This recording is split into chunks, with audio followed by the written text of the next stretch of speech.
And there we go. We're doing it live. We'll do it live. Do it live. You're on the Another quieter beautiful side day, today. friend. How you doing? How you doing today? Oh, dude, I'm hanging on by a thread.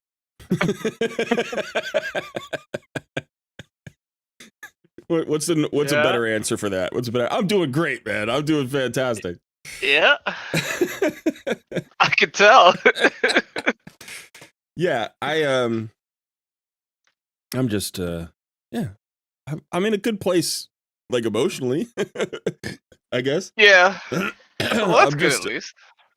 I'm just struggling a little bit to get everything done that we need to get done in the time we have left, which is not much time at all. And still trying to stay on top of everything. I mean, this week I think we only put out 3 videos, right? So, or last week. So that was a slow week for us as compared to our normal schedule. But I think I'm adjusting. I think I'm starting to adjust. So hopefully this week will be more productive. We've already got 2 videos out this week plus a live stream. So we've already matched last week's total. It's only Tuesday. Yeah, that is a good point. Yeah. Came up with the HH today. Yeah. Oh, it's Always, a great video. yeah, always nice to have Hades here. Pretty cool. I gotta say, I say this probably every time we talk about it, but the content creators in Raid are just a really nice, like friendly, cool bunch of guys. At least the ones that I've met, and the ones that I've talked to. Even the ones that I've only had sort of passing exposure to through the HH challenge.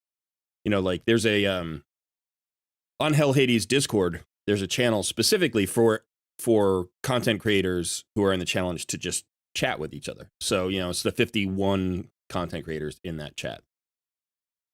And that chat is pretty active. And if I've ever asked a question or made a comment, I get like 3 or 4 responses right away. Odd One is always reaching out. I had a nice interaction with Deadwood Jedi last week. Cold Brew, like all the guys that you think of as the big names or the people that you've heard about, they are all very friendly and willing to, interact and help people out. So it's very cool. And then, there's all the content creators I don't know by name, or I didn't before the contest. And all of those are still also active in the chat. They're very cool as well. So having Hell Hades on the channel is cool just because it's Hell Hades and he's big and we're still growing. But it's also just cool because it's like another great content creator. Yeah, for sure. Yeah. We had a nice chat. Yeah. So hello everybody. I'm gonna say hi to chat right now. Let's see. We got Mitty, Stefan, Caveman, Burso, Great Dane. A lot of green names in the house. I like this. Kai, Angelica, Sauce, Freaky. Freaky has been helping me out with the referrals on my main account, and I appreciate that, Freaky. Been going really well. Civic, one of our clan leaders, new clan leader for Red Wardens. Ian, good to see you. Dinky, hello. Kate, always good to see you, Kate. Pavel, Umer, Burso. Oh, I already said hi to Burso. Okay, Burso, you get two greetings. You John Hodgson. Take it back just to give it again. Just finishing your Raid Madness with HH on my phone. Cool. Sebastian, good evening. How are we doing? That's a loaded question. We just answered that question. Yeah, doing okay. I'm feeling good in some ways, but it is chaotic here. It's very chaotic. Hi, Tulsi, Selena Feline, Genverse, Huggy. How you doing? Quinn, Coates, Adrian Thomas, loved. Matouche. Tulsi says, Cole, can you give a shout out to our clanmate Oarsman? Of course I can. How's Oarsman doing? Is Oarsman all right?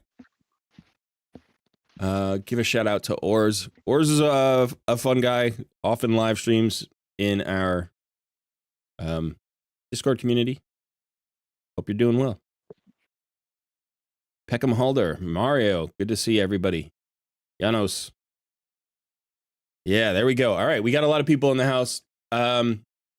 So I'm just gonna quickly, for the first little bit here, Son and I will chat a little bit, but I'm just gonna play my my HH challenge account here. This will kind of double as a little bit of a review. I know I just did a video review on this last week, but I got to make sure to burn through this energy before I start takeovers, because I'm not going to be able to play this account before the end of the day, probably. So my Forge Pass is done here. Let's see. Any dailies? Dailies are done. Okay, so I have to do some Doom Tower stuff. Faction Crypts. I haven't done Faction Crypts today. And I think the Faction Crypts today are decent, right? Bannerlord is good for everybody because it's Rathalos.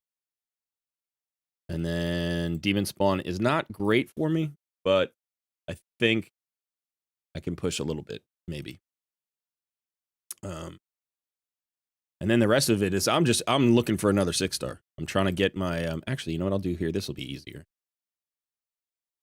I'll just work on Ugo for a minute. Trying to get my last few masteries on Ugo. Hey, YST is in the house. How you doing, Cap? What's up? What's up? This is my boy. He's the captain of Team Shadowverse. And yeah, we're doing great. In fact, let's show that. We actually, so there's, if you don't know, if you haven't been following too closely, the way the points are scored in the HH challenge this year is that in the second month there was a challenge. There were 6 different challenges for each team. And so they were the 4 classic dungeons, and then the clan boss, and then the Hydra boss. And so what happened is each team got awarded bonus points. They had to nominate 2 performers, 2 challengers for each challenge. And so 2 of the teammates took on Dragon, 2 of the teammates took on Spider, so on and so forth. And nobody could double up, so you couldn't take on Spider and Dragon, right? You only got 1 shot. All the way up until Hydra boss, and then everybody could, then it was just your 2 top performers in Hydra. So I ended up doing Ice Golem. I think YST did. YST, did you do Spider? Were you Spider? I think you were Spider. And then, at the end, I ended up being Hydra as well. And so we just got our bonus points today. And so we're doing pretty well there now. Let's see.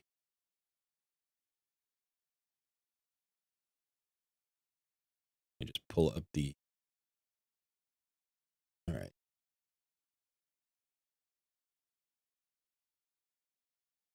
All right, so this is what we're looking at. So you can see I got 9,847 points. I'm still second amongst the content creators. I think still on the top 5. I think I'm still 5th overall. But you can see here, Team YST, we're 2,500 points ahead, almost 2,450 basically. Ahead of Team Deadwood.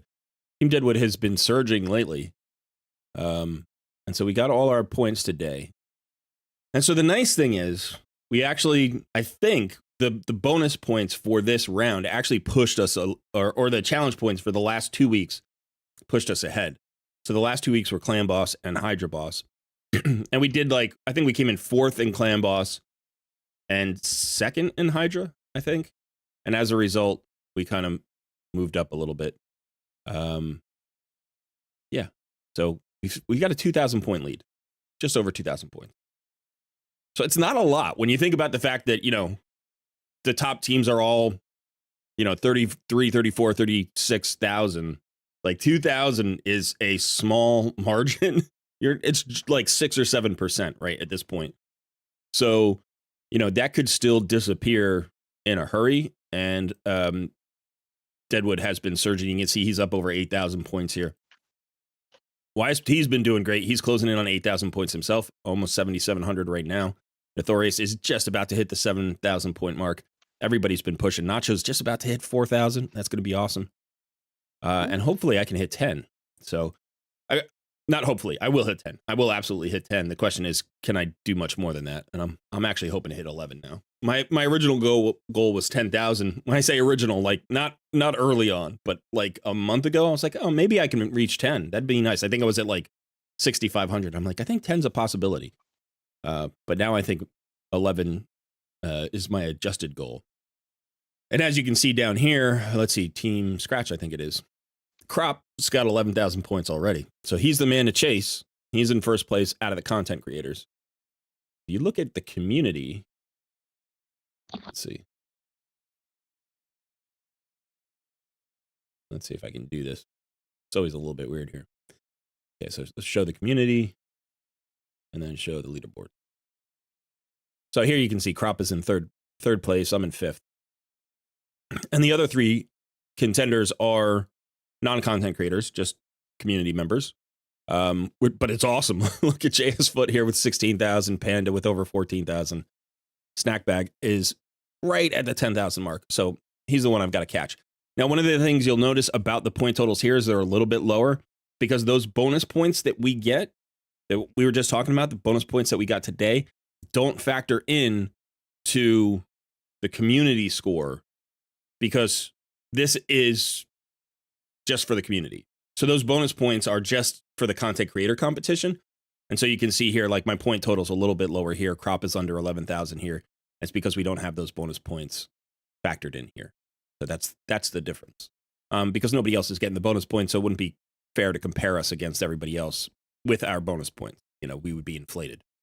So that's what's going on. Oh.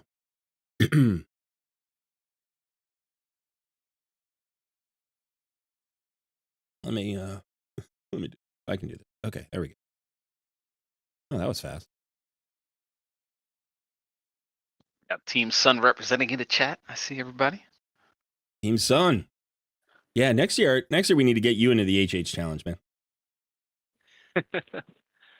Yeah. Yeah, depending on what it looks like. Be interesting Yeah. to give it a shot. Yeah, YST. I think I could compete. You think you could compete? I think you could compete. Yeah. After beating me relatively handily in the noob versus pro competition that preceded this, there's no reason to think you couldn't compete in this competition as well. You know, like I think realistically you'd be in the top, half of the content creators. If for no other reason than like you get really competitive and you start throwing down. You're like, oh man. I mean, the big challenge for you, and I think the adjustment for you would be running 2 accounts, right? Because you still have your noob versus pro account, which is your main account. And it is a different animal when you're running 2 accounts. There is an extra burden there that can just be tricky. But yeah, YST, I saw you got to Ultra Nightmare today. So congrats. And that pushed your point total a little bit. I'm not really even aiming for it. I'll give it a try once I get to the end there, but I've got my 2-key Nightmare, my 1-key Brutal. And I've moved into a clan that is now clearing those, so I'm getting double chests. I should have done that a month ago. I don't know why I didn't, because just the extra tomes would be incredibly helpful on the account. So, hey, Drax, good to see you. Kirk, good to see you too. A clan, he says. The disrespect on our name. I've moved into Sun's clan, Ultimate Sun Knights, which has been awesome. It's been really fun. You guys have a very active in-game chat, which is really cool. Yeah. It's also the place I look least to chat. Like if I'm going to chat, I typically look to Discord, but it's interesting to see how each clan has its culture. And like clearly your in-game chat is part of your clan's culture, which is just fun. Yeah, exactly. Yeah. We've got a good bunch.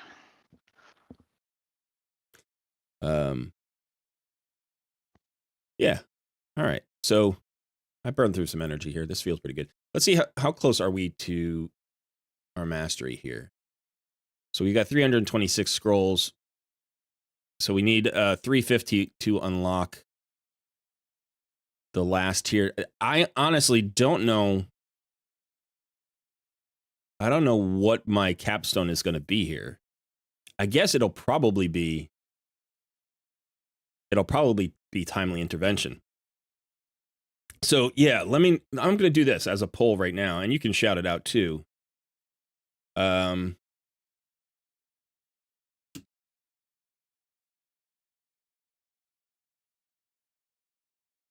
What should be my capstone mastery on Ugo? Timely intervention. Let's see. What are the other options here that are probably likely? So it's not going to be Eagle Eye, I don't think. That doesn't make a ton of sense. Not Oppressor. You could go Elixir of Life. That actually does make some sense. me see. And then in the defensive tree, I think, there's an option here which is unshakable. I think that's not bad. I could go bulwark. I could go iron skin.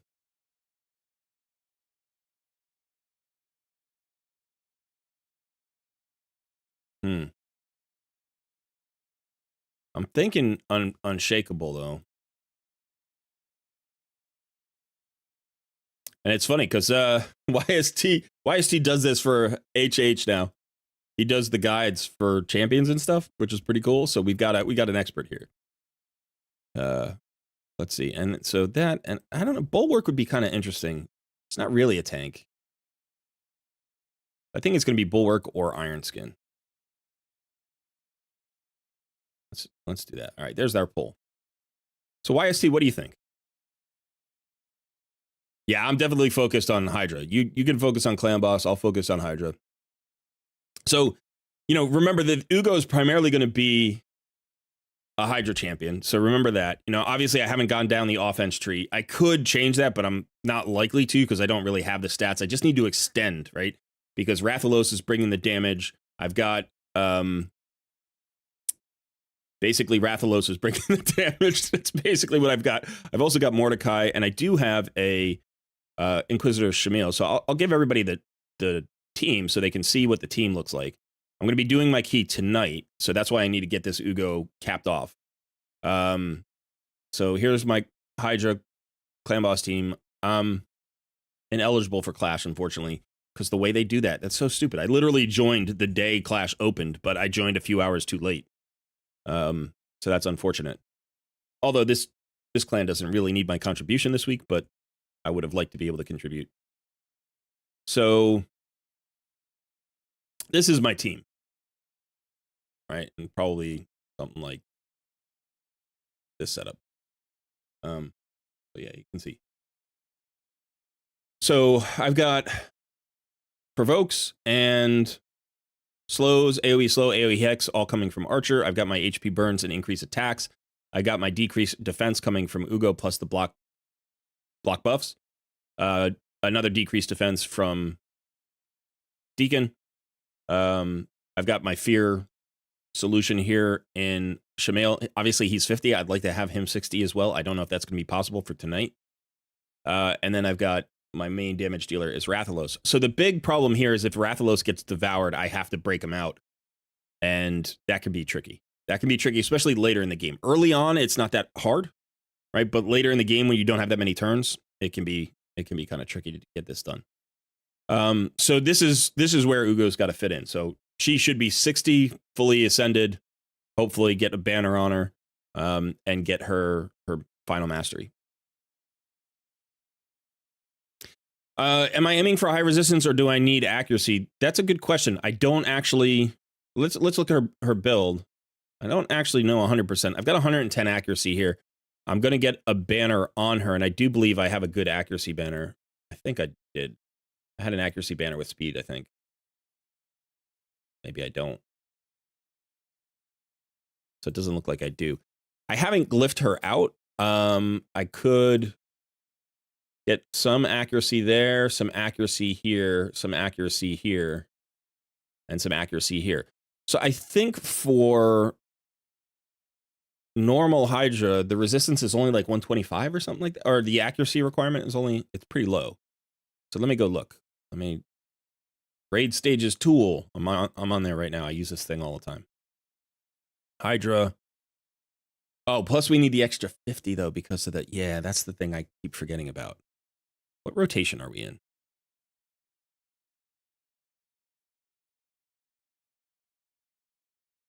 Rotation number 1. Okay.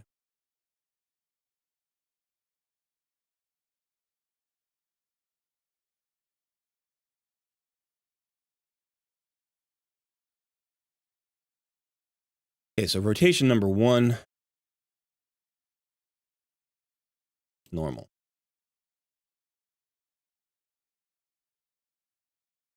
All right, so I need like 215 accuracy. I do need a bit more accuracy. and I don't currently have an accuracy banner. So I guess I could even go with accuracy. I could go with Eagle Eye. That extra 50 accuracy could matter.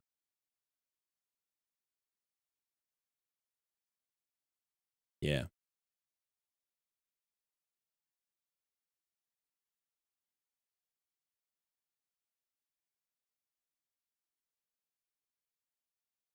Tonk, of course we need your points. Yeah, I'm sorry, man. You know, that's what happens. It's like if you don't move in the 6-hour window, if you don't move clans in that 6 hour, you get 6 hours. That's all you get.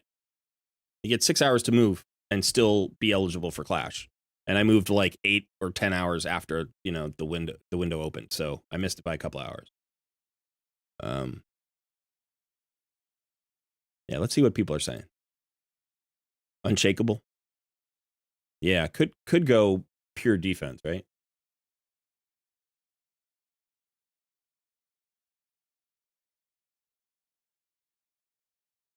Where is it? There we go. Oh, yeah, resistance. Get the resistance. Yeah. Yeah, I honestly don't really know that there's one right answer. Kind of depends on my gear. I just rebuilt her. So I think I lost like 20 or 25 accuracy. To get her faster, I picked up like 40 speed, and so I thought that was a good trade. But there is a minimum kind of accuracy requirement, and I could probably glyph, you know, I could glyph all 30 accuracy back, which is I think is why I made the switch, because before I think I had her in glyphed stuff, and so the accuracy that I lost, I knew I could get back. But I did think that I would have an accuracy banner, and it looks like I don't have it. Let's see if I have one equipped on anybody. I don't think I do. Yeah. Oh, here it is. Okay, there is an accuracy banner. Okay, accuracy banner with speed. Okay, I thought I had one. All right, so I'm going to be picking up 70 accuracy here. So between that and the glyphs, I should be over 200 accuracy, about 210, 215 maybe. And so that should be enough. That should be right where I want to be, right? Because I think I need, looking at the stages tool, 165 plus 50 is 215. So if I get to 215, I'm fine. Okay, so I'm good. I don't need Eagle Eye. I thought there was one. I was like, oh my gosh, there isn't one. No, there is. Ograns, right? Yeah, absolutely. Okay. So that's what we're going to be doing. But you know, this isn't Tuesday Hydra. This is Takeover Tuesdays, right? So let's go ahead. I'm going to walk you through what we're doing here today really quickly if you've never done this before. So in order to register for a takeover, you have to be a member of our Discord community. YSD, you should sign up for a takeover, man. Just in case. I could help you out. I could take over your HH Challenge account and help you out. So I'll unlock Bommel for you. No worries, man. No worries. So yeah, so go ahead and become a member of our Discord community if you're not already. And then down in the left-hand column, you're going to see an area called the Coaching Corner. In that area, in that section, you're going to see a channel called the Wheel of Takeover. You want to go into that channel and react to Sun's message. He's my editor. His name is Sun. So yeah, go ahead and react to his message. That's all you have to do. You only have to react once. You can't enter more than once. And that'll put you on the wheel. Don't worry if you don't see your name on the wheel when it spins. Everybody's name is on the wheel. It can only show like 50 names graphically, and they're usually more than 50 people. Now, just so you know, we are past the 90-day mark. So if you won, I think, in the very first week of January, you might be on a lockout here. Might just be just under. It might be like 88 days or something, or 89 days.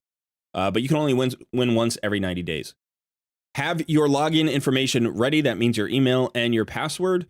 And if you win, the very first thing you want to do is send me a DM with that information so I can log in and get the process rolling. Then you're going to join my voice channel with me. You will not be able to talk to me, but you will be able to hear me in real time. You're not going to have to deal with the delay from the stream. So go ahead and mute the stream. And then send me a second DM telling me what kind of takeover you want. You want a clan boss takeover? Or are we working on some dungeon teams? Or you're working on Hydra? You know, whatever you want to do. Today is going to be a no gear cleanse takeover day. Sorry. We don't have that kind of time, and I don't have that kind of focus and energy today. So we're going to nix the gear cleanse. So Sorry about that. Yeah, and that's it. So let's go ahead and start reacting. If you haven't already, we'll give it like, I don't know, 2 more minutes. And then we'll go. So people are saying timely intervention. Yeah, I'm thinking timely intervention because the great thing about Ugo, she's not really a reviver.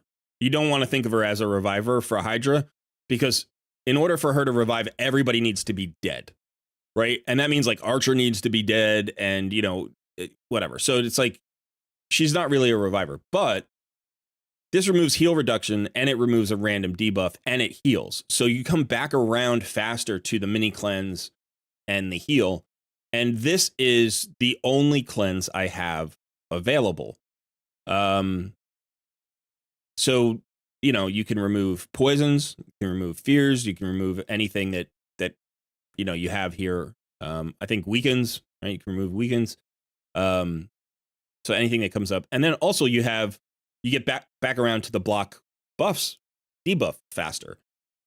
You can see she is fully booked. So potentially with the extra speed that I'm going to get over last week, because last week I was running at like 170 something, 173, 176, something like that. And with the banner, I might be close to 230 after I glyph all the speed.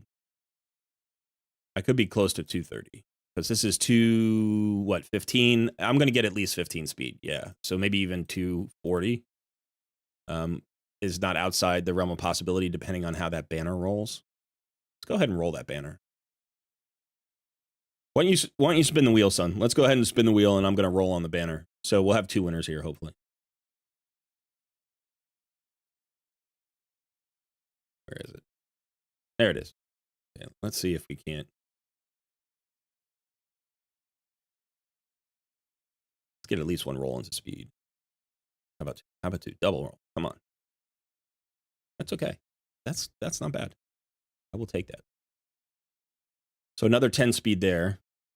That gets me up to 225 plus 1, 2, 3, 4, 5, 6 glyphs, which will probably give me another 10. So yeah, 235. That'd be great. All right, who is our winner? We've got our first winner, Azit Mato.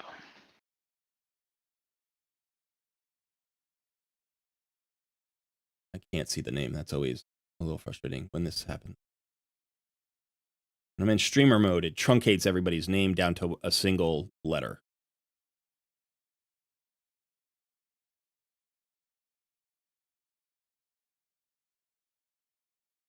Azit. A-Z-I-T. That's what I'm going to call you, Azit. Okay. So congrats on the win.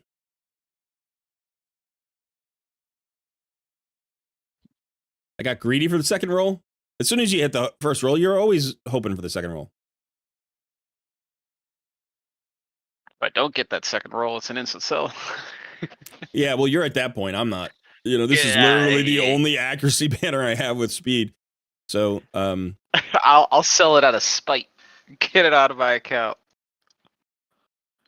if I win, can you re-gear my entire account? Because it is, you're right, it's a free gear removal. I shouldn't have made a gear cleanse not a thing. We should be, let's say this, re-gearing is fine, but gear cleansing, not so much. I will do a re-gear. I will happily re-gear your champions. Absolutely. That is not a problem. In fact, that's something that if you are needing any help with, that's a really good thing to ask for right now because I don't have to worry about silver removing stuff, you know? But obviously, if we're rolling up gear, you still need silver to spend. And I think there's an artifact enhancement that's going on currently, but it's not part of the fusion yet. So this artifact enhancement is like a pre-fusion artifact enhancement. Nothing super juicy there, although there's an ancient shard and 300 energy. This is not bad, actually.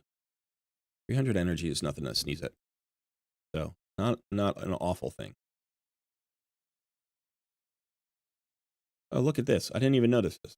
When did I get this Immortal Soulstone? Let's go ahead and pull that. Let's see what's going on there. Maybe we'll get lucky. What's our wish list? Yeah, that's an okay wish list, I think. Come on. Do something fun. Okay. Dithy. That's actually... I have a 1-star soul on my Dithy, but a 3-star soul is better. We'll do that. And he may have to be a 5-star pretty soon.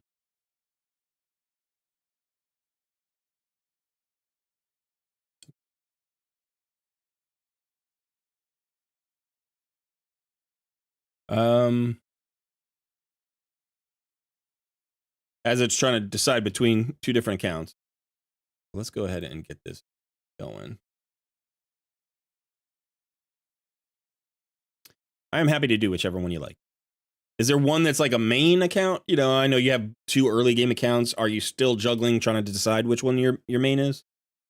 Because this may put it over the top if you think about it. You know, it's like, we're going to do 1 takeover. So, if you're leaning in a direction, or if you want, if that's what you'd like your takeover to be, I could spend like half an hour on one account, half an hour on the other account, look at the 2, and then help you decide which one should be your main, if that's something that you want to try.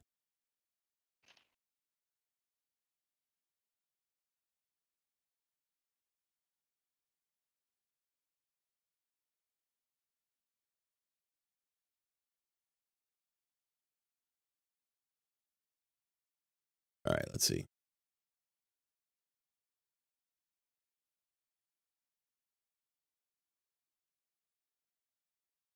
All right, so this is the first account.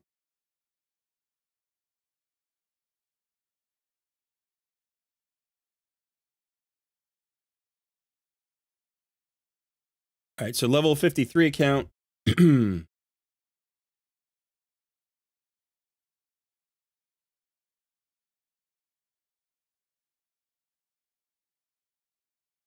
Working your way up towards 90 days. Oh, this looks like a... No, I think you're ahead of us. This is not an HH challenge account, is it? Because I think today we just hit the... I think we just hit 81. I think we just hit the Void Shard today. So this is not... I don't think this is an HH challenge account. Uh-oh. Uh-oh. Red dots everywhere. Hercules is the account name. Okay, so let's take a look at the account. At least in terms of roster. You've got Wukong. That's fantastic. So maybe you haven't been playing this every day, right? This has been around a little bit longer, and this is just sort of something you've been messing around with. You have an Ultimate Gaelic at 6 stars. You've got a Valkyrie. That's awesome. You do have Rathalos. You have Kira. Kira is really good. You have Jag, who I don't know that well, but every time I look at him, I think I'm underwhelmed.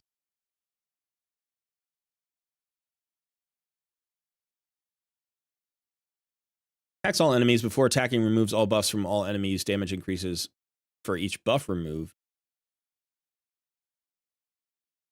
So that's kind of like a... That's like a seer skill.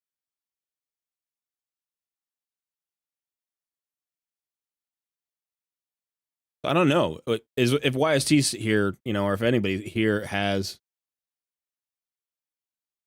any idea about Jag's A3, is this a hard hitting skill? Does this hit as hard as Seer's skill, or does this not hit nearly as hard? Because yeah. You've got a Cold Heart. You're working on an Armiger. Got a Hellborn Sprite. Okay. Let's see what's in the vault here.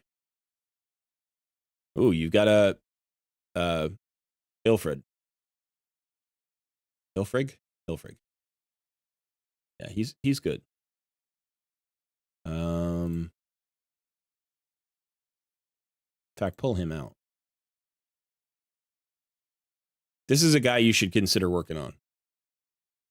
He's going to help you in arena quite a bit. And he might help you in other places too. So he does have a speed aura in all battles. I mean, I know you have everybody gets high Katoon and hers is slightly better, but he has the turn meter fill with the increased attack. He also removes decreased attack from everybody. Can steal debuffs. I'm sorry, steal buffs and place continuous heals. Got a good all-around kit. Decrease attack on his A1. So like you can use him in Clan Boss if you don't have a decrease attack champion. You actually do here. So Kira has got you covered there. But I don't think you have another increase attack, right? I don't think you do.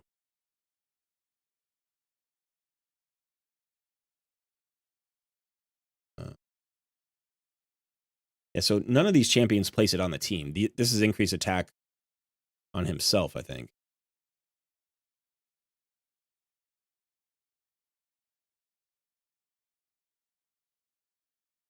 He doesn't even place it on himself. He just needs it. That's another reason why he's so frustrating. Did I do the quiz the other day? I did it a day late. I don't know if I'm going to get it or not.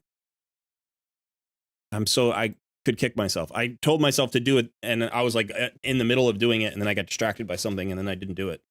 And so potentially I missed out on a legendary tome and some chickens, which is awful.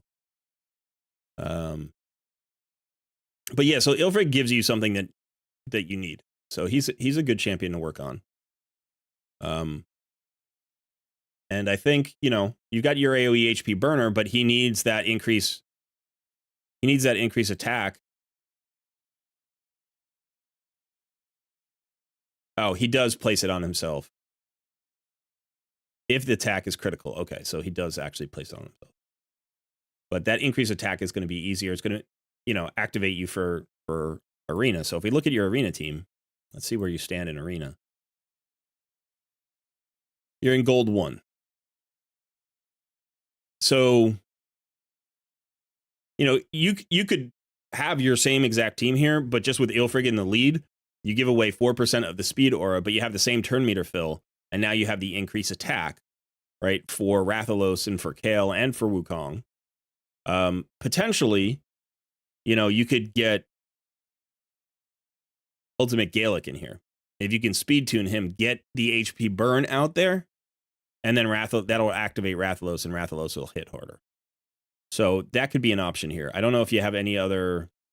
I mean, there are only 3 or 4 epics that have AoE HP burns. And Ultimate Gaelic is probably the worst of them. He's like the hardest to use. He's not awful. Like he's definitely usable. But yeah, you're gonna want that. The other thing that you could do potentially here, let's say, is you could pull Kale and put Ilfric in here, so you have 2 turn meter fills. Right, you have Haikatun and Ilfric, and then you have Wukong and Rathalos hitting behind them. So it's a good option. Yeah. Also, you're right. This should be this. Sorry, I don't know why I didn't think of that. But yeah, you should have Wukong in the lead. He's the bigger speed aura, 28%, not 19%. Thanks for pointing that out. Yeah. I don't know. The funny thing is, I usually catch that every time I look at it. When I'm looking at the list of defenses, I'm like, why do they not have Wukong in the lead? Wukong has that speed aura, so you want to do this as well.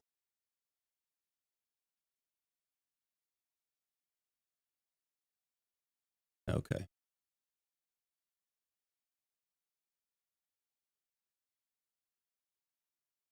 Jags weak sauce, he's okay in PvP, but does not bring much for any other area. Gotcha. Sebastian, I'll be going for the fusion champ probably. On my main, maybe. I said I wasn't going to, because this is baby month. So there's a very big chance that I fail the fusion. there's going to be like 3 or 4 days where I literally probably don't log into raid. So, yeah, we'll have to see. But it's a cool champ, and I kind of want to get her, so we'll see. Hey, Ephemeral, good to see you. All right, let's look at the Clan Boss team. Where are we hitting? Hercules is hitting hard. Okay. Now, in this particular case, I think you have a nice foundation for a team here.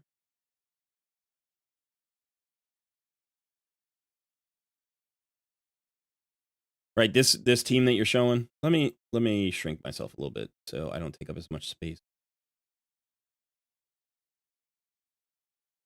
If I can find my cameras. There we go. It's mini goal. All right, so up there, the second one down, Hercules. So this is a pretty good core, right? Because you've got Kira, who's absolutely phenomenal as a ally protector. Really, really good ally protector. Actually, she doesn't get a lot of buzz. One, because I think she's a legendary, and two, because I think for most players, if you get her sort of late in an account, you're looking for an unkillable team, right? You'd rather pull like a Demitha or something. But if you're lucky enough to get an ally protector of this caliber early on, she can do a ton of work for you. She's absolutely perfect. She's perfect. She's a perfect ally protector for Clan Boss. There are very, very few champions that are this good as ally protectors. So if you look at it, first of all, she's got a 70% chance to get a decreased attack on her A1. That's a nice high chance on a single hit. So decreased attack is great. It's going to increase her survivability. On the A2, decreases the duration of all enemy buffs, right? So she's going to reduce the amount of uptime on the Clan Boss's increase attack buff. So increases your survivability on her A2. If this were a pure removal, if it removed one enemy buff, it would be perfect, right? But that's maybe the one weakness, is that you don't have that. Hopefully you have somebody else who you can pair up with that or whatever. Now you've got the ally protection, which has an increased defense buff for all allies. So again, you can get this down to a 3-turn cooldown, 2-turn uptime. Perfect. Absolutely perfect. And then you've got this, which is even better.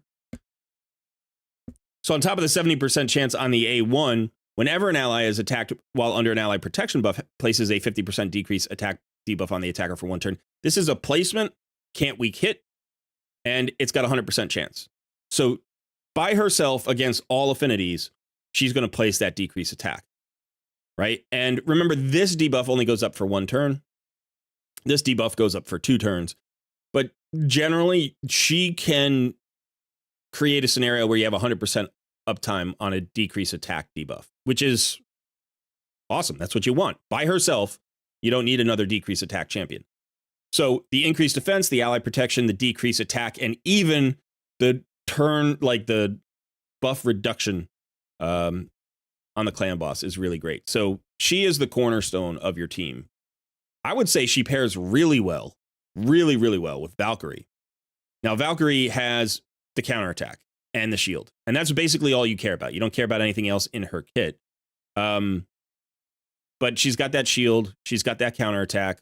You know, obviously your books are an issue. Like, you're not close on the books on the cooldown for the shield. This can be a massive shield.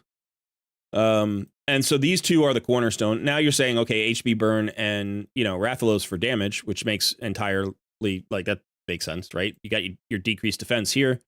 And then, what do you have here? Just HP burns, I think, right? Nothing else? Okay. And so now you have to start thinking about what else can you bring to augment this team. Now, speed would help, right? Speed will let you get around to your skills more frequently. You could use a weaken, right? Weaken would allow you to do more damage. You could get a strengthen buff. That would work well with your ally protect, increased defense, shields, all that stuff. So a strengthen would be really nice. So, if we look here, I don't know that you have anybody who has a strengthen. Probably not. Strengthen is a little bit of a rare buff. Yeah, so you didn't even have a strengthen. You could go for a buff extender, which would actually be very cool if you have that. Oh, you have a Hellborn Sprite, who could be really perfect here. Okay, so Hellborn Sprite has increased buff duration. But on her A1, she also has a lesser weaken. So that that buff extension, which also places a 15% increased crit rate. That could mean if you speed tune this, you've got 100% uptime on your allied protection, 100% uptime on your increased defense, 100% uptime on your shield, 100% uptime on your counterattack. You could have a suite of buffs just up there. And then you've got the weaken on the A1. You're not getting any speed here, but what you would do is do a 1-to-1 speed tune, right? Or it might be a 4-to-3 speed tune depending on the champion that you're running. But I think it's going to be a 1-to-1. This is on a 3-turn cooldown, and once it's booked, I think everybody's on a 3-turn cooldown. So with the counterattack, you're going to always have weaken out there. You're going to always have decreased attack out there. And with the buff extension, you have all of your buffs up the entire time. That's a crazy good 1-to-1 clan boss. And you're going to have good damage because of the counterattack. Once you get everybody to their capstones, you know, it's like you don't, I know you have Kale in there. He's 6 stars. You don't need him there, right? Yes, you lose the poisons, but that buff extension is actually going to make up more. Like you're going to get more damage out of having the weaken and the buff extension out there. So I like that a lot. I think that would be a really good team. So we could actually, oh, well, we can't. You don't have a key. I hate the fact that you can't make teams if you don't have a key. It's so frustrating. Let's look at your dungeons really quickly. Spider is 10. You should be past this point with this team. But unfortunately, I think the bigger issue is actually, let me take that back. When I say you should, like, based on your progress in other places, I'm like, okay, is this relatively, the same? This feels like it's lagging a little bit behind. And the reason it probably is lagging a little bit behind is, your Spider champs aren't there yet, right? You're missing books and stuff like that. Again, I think probably early on you want to blow up Spiderlings. So I would probably just bring in Ultimate Gallic, like just do more damage. I know that Bellower is a really nice debuffer and he does AoE attacks, but I would just go for more speed. And I don't know if Coldheart is as of yet bringing you anything. I don't know if that, does she have the accuracy to land her? She doesn't. Yeah, okay. So this is just speculation. You're just speculating at this point. All right, so she, obviously is not going to be here right now. You could certainly do Wukong here, especially if he's built. He's got 89% crit rate. You need a banner for him. But he's mostly booked. And he's got Soul Reap. So, this could be, this could be something that right away we could probably push without a problem. I would think. Yeah, let's just go ahead and try stage 11. I can't imagine that this team wouldn't push past 11. You could also bring Kira in here. If you're finding that you're getting crunched. Now the one downside is obviously with Ultimate Gallic, sometimes you won't land your HP burns.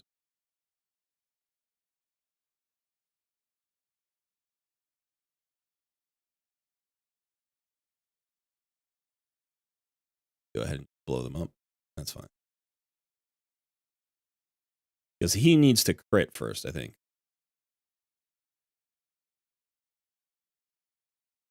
Okay.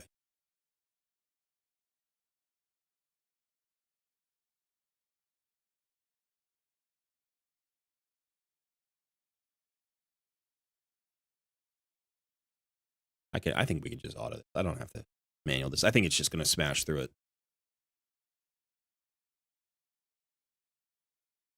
So these are both alt accounts for you? So neither one is your main. Okay, gotcha.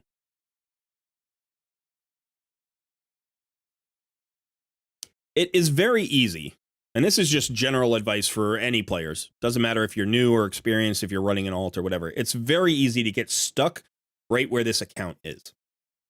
Where if you're not dedicating a ton of time or you haven't played the game before, so you're not exactly sure what direction to go in, you become directionless. You don't have a goal in mind. You don't know how to reach that goal. Maybe you're distracted by a number of good champions that you have. Maybe you're just not really sure where to focus. Maybe you don't want to, like, you have the fear of being inefficient. You know, you're like, oh, I want to optimize because this game's all about optimizing, and you don't know how to do that. And so rather than make a sub-optimal choice, you make no choice, and you just kind of stay hoping that something will reveal itself and that you'll get another champion in the next shard pulling event that will like be like, oh, that's an obvious 6-star, and that'll unlock the account. So what I would say to that tendency is, don't worry about being optimal. First of all, if you make a good choice, you don't have to make a perfect choice, but if you make a good choice, then you're going to get progress, and that progress will unlock other potential, right?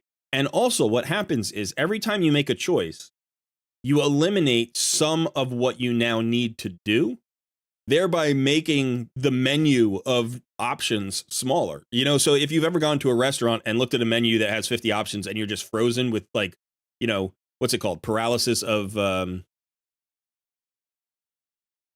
it's like decision paralysis based on too many choices. There's a term for it. I can't think of it at the moment. It's not analysis paralysis. That's something else. But anyway, you know what I'm saying. If you have too many choices, it's hard to make one because you feel like you're giving away too much when you make a choice. Well, by making any kind of good choice for the account, you've now reduced the number of choices you need to make the next time. And then you reduce the choices again. So the direction, the clarity starts to take place. So if you're like, well, I need a cleanser and I need a block debuffs and I need a turn meter fill and I need a tank and I need I need all these things. You're like, well, you can't get all those things in one champion. So just pick one. And even if it's not the perfect thing, at least now you have it, right? So if you're like, oh, I'm going to 6-star High Katoon. I don't know if she's the most optimal 6-star, but I need more turn meter fill. I need more speed. And she provides it, and she's cheap, and I have epic tomes. And you're like, okay, that's a good choice. Is it the perfect choice? Who knows? But it's a good choice. And now you have her. You have her locked in. So the next time you get a 6-star, you can just say, well, I don't need the turn meter fill anymore. I guess I'm going to go for that tank. Or maybe by getting High Katoon to 6 stars and getting that engine going, you say, oh, I actually don't need a tank as much. What I really need is I need a cleanser, because in this particular content, you know, the thing that is stopping me from progressing in Doom Tower or stopping me from progressing in Hydra or Spider or wherever it is a lack of a cleanser. And I didn't know that until I had enough speed for the cleanse to matter. You know, so it narrows down your menu of options. And yeah, I think, you know, this team is not quite tweaked yet. Obviously, I'm not just talking about books. Like, you can probably improve the builds on these champions, get your speed where you need it to be. This is not bad speed, by the way, on High Katoon. Right now, it's at 201. That's legitimate. That's fine for where you are. I would probably start thinking about how to get more speed, though. So that's 14 speed. That's 10 speed. Yeah, you might not be able to do it at the moment.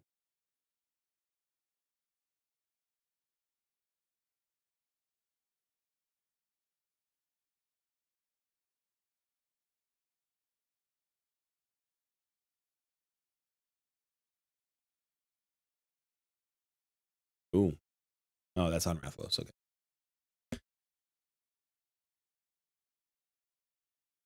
All right. Decision derision, opportunity occlusion. I like this, Tribuner. That's great.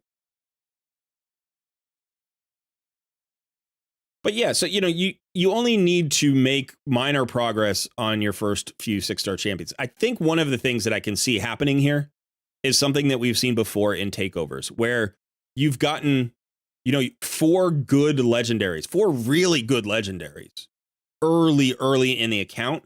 And as a result, none of them are fully booked, right? Wukong is still a few books short. Valkyrie has 1 book in her. Rathalos has none. That's good.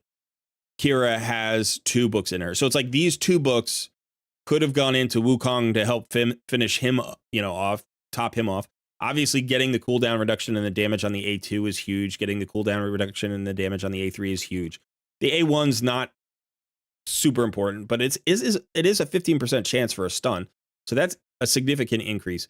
So all of these books will help him be better, right? So it's like this book here and these 2 books here. Those could have been 3 books. You only need what?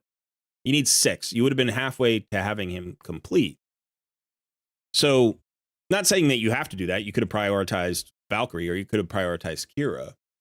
But my point is you've built 4 legendaries to 60 and none of them are optimized because you just don't have the resources to optimize 4 legendary. Now you've got a 5th legendary over here who may be tempting for you to start building, you know?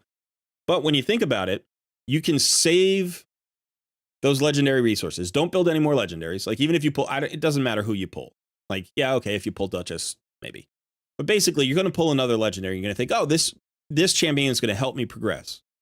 Except that these champions are still not built. And so the more distractions you have, the more your focus is split, the less you ever get completed.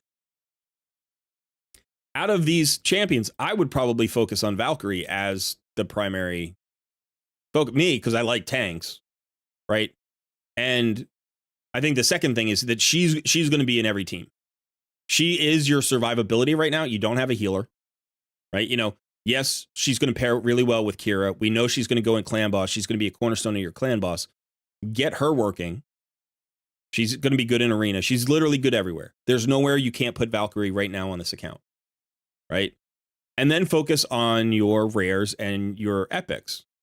You know, you've got Ultimate Gaelic, so Rathalos, like the cooldowns aren't hugely important. You can wait on this, you know. You will max out here, but get your Cold Heart to 6 stars. Get your Ilfrig up and start him working. These are the 2 champions on this account that you really want to worry about. And then you've got Hellborn Sprite as well for that clan boss speed tune that we were talking about. So these are, you know, 2 rares and an epic you can focus on. And if you want to throw Armiger in there as an uncommon, those are 4 great champions that all give you something that your account is currently lacking, right?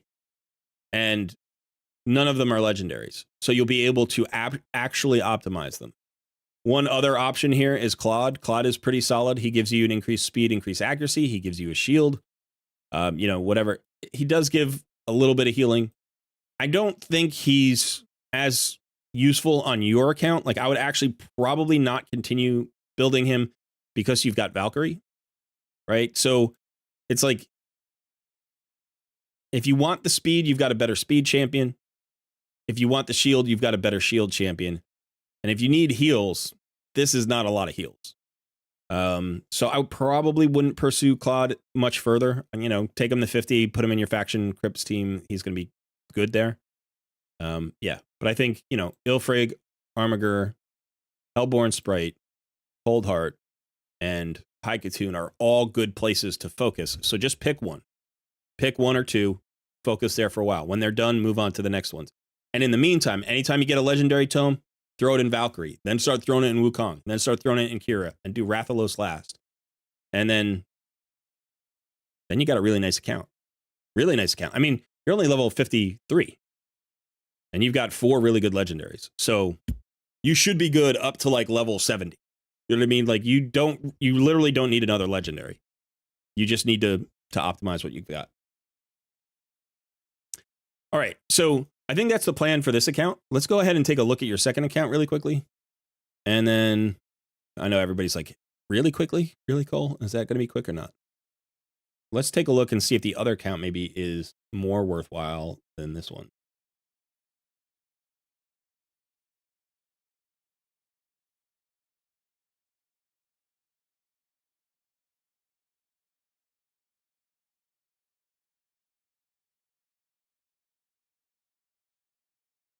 Vlad says, Armiger is an MVP early on. I've never really found that to be true for my accounts. I've tried him several times. It might be me. It just might be me, or it might be the roster around him. How much I commit to him, you know, it could be that. Yep, Alex is like, Shield Guard is awesome. Shield Guard is awesome. All right, so this is a level 55 account, so just a little bit ahead. And yeah, so about a month ahead. Almost 1 month exactly ahead of the other account. You've got 2 more levels on it. Let's see what the roster looks like here.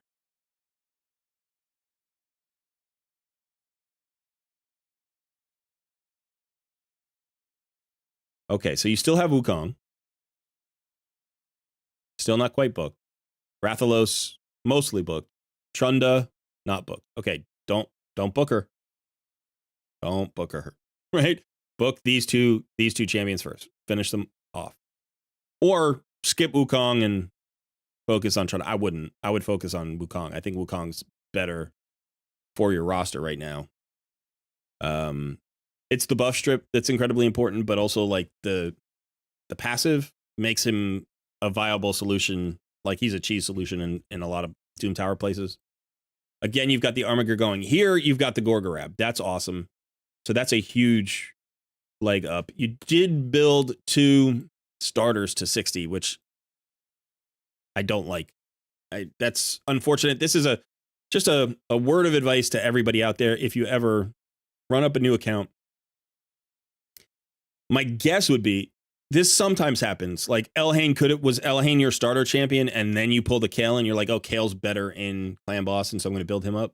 Or was it the other way around?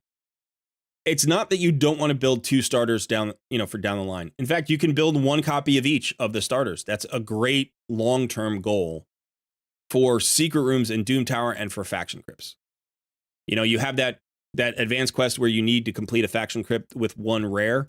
These are 4 of the best rares to run in faction crypts at 60. They're great damage dealers. They're really versatile. They're relatively survivable. They're not as squishy as some other damage dealers.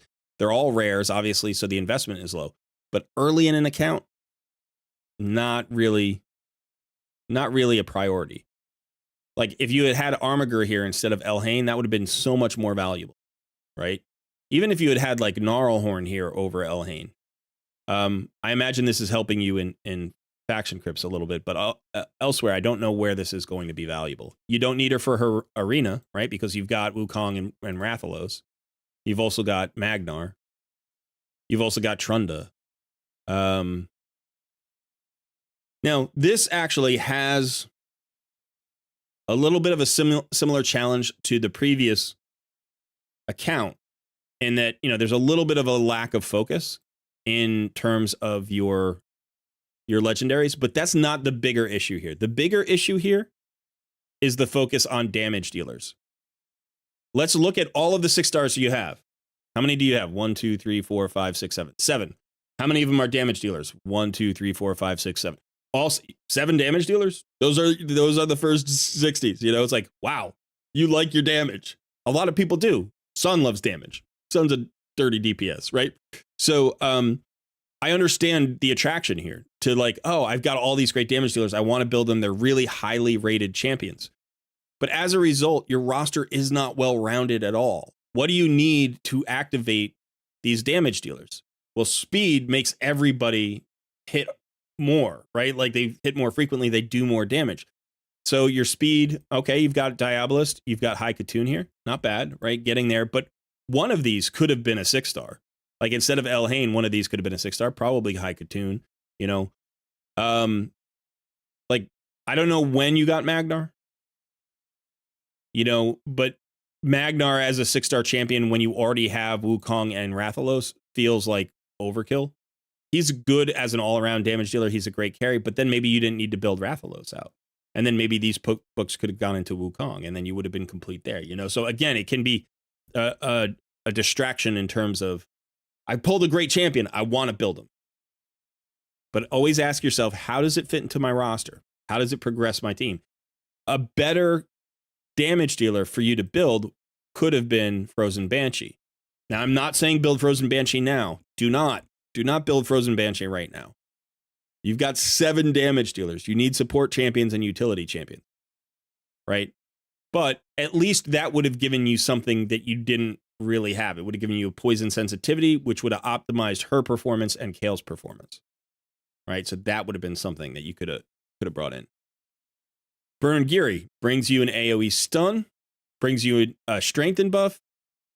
You get a provoke. These are skills that you need on the team. Here you've got the turn meter fill and the increase attack with the aura in the speed aura in arena. This is something you need on the team. Armiger, that turn meter decrease. This is something you need on the team. AoE provoke control. That's something that you need on the team.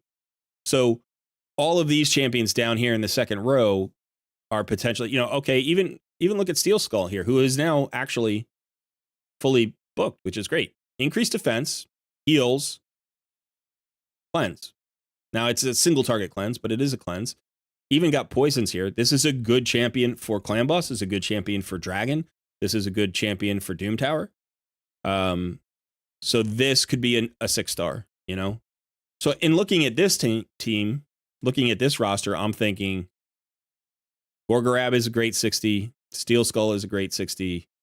Again, Haikatoon is definitely a viable option. I think people undervalue how good she is. In fact, she might even be the next 6-star. I would say like Steel Skull and Haikatoon. Let's go ahead and look at your vault just to see. Oh, you got Painkeeper. You do have a Frozen Banshee building. You got a Mausoleum Mage, who I probably would have built over Steel Skull. So let's take a look at that. You've got Lady Annabelle, who's really good. You've got Gizgard, who's very good. And you've got Painkeeper, obviously. And okay, so let's take a look at Mausoleum Mage. So he's actually also a cleanser. Removes all debuffs from all allies, then heals all allies by 10%, and then heals each ally a further 10% for the debuffs removed. Then fills each ally's turn meter by 15% if 2 or more debuffs are removed from that ally. So this is a cleanse, but then also on his A2, he's got to block debuffs on all allies. It's only on one, it's only one turn, but so this is a more versatile kit than Steel Skulls. Increased crit rate, increased defense on all allies, and then it has a decreased speed on the A1. This is an all-around carry type support. I've never built him early enough in account to make him my all-around support carry, but that's the role he plays. He will literally go into every team. He will go into every team. You will very rarely remove him. This guy has incredible versatile value, and I think is probably a better choice than Steel Skull, although honestly, Steel Skull is still very good, and I would use Steel Skull for a while. You still have the increased defense. You have a slightly larger heal probably here. The big miss on Steel Skull is that the cleanse is only one target. It is also a heal for a single target. And then you do have the block debuffs here and the increased crit rate, which allows you to build your damage dealers at 70% crit rate. So, yeah, I mean, you have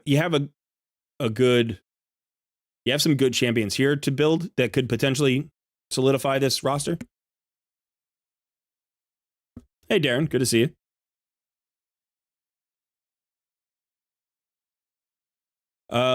Yeah, people are also mentioning the lack of decreased defense. I didn't really look for that on the other account. Let's see.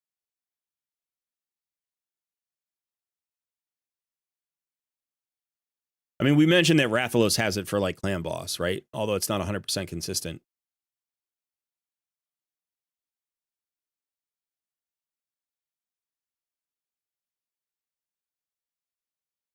So what I would say is, for both accounts, your strategy should be the same, which is round out your roster.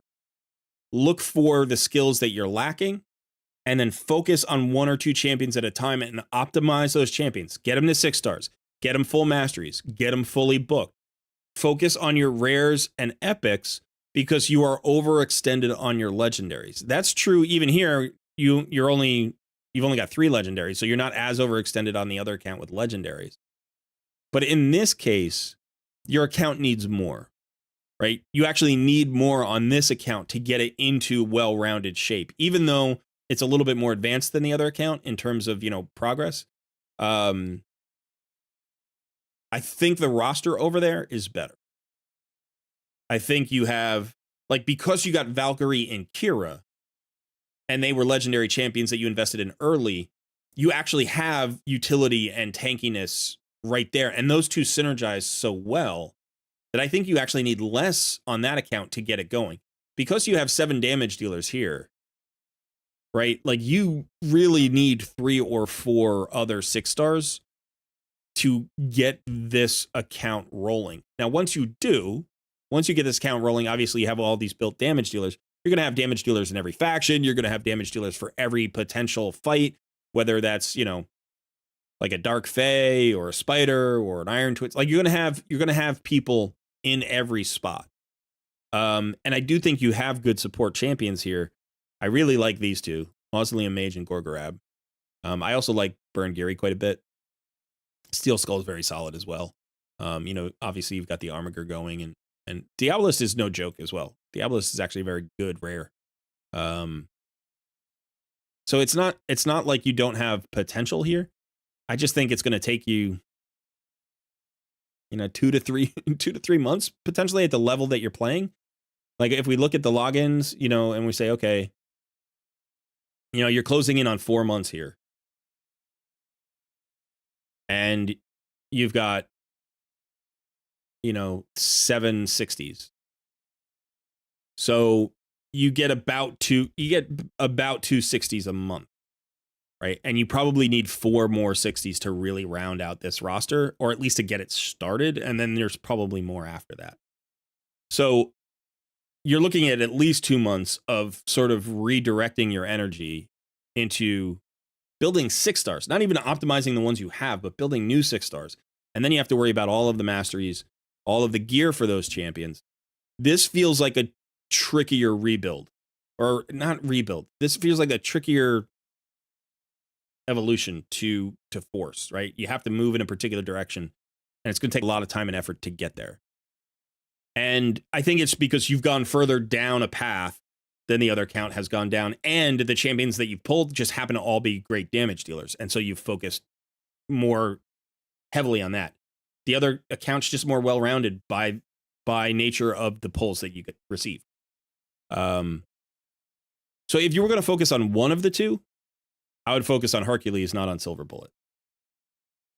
And I think you're very close to a really good 1-to-1 clan boss speed tune that should unlock Nightmare for you. Probably get you a 2-key Nightmare, maybe like a 4 or 5 key Ultra Nightmare, and that's without any new champions. That's without like God tier gear or anything.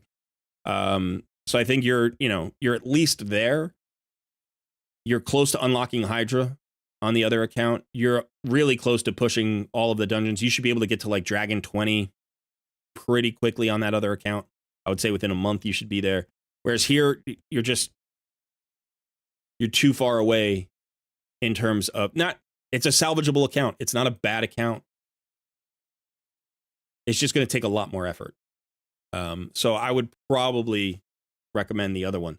Now, looking at this, like, if I had rolled both of these accounts and run them up myself in terms of the approach that I usually use, I think they would actually perform about the same at the same rate. Like you haven't missed on champions. You know what I mean? You have the champions to turn this into a very good account, and you'll continue to get resources and stuff like that. So,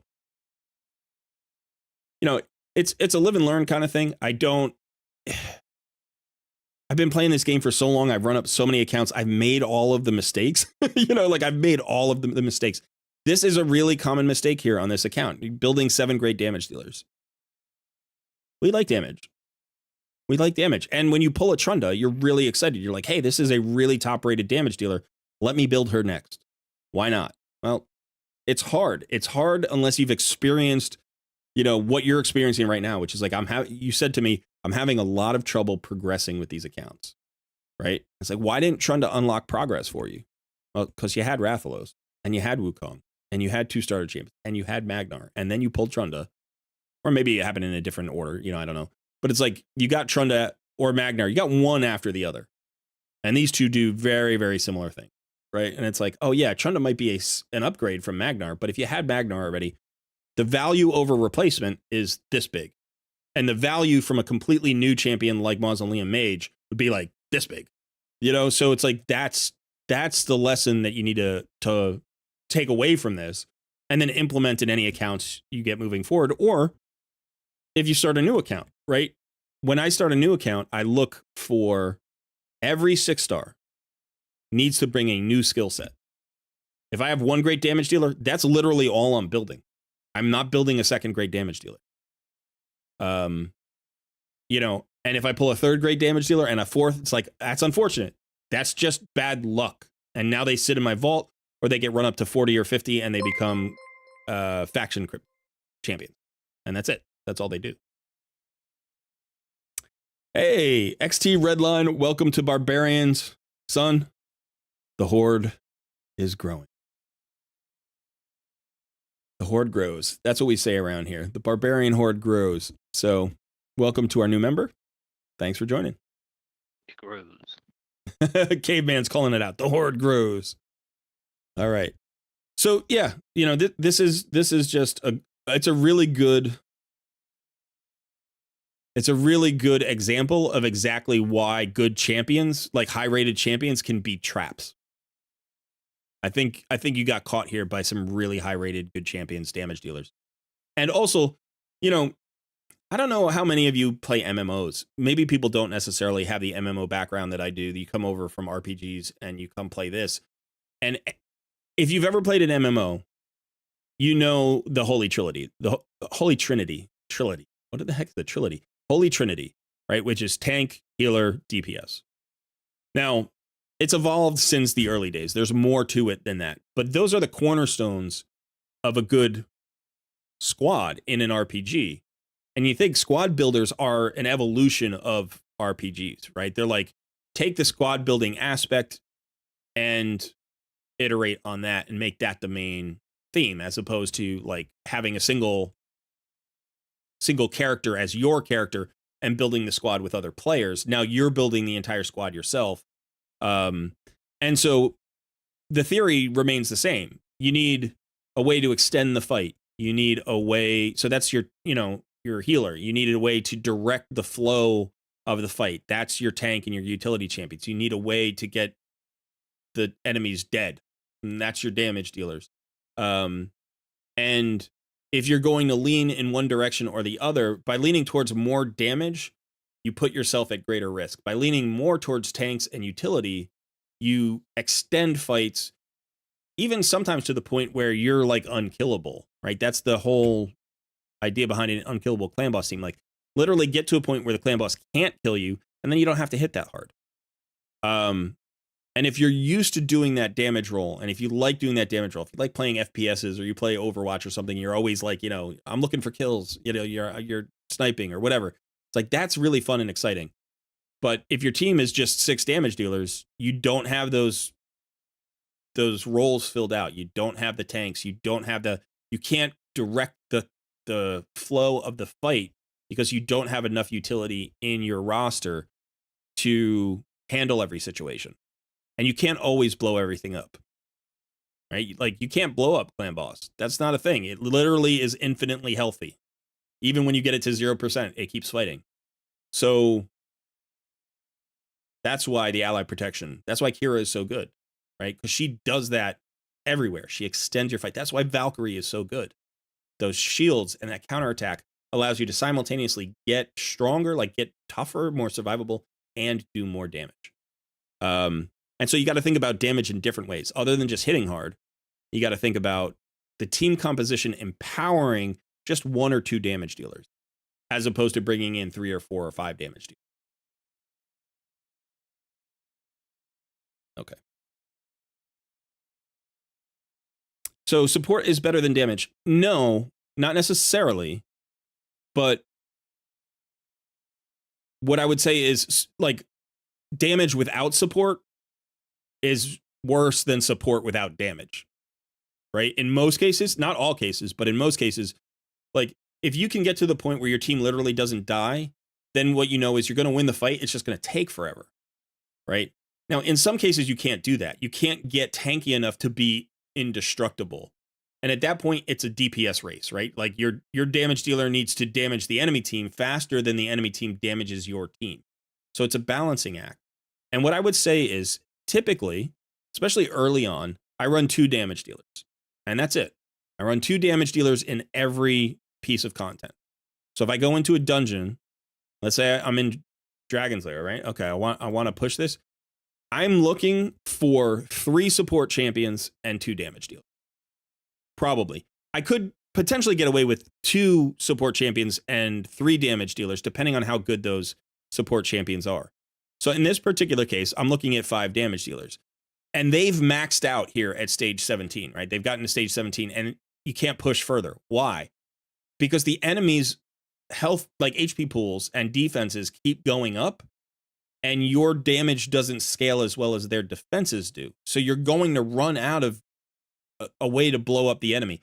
You get to the boss, even if you get through the waves, you get to the boss, and you can't kill the boss. You can't one-shot this boss anymore. You can't two-shot this boss anymore. So you die very quickly, right? So it's like, all right, so what should we do? Well, let's pull these 2 champions, and let's put in these 2 champions, or better yet, this.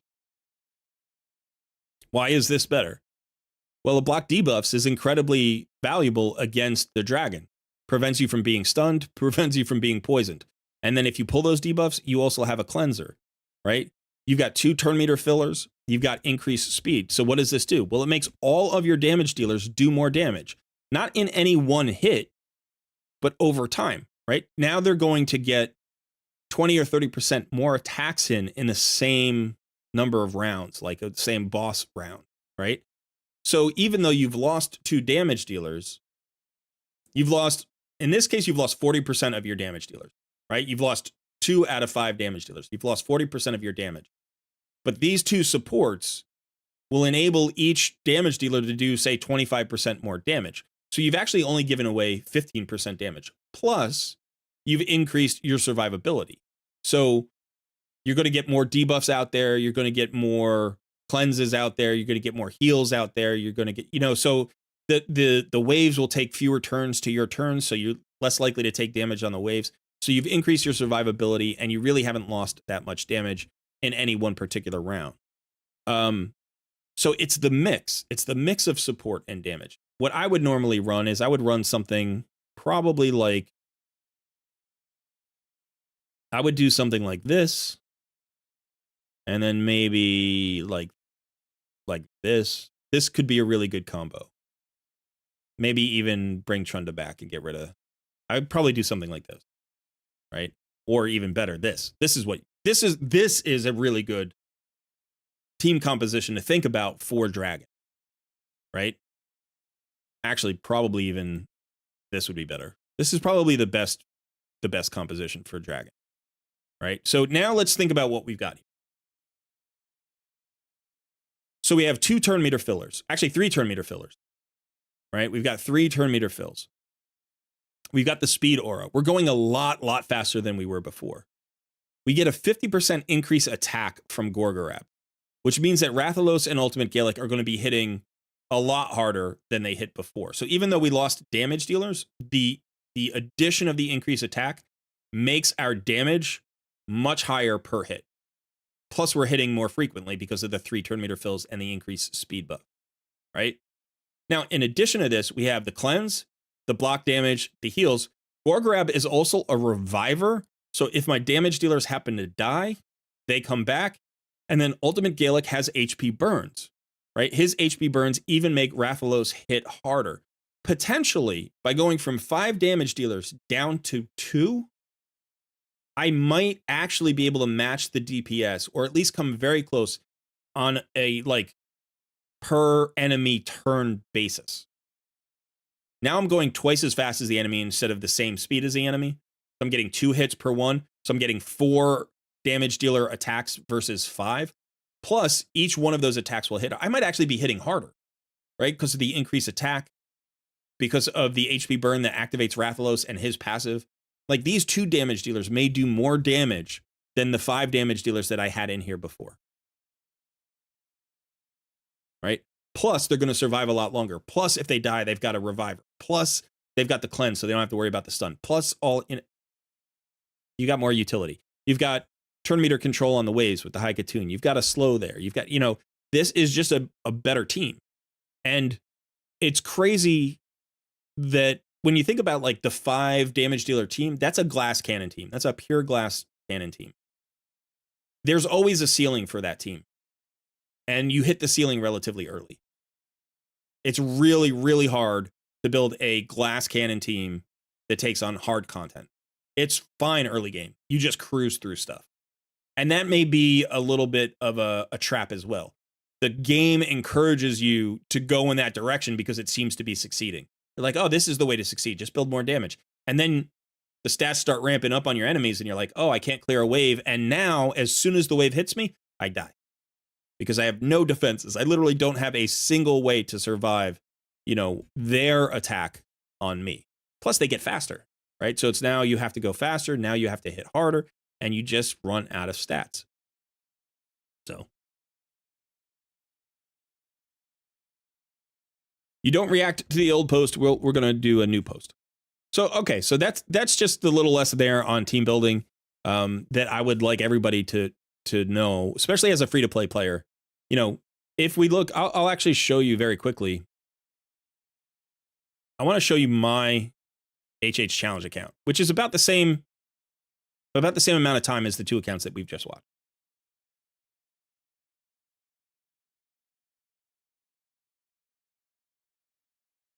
All right, so let's take a look at this roster. I'll show you this is 82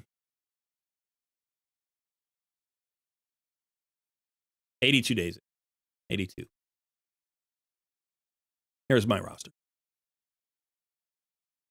Now, first of all, I've built this team a little bit different because there was a 90-day limit on, the duration of this challenge. So there is a difference here. But let's look at what I've done in the 84 days or whatever, 80 days that we've done. So 2 damage dealers first, right? Athel and Rathalos. Rathalos, fully booked, right? I didn't put a single book into Nergigante Archer until Rathalos was done. I've got Mordecai. He was my free new player code champion. He activates Rathalos with the HP burns. He's also got an increased attack. He's also got some turn meter increase and decrease, right? I've got the drop defense, right? I've got more turn meter fill. I've got a speed aura. Now I've got a reviver with some heals and a shield. So when you look at like my first, okay, so I've got I've got 9 now. 1, 2, 3, 4, 5, 6, 7, 8. I've got 8. Oh, that's weird. I thought these were 10 or 9 for. Oh, I know why it is because my screen's condensed. Okay. So even if you look at my 50s, right? What are some of the other 40s and 50s I built? I built Apothecary before I had High Katoon, right? These weren't as top priorities because I had Deacon with the speed aura, with the turn meter fill. So this was my second speed option. And then it turns out I'm like, all right, with Mordecai, I don't really need it. So I kind of went away from that. Every champion brings something new. So this is my damage dealer. And then Athel is my damage dealer. But what does she bring? She brings a weaken on the A1. So that's something that Rathalos didn't bring. What does Nergigante Archer bring? Tons of stuff. She's crazy, right? So she brings a stun, a decrease speed, a hex, and a provoke, plus sustain for herself and the entire team. So she's part of the sustain. But I didn't have a reviver. So what did I do? I went out and got some shields and revives, right? Here's my increased attack. Needed that. HP burns. Needed that. Decreased defense. Needed that. Leech. Needed that. Turn meter fill and decrease. Needed that. Okay, now why the cold heart? Why did you get the cold heart? Well, she's got a 4-hitter on the A1. She's got a heal reduction that I didn't have. She's got a max enemy HP nuke that I didn't have and 100% turn meter decrease, which I needed. All new things. Then I went and got Ugo. What does Ugo bring? Ugo brings a block buffs debuff that I didn't have. She brings a mini cleanse that I didn't have, right? So every single champion brings something new to the roster. If you look at the 40s that I'm thinking about, like there are, a lot of these are just built for faction crypts, right? Master Butcher was built to help me get past the early stages of Bommel. But now, what are the next 5-star or 6-star champions? Sanguinia. Why? Well, she actually has a block debuffs buff, which I don't have, right? she has a full team cleanse, which I don't have, right? I have a mini cleanse with Ugo, but I don't have a full team cleanse. She also has a triple hitter on her A1. Again, I'm still trying to solve Fire Knight, right? Phoenix is an option. Why? Well, he has a block revive on his A1. He hits really hard, right? It might be now at this point I could extend to a third damage dealer. But I also have Shamail, right? So he might be the third damage dealer, right? Or I guess fourth, because Cold Heart, so right now I have 3 damage dealers. So maybe it's a time to extend to a 4th damage dealer, but that's questionable, right? I maybe don't need. I've got Renegade down here. She'll give me a cooldown reset. That could be highly valuable, right? So I've got, Gnarlhorn gives me an AoE provoke. That could be highly valuable. I do have Rector Drath. He's got a AoE decreased defense. He's a different affinity from Deacon Armstrong. It's a different affinity from Ugo. I would have 3 drop defense champions, but they'd all be different affinities. So that's an option. I don't think he's next, though, right? Because I don't really need the damage. I need more utility. I have a lot of damage dealer options. There's Wuzgar. He's got a 4-hitter on his A1. Talk about solving Fire Knight, right? Like, that would be huge. Plus, he's tanky. He heals himself. He can place a shield on, he's got some survivability for the team. Plus, that reflect damage, really good for Fire Knight. So if I want to solve Fire Knight, imagine Wuzgar and Coldheart on the same team with, say, Deacon Armstrong, right, for turn meter fill. And then maybe the Athel with a triple hit on the A1. And then probably I need some tankiness. I want the slow, so probably Nergigante Archer. So now I'm looking at a double hitter, a quad hitter, a triple hitter, a quad hitter, and a single hit with the slow. Plus this brings sustain. So I've got sustain from this. I've got sustain from Wuzgar. I've got sustain from Deacon, right? Like that might be enough right there. Plus I've got the turn meter drop on the Heartseeker. That's a pretty good Fire Knight team. Not great. I don't like running 3 damage dealers in there. I would rather have a support who had multi-hits. But I don't really have one right now except for Apothecary. So that would be the other option. Get Apothecary up to 6 stars. Get him running really fast. Go Deacon, Apothecary, Wuzgar, Coldheart, and then maybe Nergigante Archer to stick with the slow. And take Athel out of the team. Right? Yeah. Archer is control, and she makes the waves easier. She makes the waves a breeze. She is absolutely a great wave champion. And you do need a wave champion as well. Now, if I didn't have Archer, I could always go with like a Melga, right? I could go with a Melga. She gives me that shield. She's going to give me a revive when people die. Again, she's only a single hit, but that's okay. Like, I don't need everybody to be a multi-hitter, right? I've got 2 quad hitters. Like, that's more than enough. Those 2 should be more than enough. And I would still have the triple hit from Apothecary, the double hit from Deacon. Like, that's plenty. I need turn meter control. I need wave control. I need survivability. So I should be able to unlock Fire Knight 25. And if you look at the fact that, like, I have 8 6 stars, let me show you where I am in terms of my dungeon. Look at Dragon's Lair. I've been at hard stage 4 for like a month. Right? Pushing past this point doesn't require a new team. It requires better gear. Right? There may be some champions who could unlock it as well. Like I could pull a potential, really strong champion that could unlock higher levels, but really I just need better gear. I've been able to farm stage 4 for a month, and I've gotten some decent gear from it. Let's look at Spider. Stage 25. Haven't been able to unlock hard yet. Like haven't been able to do stage 1 yet, but I haven't tried in like 3 weeks. So I could possibly do that now. So when you think about the same number of days logged in. Now, granted, this has been a huge focus for me because it's the HH Challenge account. And I got really lucky in it and got an opportunity to get Archer. But, when we're talking about focus, the fact that I've only had 2 legendaries actually has helped me. Because they're both basically fully booked. Like, fully booked here. I'm now, 3 books away? 4 books away from getting Archer fully booked. And then I spread out those abilities. And so this is the exact thing I would recommend to anybody. Like anytime you're building an account, even if you're stuck on your current account, take a look around, look at your roster and say, do I have all of my roles filled in? Does every champion contribute something new to my roster? Does every champion solve a new problem for my roster? Right? Like solves damage, solves wave control and sustain, solves my increase attack issue, solves my revive issue, solves turn meter, solves, turn meter control, solves Hydra, so everybody solves a thing. And again, it doesn't have to be perfect, right? If I build Wuzgar and I'm like, I literally get no value out of him anywhere else except he solves Fire Knight 25 for me, if that's the only thing he solves, then that means he also solves my farming for Savage Gear.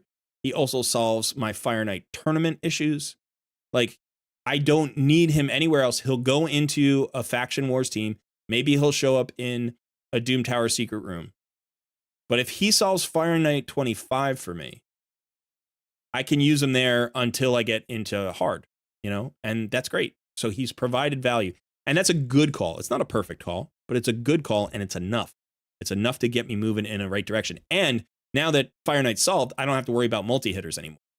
Right? The multi-hitter thing is off the menu. Now I'm like, all right, now I need a new skill. Now maybe I need a block revive to handle those Wukongs, to handle some of the, issues, certain bosses who have, like Ice Golem, who have revive minions and stuff like that. So, all right, now let's do that. Let's build Phoenix. That's going to solve Wukong and Ice Golem for me. Now that's done. Right? He goes into a faction crypt team, secret rooms and Doom Towers, and I don't have to worry about him anymore.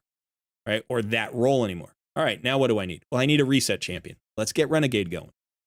Right? That's how you progress an account. Or at least that's how I progress an account, and it seems to work pretty well. All right. So I hope that was helpful. Let's go ahead and call that a takeover. Let's reset the wheel of takeover, son. Are you ready?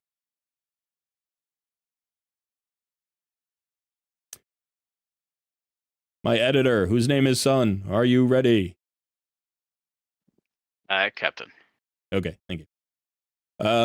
Yeah.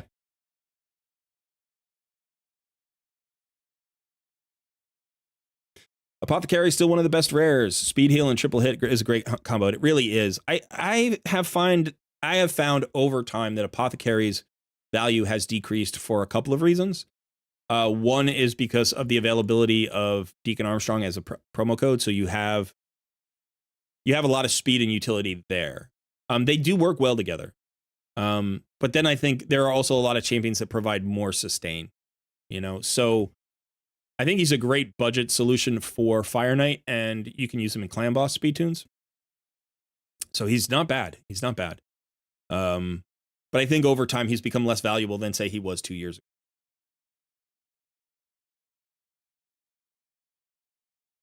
Raid Madness for blue and below next for rares and uncommons? Maybe. We're not going to be doing a Raid Madness for a while. So this will be potentially a once a year thing or maybe a twice a year thing. I have some other ideas for cool contests. The issue is it literally takes over the schedule. We have to devote so much time to it. Sun works so hard on it that we really don't have the energy to do a lot of other stuff. So the guides have taken a hit. We haven't put out very many guides in the last month. And then, it would be different if we did it at a different time when the HH Challenge wasn't live. So like next year, we'll wait for the HH Challenge to end before we do Raid Madness. It won't be in March. It'll probably be in April or May. Just because trying to do the HH Challenge plus the normal account plus the Raid Madness all at the same time, it was ambitious. I didn't really think it all the way through, and it's been exhausting. It's been utterly exhausting.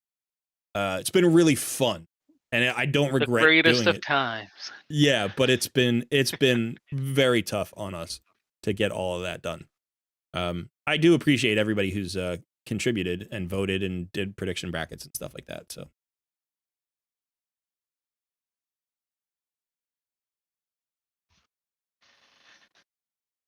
All right, so we've reset it. We've got people reacting. We're going to give them 1 more minute. So go ahead and react. Just a quick reminder, have your login information ready. You can shoot me a DM as soon as you win your takeover. And if you haven't done this before, you just want to be a member of our Discord community, go ahead and react to the message in the Wheel of Takeover channel down in the coaching corner.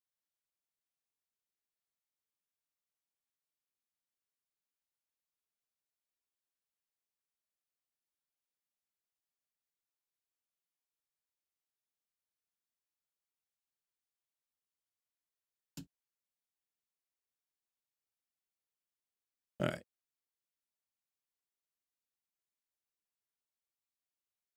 Yeah, all right, let's see. Let's burn some energy here as well. Just got to keep going. I'm almost, right? Almost to that capstone. What did I need? I needed like 25 or 35 more.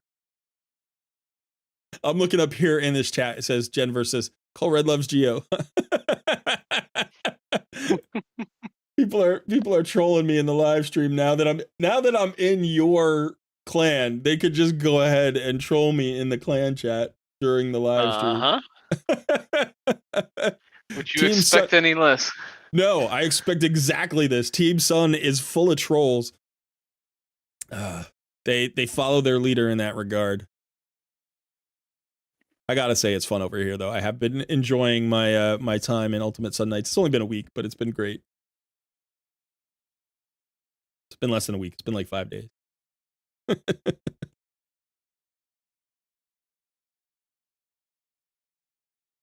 Yeah, Sun's been killing it, hasn't he? Man, been doing a great job with the Raid Madness. And in general, like he does in all things. He. In all things in life. Just like that. It's that easy. It's that easy. Making life look easy since 1989 or whatever year. What year were you born? 1990. 1990. He's a 90s kid. No, I'm technically the 90s kid. You were just born in the 90s. Yep. I wouldn't even say I was a 90s kid. I was really I was more of an 80s kid than a 90s kid, I guess. I graduated high school and college in the 90s, though. So that feels like my decade more than any other. All right, so I think we've had enough time. Let's go ahead and spin that wheel.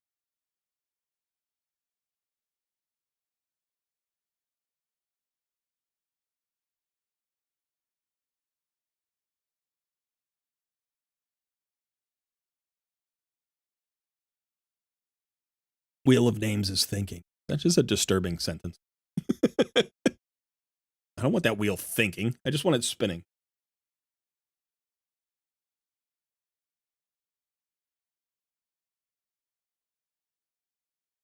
Is that legit? That's legit. That's legit. Oh my God. Oh, this is the best takeover of all time. This is the best takeover of all time. The funny thing is, I almost never do. I happen to notice. Oh, nobody's done the pet the Geo emote on this one, so I put the Geo emote so that other people could put it on vote on that one. Okay, wait. Hold up. So this is actually kind of a thing now. We got to make this a thing. So I can't just do this. All right, so we gotta start a poll here. I can't believe I won. Oh no. I did. What a win. This is really I need everybody to vote on this poll, because remember, this is going to be our second takeover of the day. So this means nobody else is going to get a takeover. Do you want to see me do a live takeover of Sun's account?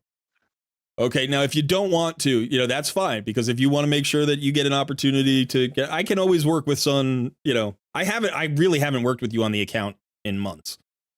So I have no idea where the account stands. I have no idea what you've done on it since the end of Noob versus Pro. I don't think I've looked at it.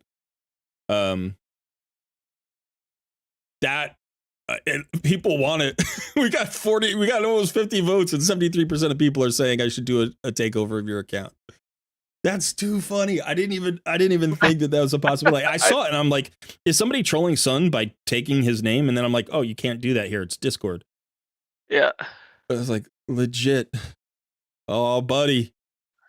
They Oh, just buddy. want you to roast me. That's all it Yeah. is.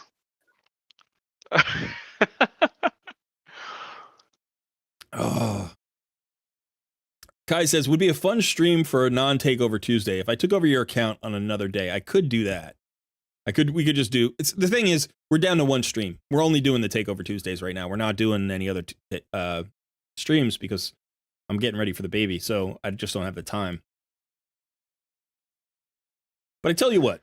How about this? What if we make it a quick one? And then you just poke around, have some fun, roast me, and then do another one. People want to see it, but I'm not just gonna open your account and roast you on it because one, I know the account's well built, so I'd be stretching to roast you on it. But two, I think it would be really interesting. People would probably be interested in that interaction. So this is what I think we're gonna do. I think we're going to make that a video. It's not going to be a live stream. We'll do that as a video. So maybe we could do that later this week. We could do it tomorrow, maybe.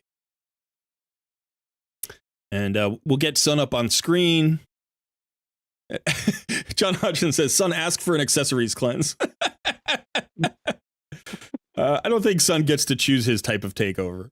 I don't think that's a thing. Yeah. So we'll make it a video. And people want to see it. Clearly people want to see it, but I want to give an account takeover to somebody who's, who could benefit and doesn't have access to me all the time. So that was really funny though. I was just like, oh man, I'm excited for this. We should do that. Well, so we're going to do this as a video. So thanks for the encouragement. We're going to count this poll as an indication that people want to see that happen. So we'll do that in the next few days. Hopefully that'll be out by the end of the week. Because we do have... No, tomorrow would be a good day. Tomorrow's Wednesday. We don't have a video for tomorrow. So we could do that tomorrow, maybe. Yeah. Yeah. And maybe what we'll do is we'll stream it in Discord. So if you're a member of the Discord community, maybe tonight what we'll do is we'll stream it in the Discord, and people can come and watch it live if they want, and then we'll just put it out as a video afterward. All right, Darren, have a good one. Poll doesn't math. Yeah, I know. It's 99%, right? All right, I'm gonna take my name out here. Yeah. Okay, so everybody, if you're leaving, we're just spinning again. Okay. It's been soon enough. Sun should do the Sunday stream. Yeah, that is something that we talked about. It may be Sun's Day as opposed to Sunday. Sun's Day, fun day. Fun's Day. Sun's Day, fun's day. Sun's Fun Day Sunday. Now we're getting somewhere.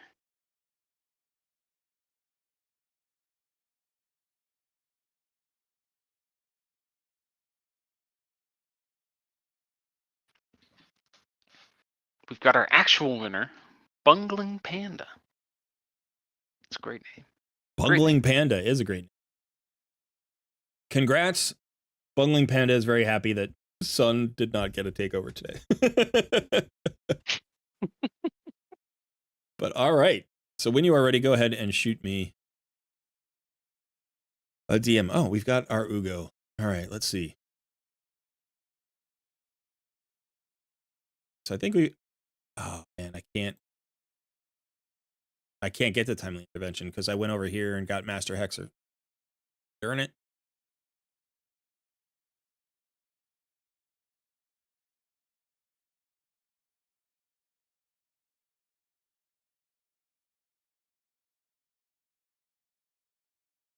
So here's the question. That. Should I... No. I think we've got to go for Spirit Haste, right?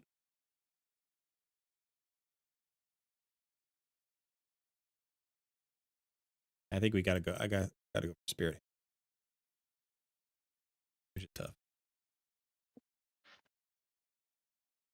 Yeah, I could have gone for the Leech, but I've got Deacon Armstrong as well. So, like, I'll have the leeches, and I've got enough sustain. It's not really a sustain issue.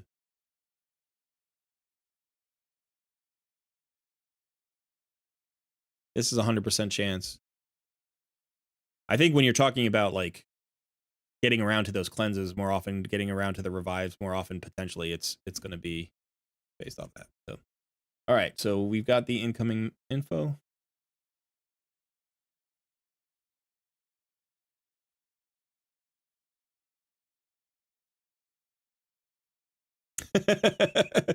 That's fine.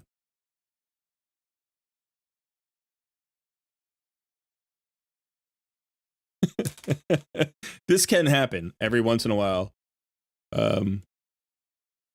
Panda here wants to do a little password change. Some people's passwords. This is something that I've never experienced before ever. This is a completely new experience for me. I get to see what people's passwords are. Now, I don't remember them, by the way. I forget them instantaneously. I have no interest in messing with anybody's account or anything. The information is not useful to me other than to just copy and paste it in and get into your account.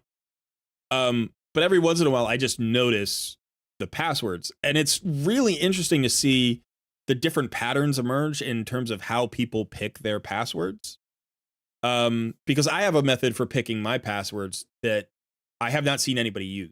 But there are some other methods that sort of mimic what I do in terms of like trying to find a secure password. Some people clearly don't care about like security. Like they're just like, yeah, who's going to hack my Raid account? Which is to a certain extent kind of true. Like, you know, whatever. Although then you get it hacked and then it sucks, right? So it's like we have had some Discord accounts hacked. In the last few months, we've probably had what, like at least three hacked. And you know, they get removed from our Discord community. They get bumped. And so, you know, there are areas where you need like slightly better password, probably protection, or like two-factor authentication. But yeah, it is funny to see people's passwords sometimes. Oh, I can't add any more accounts. So let me remove.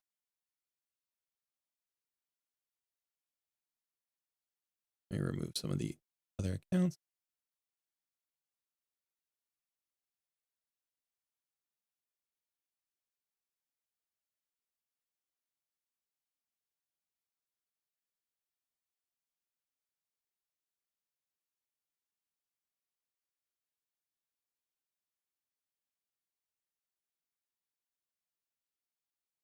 All right, need the code.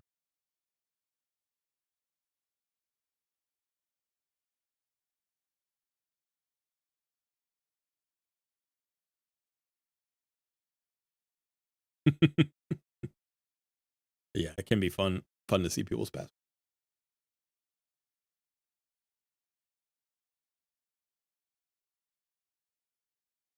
Alex says, I have 35 unique passwords for my job. Don't need Raid to be the 36th. Yeah, that's fair.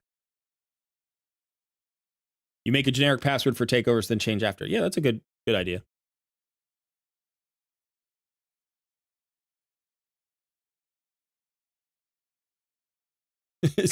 Stefan's like, you can always mess with my account if it needs it, like, to be honest.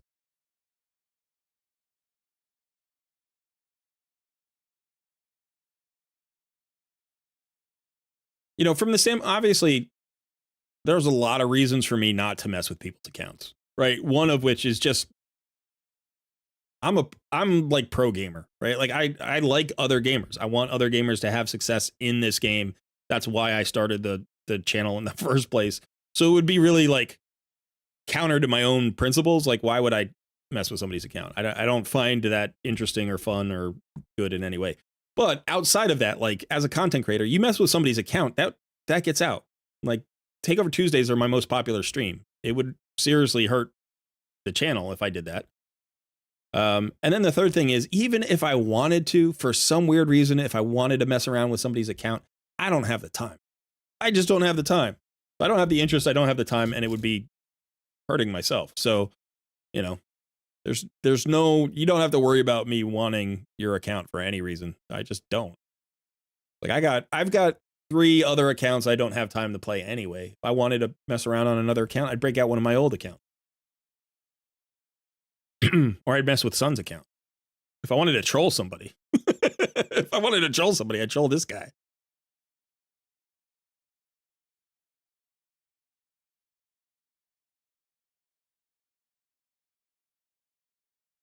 All right, Bungling Panda. Let me know what it is you're looking for. In the meantime, I will take a stroll around the account. Level 64. Day 102. Okay, so pushing pretty hard, which is nice. I mean, 64 is a really good progress for 102 days in. That's a pretty good pace. That's a pretty good pace. You're one of those red dot animals. That's fine. That won't bother me at all, I promise. Won't bother me. Totally bothers me. Let's take a look at the roster.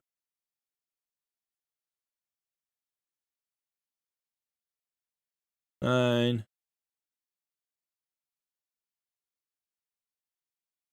And 6. 15. 15 6 stars. All right. You've got your Sun Wukong, which is great. You've got your Geo, Madame Saris out, Rector Drath, Royal Guard. Wow. Wow. Talk about a stacked account.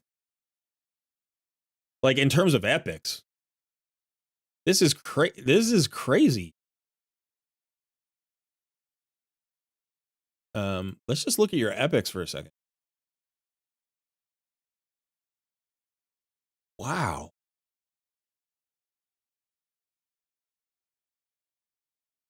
You are doing really good on epics. Holy cow.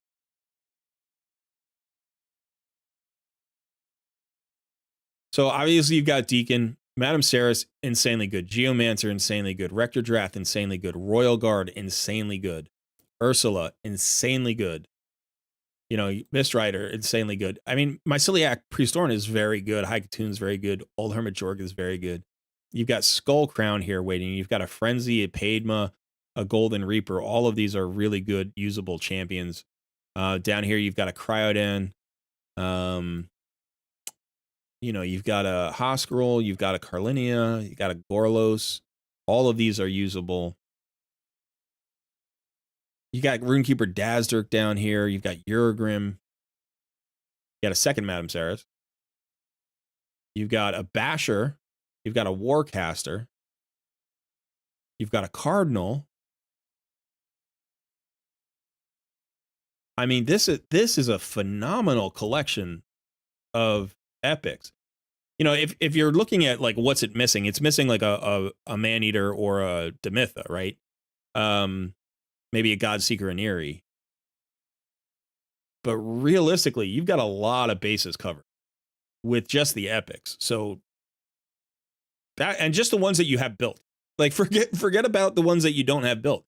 If you just look at, like, just look at these first 5. This is a Final Four champion. Madame Saris, I think, made the round of, like, I'm talking about Raid Madness. I think she was in the Epic 8, right? Or maybe she lost in this 16 round of 16. So top 16 champion. Geomancer's still in it. He's probably going to win the whole thing. Rector Drath was a round of 16. Royal Guard was a round of 8. Myceliac Priestorn didn't make the top 64, but he could have. Ursula was a 2 seed, although she lost in the 3rd round, I think, 16. You know? And then you've got Old Hermit Jorg and Hycatoon, both of who could have made the top 64. Mist Rider Dathi made it and lost to Royal Guard in the Elite 8. So 1, 2, 3, 4, 5, 6, 7. At least 7 of the top 16 champions in Raid Madness. That's crazy good. That's crazy good. All right.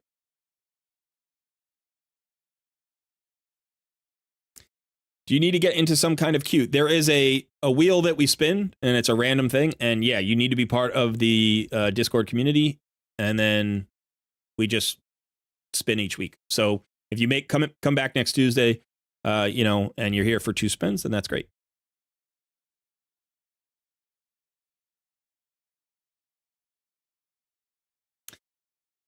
Berserk Outcast says, you made me a clan boss team for Ultra Nightmare team on a takeover, and it helped me change from a 4 to 5 key to a 3 key. I've changed 1 champion because I pulled a good epic. Thank you. You're welcome. I'm glad it helped. Alex said, I can't wait to show you my Zenogre Ultra Nightmare tune, Cole. Yeah, you've been updating me on that. I'm excited to see it. Okay. So let's take a look what we're saying here. I'm looking mainly to progress Dragon and Fire Knight. I can do stage 20 consistently, but looking to go for stage 24 consistently in both. So Dragon and Fire Knight. Okay, let's take a look at your Dragon and Fire Knight team. We'll start with Dragon. Dragon tends to be the easier of the two. You're at stage 23, so that's not far.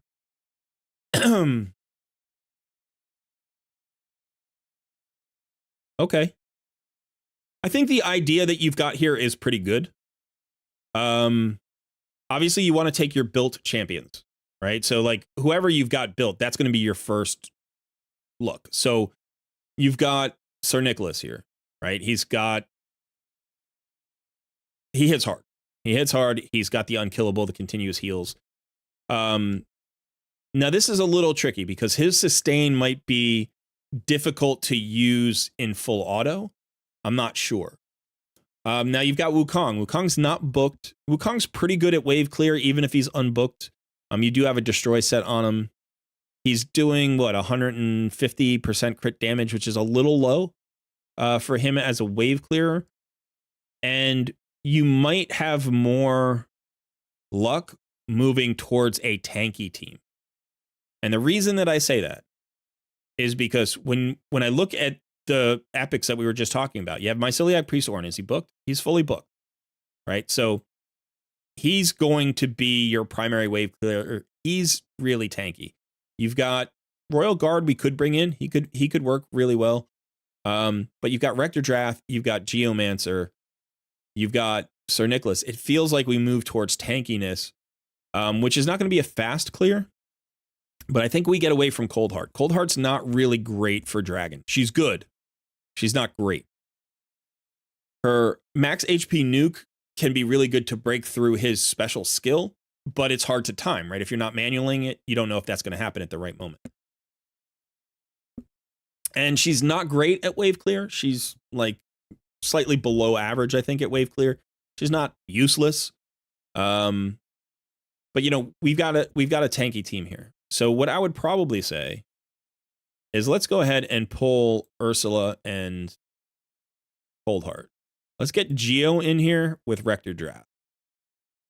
All right, so first of all, we replaced 250s with 60s. Now, Rector Drath is not as good a reviver as Ursula, and she doesn't have the AoE decrease attack, right, which Ursula has, and that's really valuable. But basically what we're going to do here is we're just going to go tanky. We're going to get the additional mitigations from Rector Drath's Veil. We're going to get the additional mitigations from Geomancer's passive. You combine that with the heals that Rector Drath brings and the revive, and I think this team works its way through. It won't be super fast. Shouldn't be too slow. And it'll do okay on the boss, right? Geomancer's passive is going to do okay on the boss. The poisons will do okay on the boss. And we'll just let the chips fall where they may. Now, we are going into Spirit Affinity here. So Geomancer and Rector Drath are both weak affinity, but I don't think it's going to matter. If it does matter, we'll tweak it. Let me just check these champions, make sure see how they're built. Okay, so you don't have Rector Drath's masteries done.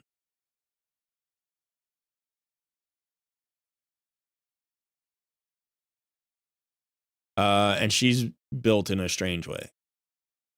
I don't know if this is an optimizer build. I'm assuming it's an optimizer build. Her speed's nice at 218. That's a good speed. Her HP level's good at over 40k. Let's see Geo. Geo's book.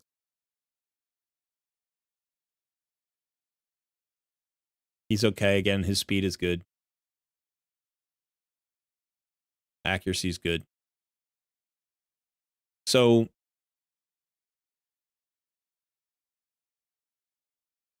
yeah, it's okay.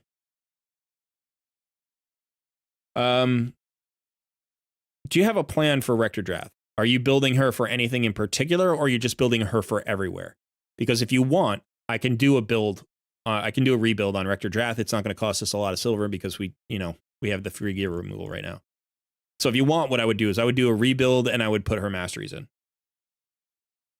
If you're building her for something very specifically, then maybe we leave it alone, or we can discuss how you do the mastery.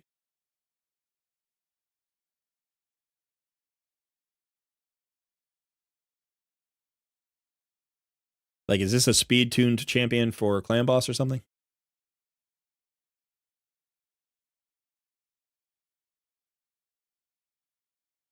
Okay. All right. So here's the thing about Rector. You're probably going to have her in boss fights. So you can absolutely mastery her in defense and support and make her very tanky and I mean, she can be really good here. You can even get down into the retribution and the deterrence. She's got an A1 decrease attack. This is not a huge chance. I think it's 40% chance when booked. No, it's actually 50% chance when booked. So it's a decent chance, right? This is the only thing you need accuracy for in her kit. So some people will completely ignore the decrease attack. But if we look at what you've got going in terms of your roster, let's look for debuffs for the decrease attack. Okay, you've actually got some good options here, right? You've got Ursula, who's really good. It's an AoE 100% decrease attack when it's booked. And then Madame Saris is also 100% AoE decrease attack. Sorry, on her A3. And this is her buff strip. So, you do have those options. You even have Paid Mill here, who's got a really good one. So, you could potentially ignore it. But if you're going to use her in boss fights, you want that accuracy on her. And the good news is probably the toughest content you're going to worry about her decrease attack in is clan boss. So you can kind of, figure out what you want. Now, one thing you can do, and this is still a relatively newer account, right? You're in terms of the number of days you played and the size of your roster. Remember, you get one free remastery, right? So what you could do right now is build her as your clan boss support champion, as your all-around boss fighting support champion, in which case we give her accuracy, we give her War Master, we avoid the defense tree. This will help your account progress. Then when you get towards end game, you get a little bit more into the mid game, you build your roster a little bit, and she becomes less important as a decrease attack champion and less important as like needing to do like War Master against clan boss and stuff like that. Let's say you get her into Hydra and she becomes a Hydra champion. She's a solution for the head of Torment, I believe. With that veil. Now you really want the veil. Now you switch her into defense and support and you rebuild her for sustain for maybe, but you could get her in reflex. You can get her in relentless. You could put her in regen. You can do that kind of thing with her. And that's where she's going to live at end game. So this is a champion who kind of evolves over time. But for right now, as your everywhere support, what I would recommend is getting that decrease attack availability on her. So we would shoot for something like, I think we need at least 225 accuracy for all of the dungeons up to stage 25. So that would kind of be a minimum that I would look for. Let me just double check that.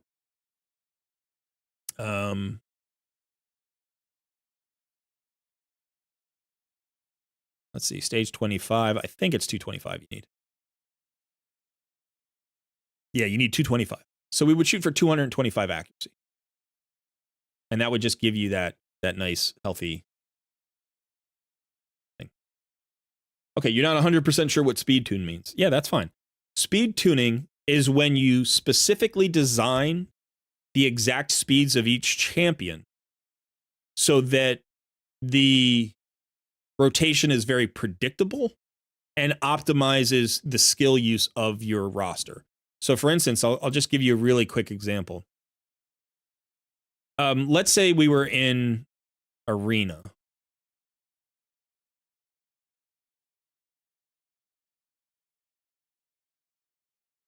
All right, you're in Gold 5 here.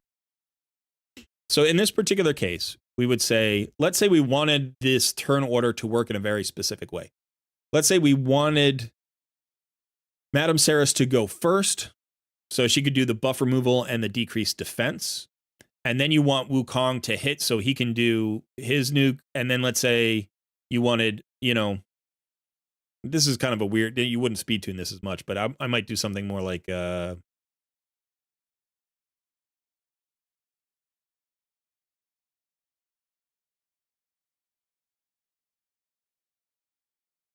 Yeah, so this is a little bit more what you would see. So here we want Deacon to go first. He has the turn meter fill. So by going first, right, by being the fastest champion, he actually makes everybody faster because he gives a turn meter fill and a turn meter decrease to the enemy. He also is the drop defense champion. Then you have Wukong go second as the buff strip champion, right? And then you would have Sir Nicholas hit third because he's going to nuke, after that point. If you had an increase attack champion, like that would go here. So Ursula could go here. She would be the second fastest, actually. You would go, now you want Deacon to go first because turn meter fill. Ursula to go second for increase attack. Wukong to go third for the buff strip. But remember, the buff strip is a hit, so he's got increase attack on it. So that makes it more damaging. And then you've got Sir Nicholas as your fourth champion. He's got the decreased defense up. He's got the increased attack up. He's got the Wukong nuking in front of him, so he just has to finish everybody off. And he's your last hit. So this would be a speed tune. And again, you want Wukong in the first spot because he's the speed aura. He's got the largest speed aura. But that is what the speed tune would look like, right? The very specific progression of champions to make sure you optimize the skills. That's basically it, right? Now, imagine you had Arbiter here for a second. Imagine Ursula was Arbiter. Her aura would be 30% instead of 28%. And you would actually want her to go faster than Deacon because Deacon's drop defense is actually a hit and he's an attack-based champion. So when Arbiter fills the turn meter by 30%, she gives an increased attack.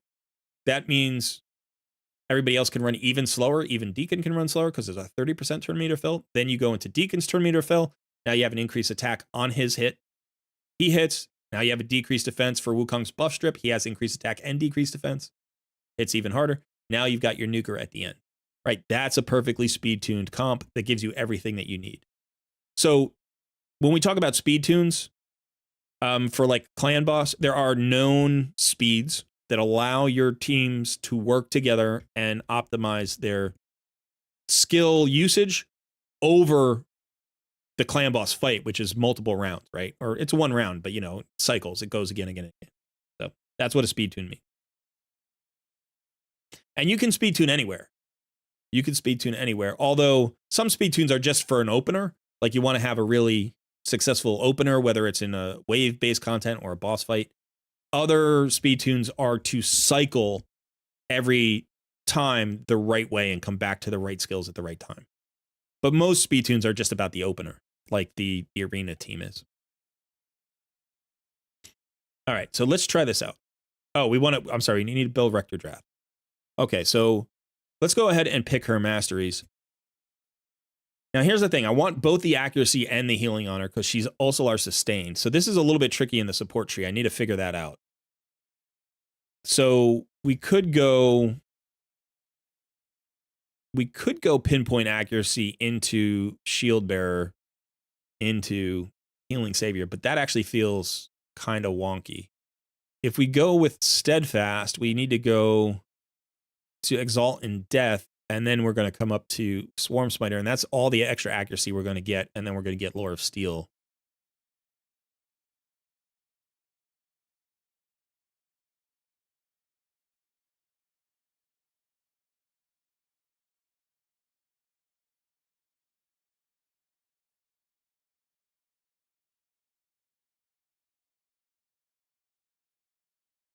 We probably want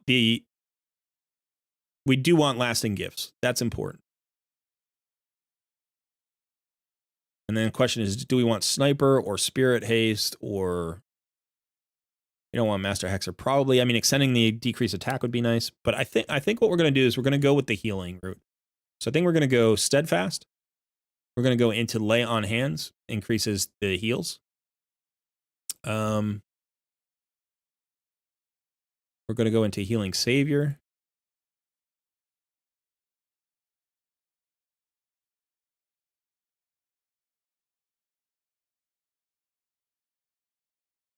See, this becomes a question of whether or not we want cycle of magic. We don't have to have cycle of magic. It's not critical on her. It's useful, but so is lore of steel. So we'll probably come down here, get merciful aid,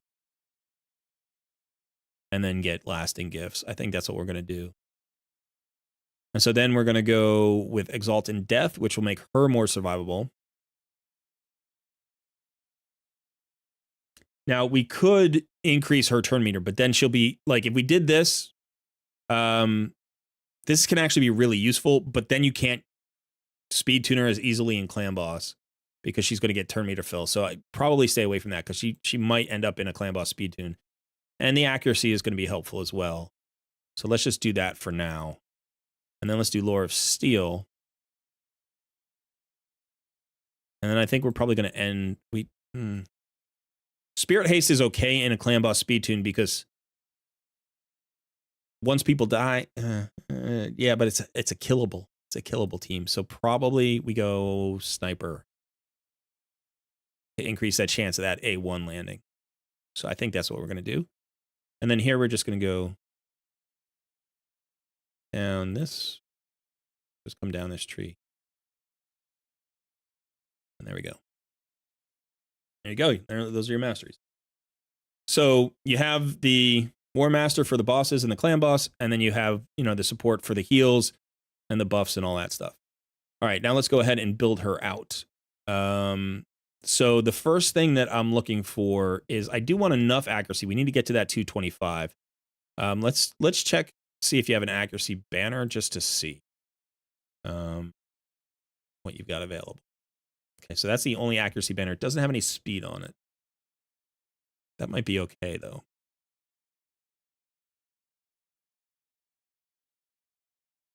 We might roll into speed. It's got HP percent and defense percent. It's not a bad banner. So let's do that for now. I'd like to get her up to at least like 210 speed. I know she's at 218 now, but we could potentially give away some speed. It wouldn't be the worst thing in the world, but I'd like to get her around 210. So let's start with the speed boots and let's look for good sets. Now speed set would be great. You don't have a ton there. Accuracy could be good. Resistance and accuracy are both good. So these two boots could work well. One of these two could. Stalwart set actually is pretty good for her if we got her into a full stalwart set. Immortal is nice. Divine Life is not bad. This has resistance and accuracy. That could be good. Guardian is a really interesting option for her. She's fairly tanky. So those are all options. In terms of, like, this gives her a little bit of a self shield, which makes her even more survivable. I think this one feels really good with the extra resist. If we could get her, let's see how much resist we need for done. So we need 305 resist to be like perfect, perfect. But let's see if we can get a bit of resist on her. So let's try that. And that's also going to get her some accuracy. Okay, so now what we look for is we look for these pieces, and we want HP percentage or defense percentage with substats of speed.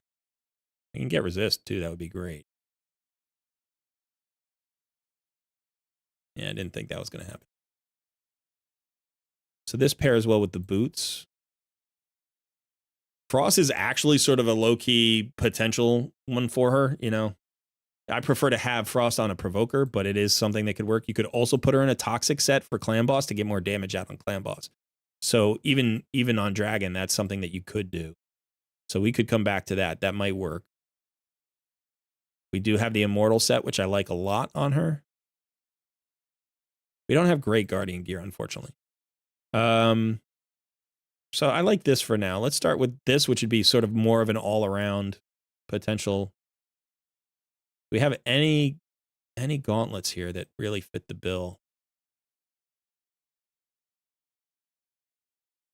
Just those.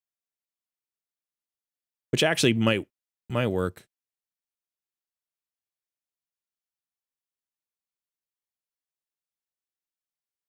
I mean, Curing is a 4-piece set, unfortunately. Stalwart. We do have these two, actually. Now that I'm thinking about it, that might work really well. These are both HP based. She's already got this on, right? This is really, that's what she's already wearing. Let's see if we can stay in the stalwart set.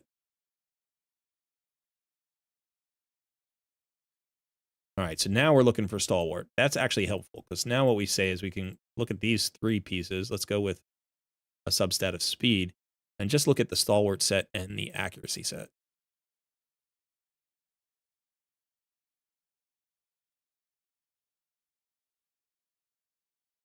Speed and defense.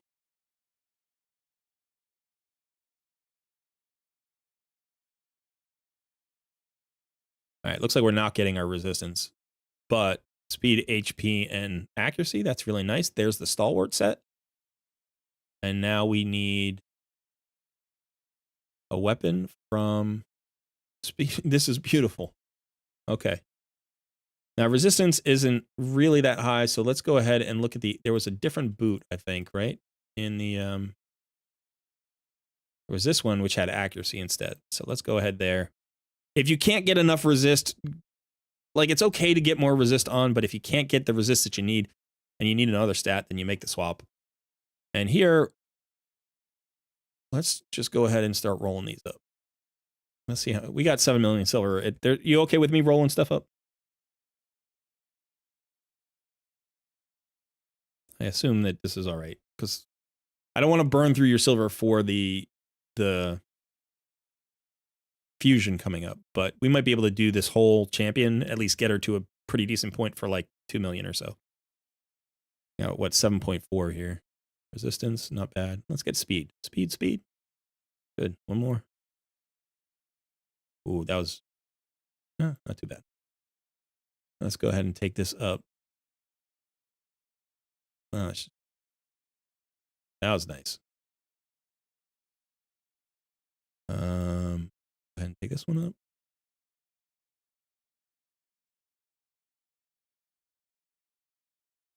And let's take this one up to, yeah, just about 2 million.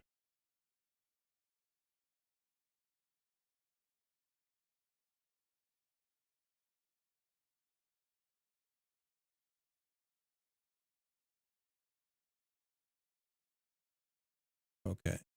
And then let's look for an amulet with accuracy.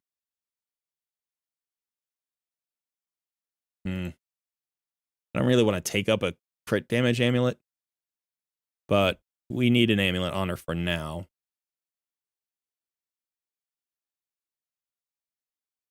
So why don't we throw this one on? Do this. That'll give us another 21 accuracy. All right.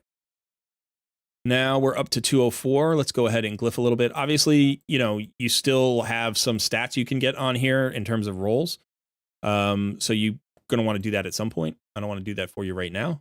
And take the accuracy banner all the way up. This will take you up to 78, I believe. Yeah, 78. So I'll give you another 28 accuracy. And that will land you at 216 or 206, I guess. And then with some glyphs on the accuracy, you should be able to get your 225 just fine, right? So you've got an accuracy substat there. You've got one here on the chest, I think.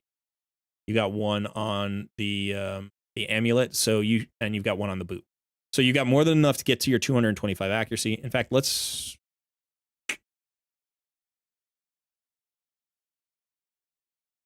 okay where we are. It's not going to be perfect. But let's go ahead and upgrade some 4-star glyphs if we got them.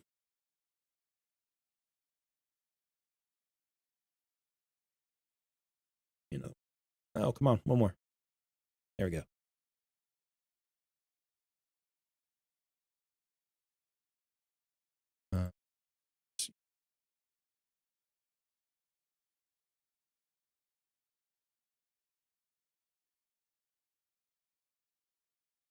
We want her tanky. As tanky as we can get her. Tanky, fast, high HP, high accuracy if we can get it. Whatever accuracy we can get onto her. Come on with the... better.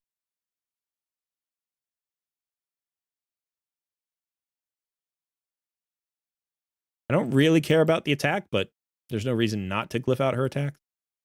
You know, get whatever damage you can get out of her.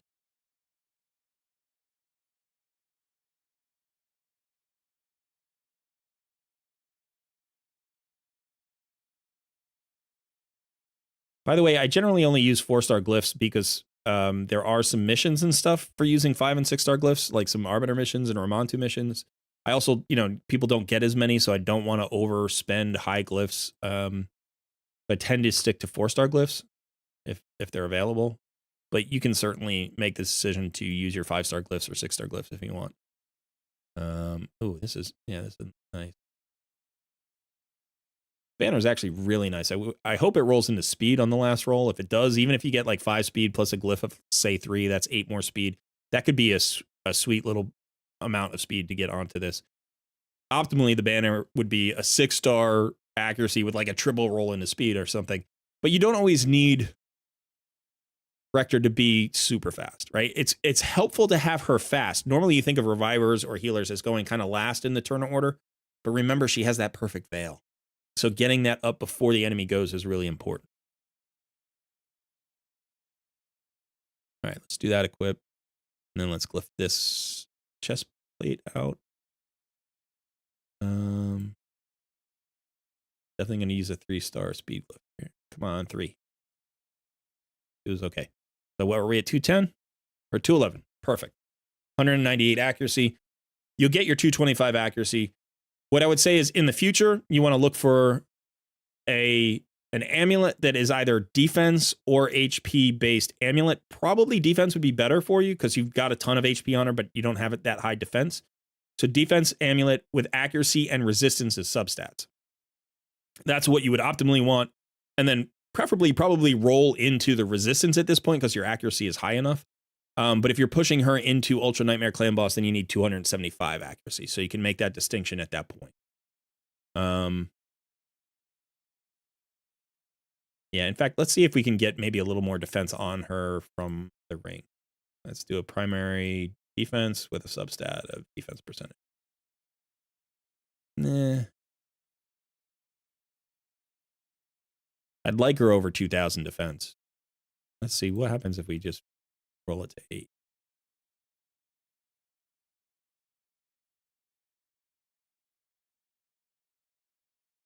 It's probably a good swap.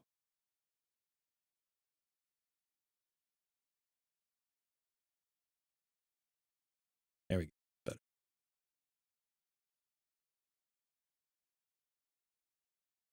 Yeah, that's probably a good swap. Okay, so now if we look at her stats, we've slowed her down a little bit, but she's still over the sort of threshold where we need her to be. Over 2K defense, 41, almost 42,000 HP. She's low on defense. I would love to see her around 3K, but we've got her in a stalwart set, which is really nice.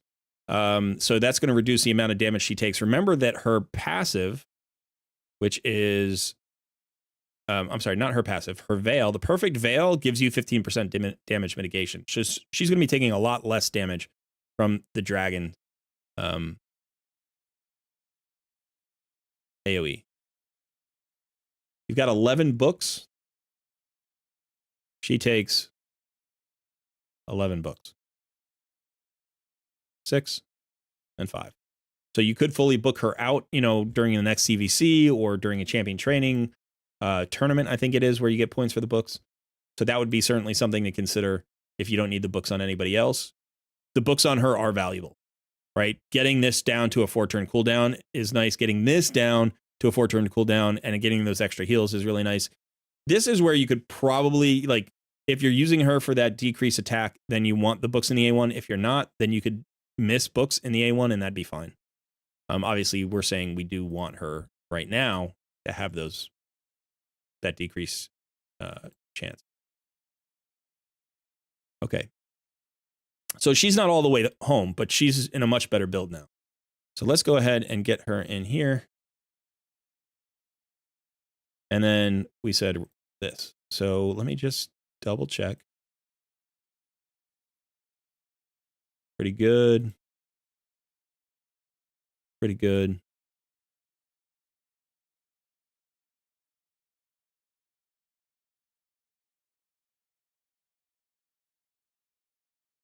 He's got the accuracy, so he's fine. This accuracy is low. And his speed is low.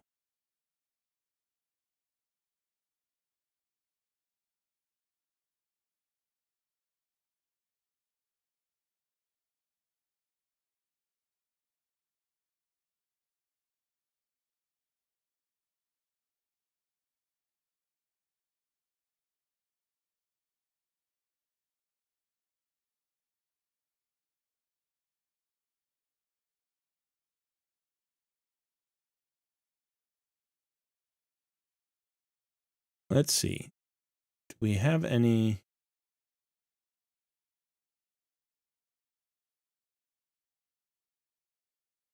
Do you mind if I forge some perception gear? If you're saving it for like a CVC, then that's cool. I don't have to do it. Okay. If we could get some 4-star boots, I mean 5-star, I'm sorry, 5-star or 6-star speed boots for Deacon, that would be a huge win. So I'm actually going to use, I think I'm going to use the mythical charms here too, because this is early on. There is no better gear to drop your mythical charms on than perception. This is where you want the perception. The only thing that you would probably drop it on other than perception actually is, let me just look and see about your Slayer set.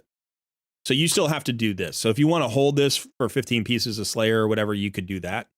So I don't have to use your mythical charms. But other than like a special set, like a forge, pass set, it's perception, especially early in an account. Because if you could get, you know what? Yeah, we're not going to use them because we're going for speed boots. So that doesn't even matter. You typically want it for other pieces than speed pieces. I'm sorry, other than speed boots, because you want it on the substats. The only way that it would work on a speed boot is if you landed it in an accuracy substat, or so yeah, okay. So we don't need to use them here. So let's go ahead and just do the rarity and the rank, and then we want boots. And we're going to go ahead and do a 10 pull here. And let's hope we get 6-star speed boots.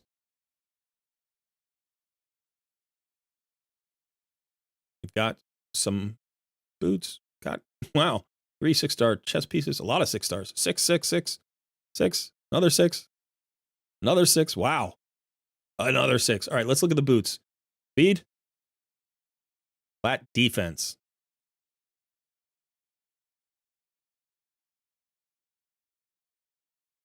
Flat defense with speed and accuracy substats. Come on. Flat attack. That's pretty awful. Look at the other pieces. Flat HP with speed and attack is not bad. Defense with speed, resistance, and HP is absolutely phenomenal. That's a great piece. The only thing that would be better is if that HP were accuracy. Flat HP with, okay, that's not too bad. It's not great. That's not bad. That's okay. Yeah. So we got one really, really good piece, and we got like 4 or 5 okay pieces. So let's collect that, and then I'm gonna, I guess, do another 10 pull of this. Let's just use the boots and see if we can get, maybe we could get lucky, get a 5-star. You got plenty of these materials. We really need speed boots for Deacon.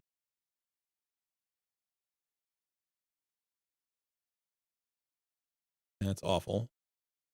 Okay. 4-star can go. That we'll hold on to.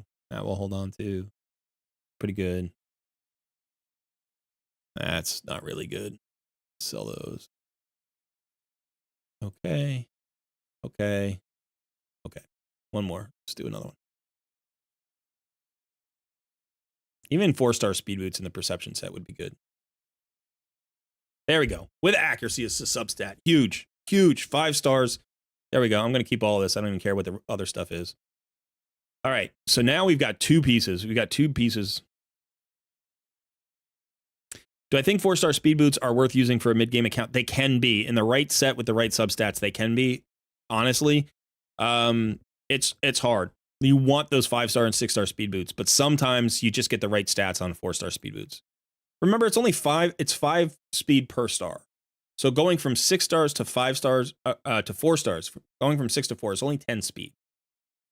So that's not insignificant, but sometimes that's okay. So now let's look at the rebuild here. So the first thing we're going to do is we're going to look for the speed boot.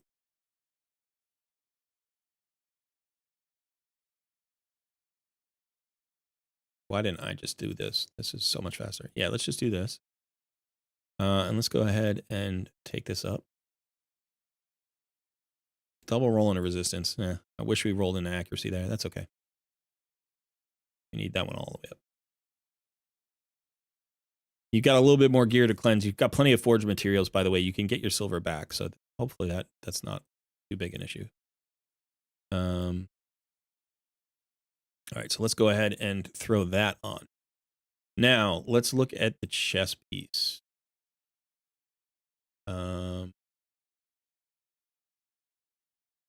What are you currently wearing? What does this have? This has a single roll into speed and accuracy. That's a nice chess piece. That's not a bad chess piece. But we've got this chess piece down here. This one. Let's upgrade this one. See if it rolls into speed a couple of times. That's one. If we get another one out of the 3, that would be really good. See if we can do this. There we go. That's beautiful. Try that on. Okay. Now let's look at the other 4 pieces. Let's see what you're currently.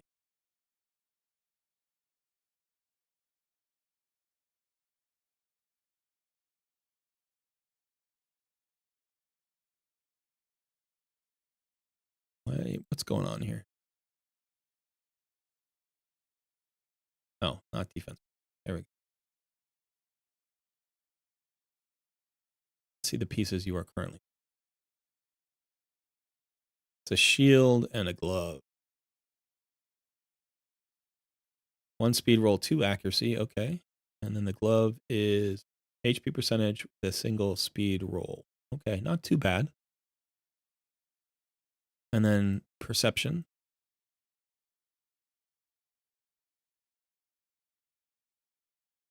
Accuracy, no speed.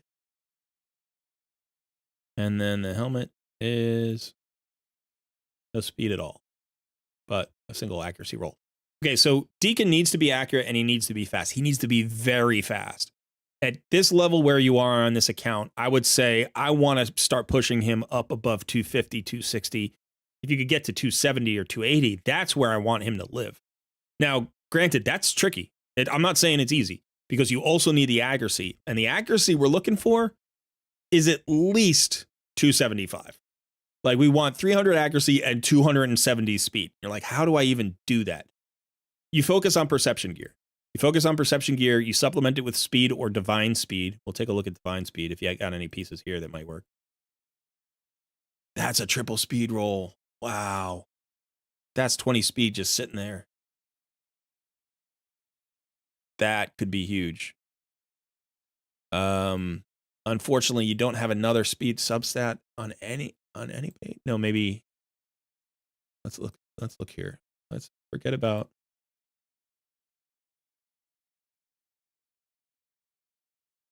That's unfortunate. So this is obviously, something that you want, but we need the accuracy and the speed. So probably the set bonus is more important than, that's awesome. That piece should go on somebody soon. As soon as you get another divine speed piece that has speed as a substat, it almost doesn't matter what piece it is. Preferably a shield or a weapon because that's more flexible. But if you get like gauntlets that have, HP percentage that have a speed substat, then you want to get that on somebody.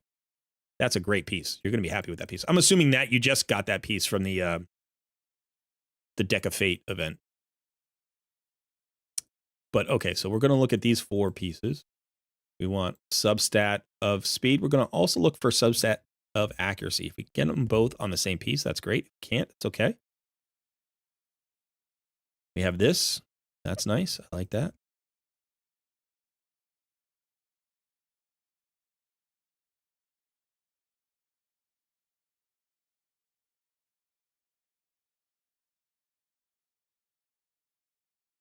Okay.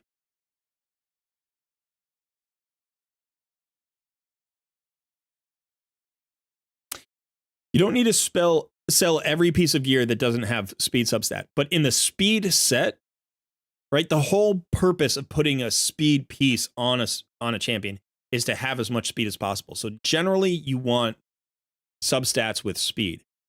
I would say for the top 3 pieces, for helmets, shields, and weapons, you can just sell anything that doesn't have a speed substat. For the bottom 3, right? Well, really for the gauntlets and the chest piece, if it's just a good main stat, like you probably hold on to it early game, right? Because sometimes like having an HP percentage gauntlet, even if it doesn't have speed substat, it'll let you round out a set and it's a good main stat. You know, so whether that's crit rate or not crit damage needs a crit rate substat and preferably speed as well. But if it's a HP percentage, defense percentage, not attack percentage, but if it's HP percentage or defense percentage, basically, then it's fine. For the chess piece, you could throw accuracy and resistance in there as well. So I think that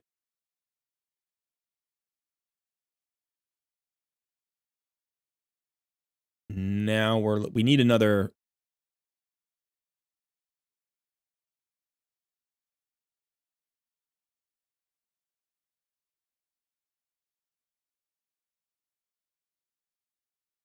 I think Deacon's more important than Eurogrim, so I would probably pull this from him. I do think, wasn't there, actually, let's just look at speed pieces for a second.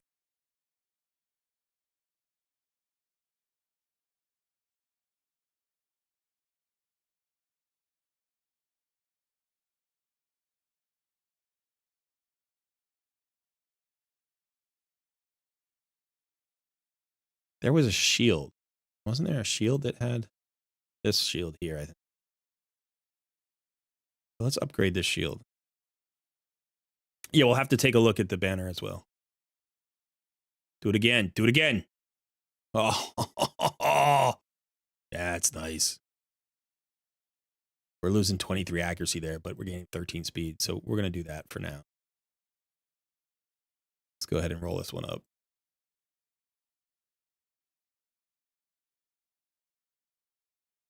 Oh, gosh.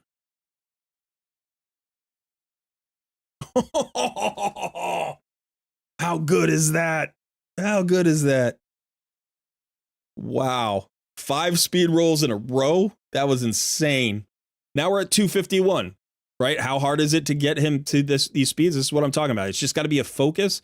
We still got glyphs to go, right? We can still glyph another 20, 25 speed depending on our glyphs. Now we need an accuracy banner. And we don't have any. Let me see if there's one. There's none equipped. All right, so let's go for a non-accuracy banner that's got speed as a substat. You're rocking this one. That's not bad. Resistance would be okay.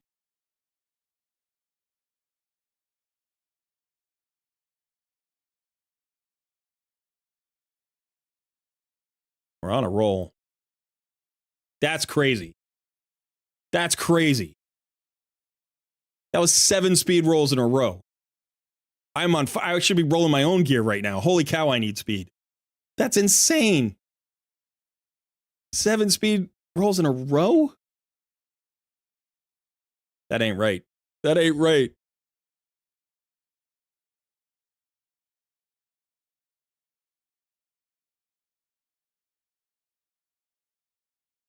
That's so good. All right, now let's just glyph him out a little bit. Let's do that. Let's glyph him out.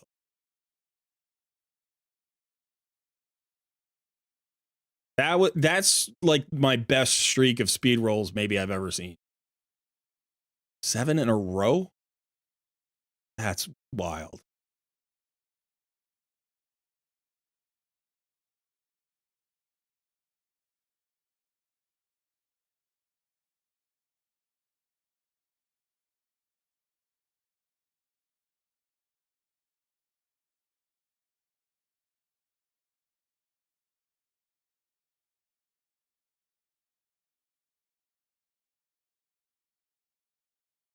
That, yeah, I'm never going to see that again. Like, I'm never going to see that again. Good thing I didn't do Sun's Takeover. Sorry, Sun. It had some nice rolls.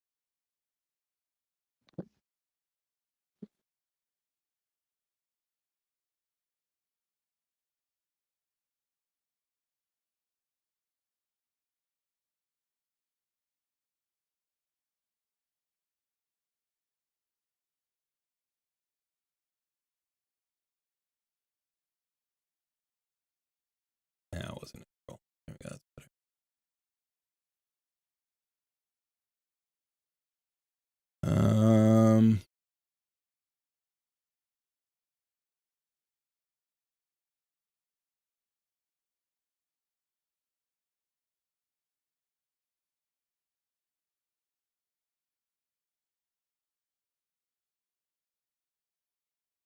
It's okay. I'm not too worried about the accuracy right now, and I don't want to crush all your silver.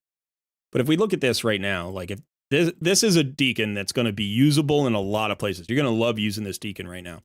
266 speed. There's more to come, by the way, right? Because you still have, like, you can get an accuracy banner with some speed substats and just push that.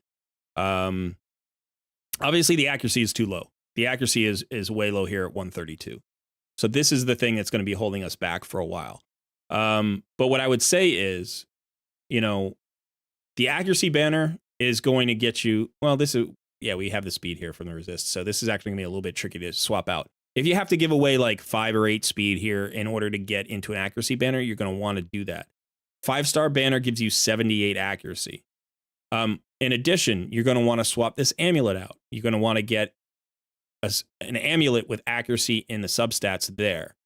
Now you have one here. It's an attack-based one. I don't really want to swap that in and spend more silver there. So you're looking for defense or HP-based amulet with accuracy, preferably resistance as well. You want to roll into the accuracy. You want at least 20 accuracy on an amulet or it's not really worth it. Plus the glyph could get you, 25 accuracy here. So you're talking about more than 100 accuracy between these two pieces. And that's going to get you up to that 225 mark. That's sort of that minimum. And then, again, what you want to look for moving forward is potentially, it looks like this helmet and these gloves.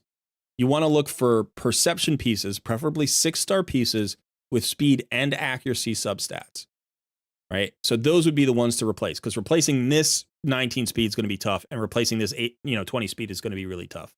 But if you happen to roll those really well in perception as well, the goal probably for Deacon is to get into 3 perception sets, right? Because 2 more perception sets is going to give you another 80 accuracy. Now you can hit that 300 accuracy mark, which is where you want to live with Deacon, 300 plus. And you're still going to be able to maintain 260 speed if you get the substats and if you start using your big glyphs and you have all the things go the right way. That's the goal. It takes a little while. It takes a second.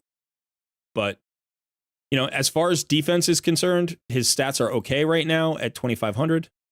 Not bad. His HP is really good at 44. So you've got the speed, the defense, and the HP that you need. You're missing the accuracy, and that's it. Which is unfortunate, because that's actually going to play in what we're doing. But that is a much, much more useful Deacon where we just put him. So let's go ahead and get into stage 24 here now. Finally do this.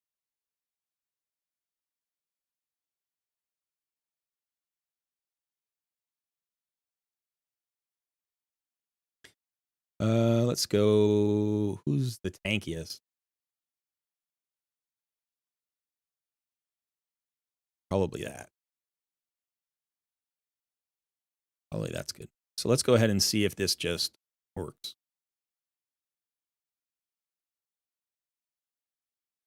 Yeah, on the amulet, there's accuracy as a substat. And you always want accuracy as a substat in your amulet for any support champion that needs accuracy, any debuffer, any damage dealer that you're putting a crit damage amulet on. If they need accuracy in their kit for anything, you want to go ahead and put that in. So she's still a little bit squishy there, but now she's got her veil. She's going to heal up. Deacon.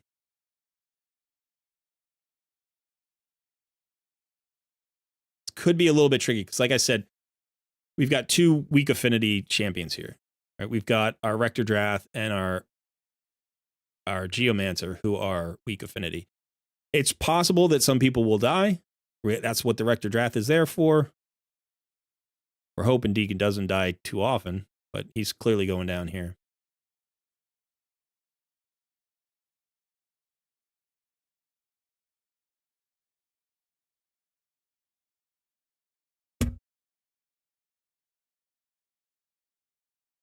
See, so we're not landing all of our decreased defenses because his accuracy isn't high enough, and that would also speed up the run a little bit.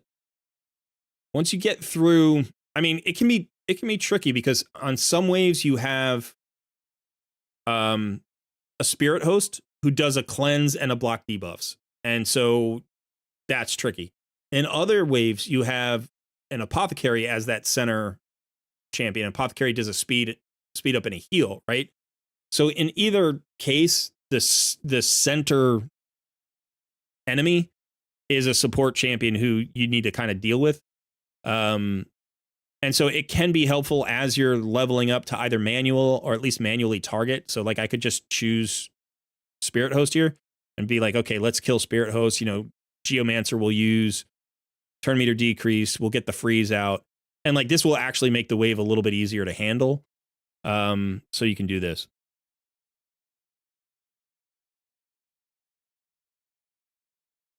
Yeah, champion order oh, that was bad.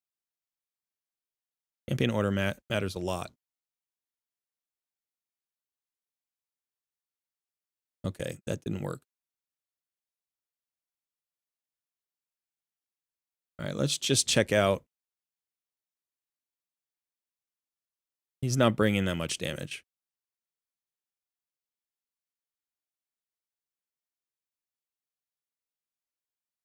This guy's okay. He's a tiny bit slow.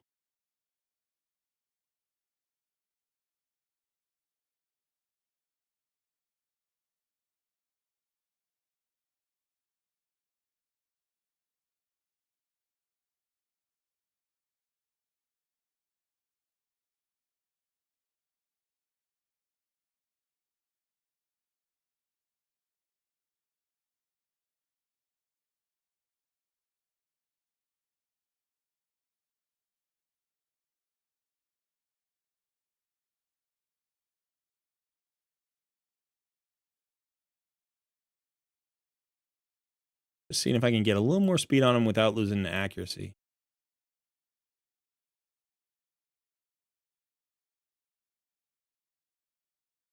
He can lose a little bit of accuracy. That's okay.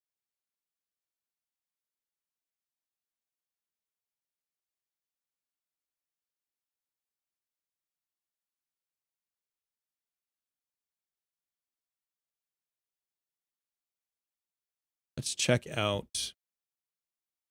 Geo's moving decently fast. I don't love this build for Geo, but it's okay. And we don't necessarily have the resources to make a huge swap. We can bring in Royal Guard. If we need more wave clear, we could potentially pull out Geomancer. Royal Guard's going to be strong affinity. And he's hitting decently hard. And he's got the accuracy. I mean, the accuracy on the boss doesn't matter. It's just a decreased speed and a decreased defense. I guess the decreased defense is nice. We give away the weaken.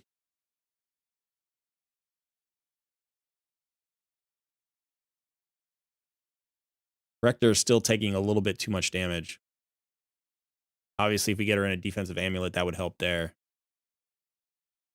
And then we still have plenty of stats to get on her. We've got more HP to get on her, you know, more defense to get on her. What about Kale? Kale's in lifesteal. That could make it different. He's running really slow, though, unfortunately. So not at that speed. At 170, he's too slow. I mean, we could potentially get him faster, but Kale's actually really good into Dragon.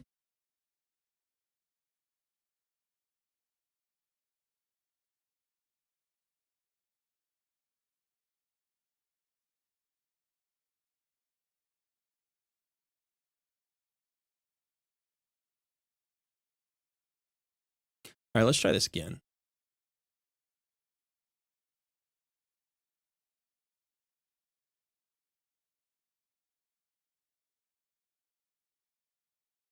So I think what we're going to do is we're going to put in... I don't think I'm going to put in Wukong. I think I'm going to put in Royal Guard. I think I'm going to do that. And I might manual my way through this particular stage. Now, I know you were kind of looking for a stage 24, you know, consistent farm team. So maybe we'll see if this does it.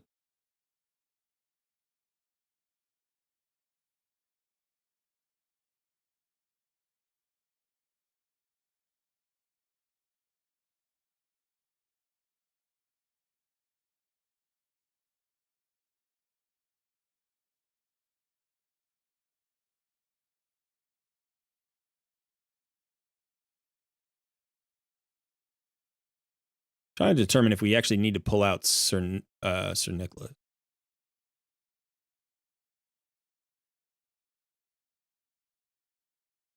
Do not kill my Rector Drath. Damn it.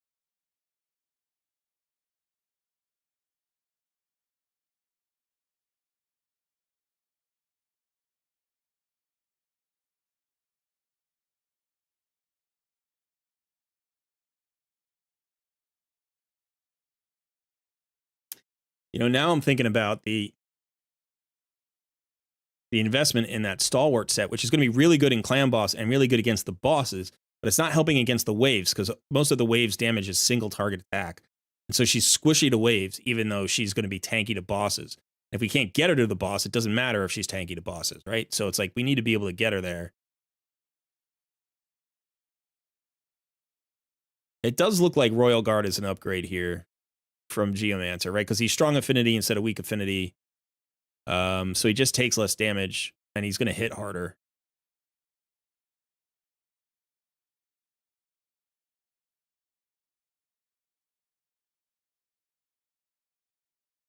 Hey, Neo. Good to see you, man.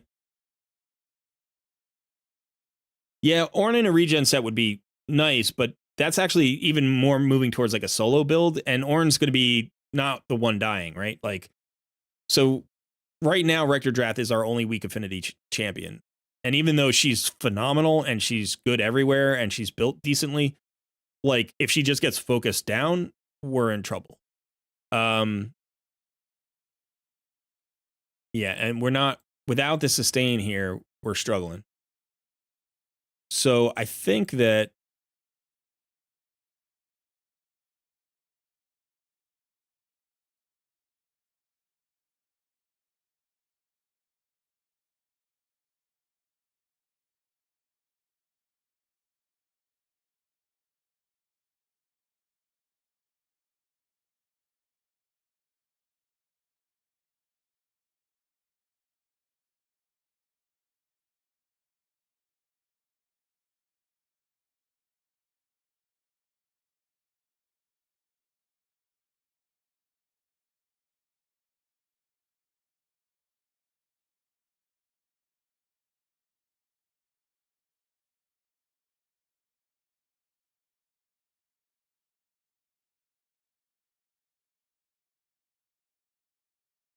I mean, we pulled a couple of good chess pieces here.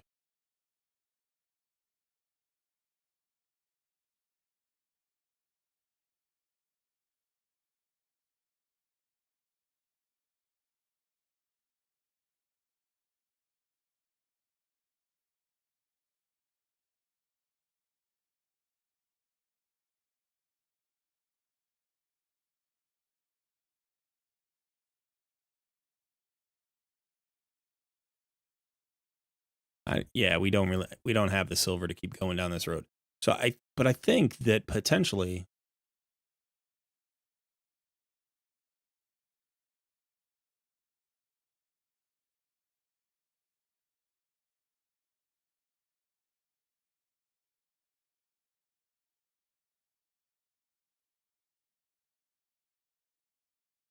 what was I saying before? I do 2 damage dealers and 3 supports, right? So we were running 3 damage dealers. And this is where I'm like, all right, let's go get that decrease attack. Let's go get a little bit of, extra revive. Let's say Rector Drath keeps dying. We've got that second revive here.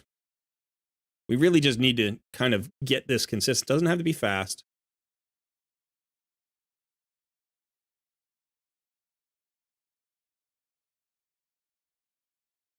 The downside here is this. Ooh. Okay. Yeah, I mean, obviously she's 5 stars.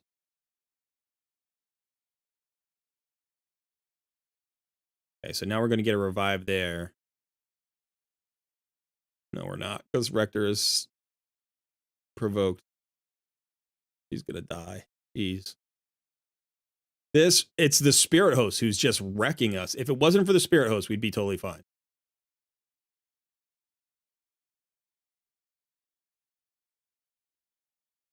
And I forget sometimes because I never farm stage 24. I always farm, like I used to farm stage 20 or stage 25.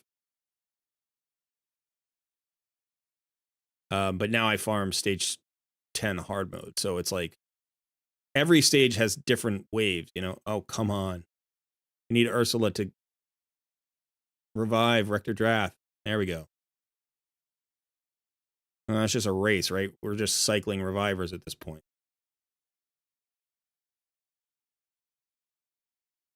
I hate that spirit host. I forgot how much of a pain in the butt she is.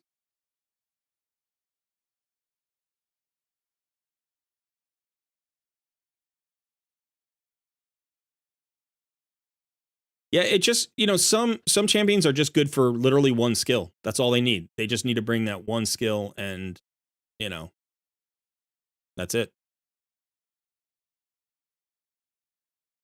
Now, one thing to consider here is Rector Drath is not booked. So if we book her out, you know, that's obviously going to be, it's going to have a different feel to it because she's going to come around to that heal more often. She's going to come around to the perfect veil more often. She's going to come around to her revive more often. I think Ursula's not booked either.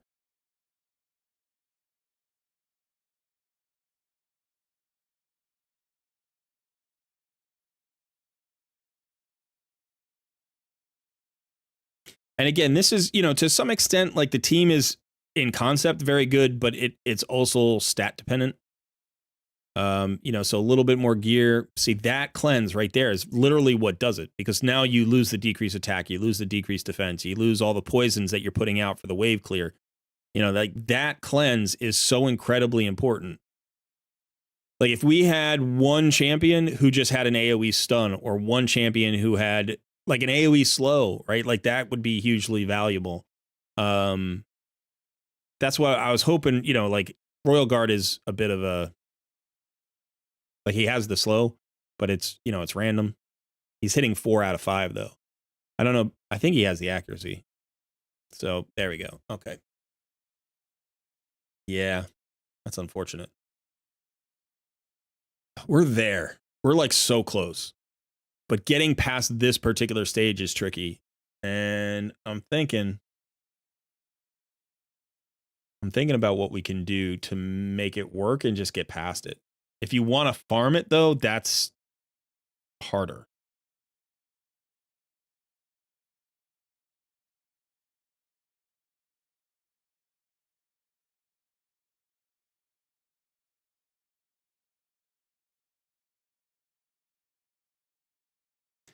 Maybe we do bring that Wukong in for the buff strip, right? But his accuracy is so low. What about her? Her accuracy is probably high enough. She's not as good as Wukong, right? Because Wukong would, if she's booked, she's booked.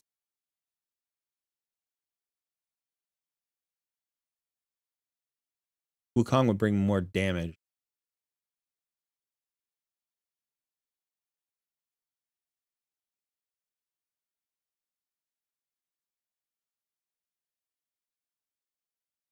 Yeah, it's not so much about changing his build at this point. It's more like we don't have the silver to roll anything anymore. You know, so I don't want to just keep doing that. So it's like, yeah, we could change the build.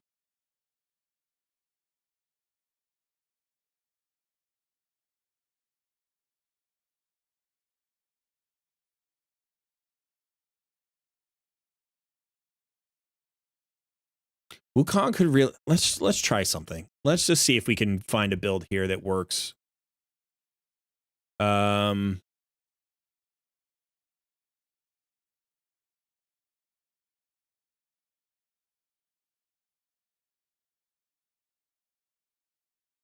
That's actually,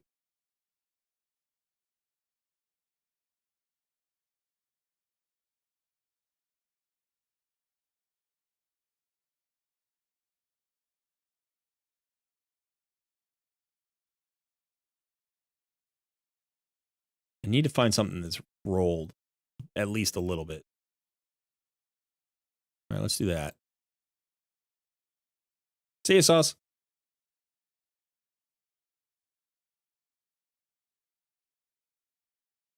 All right.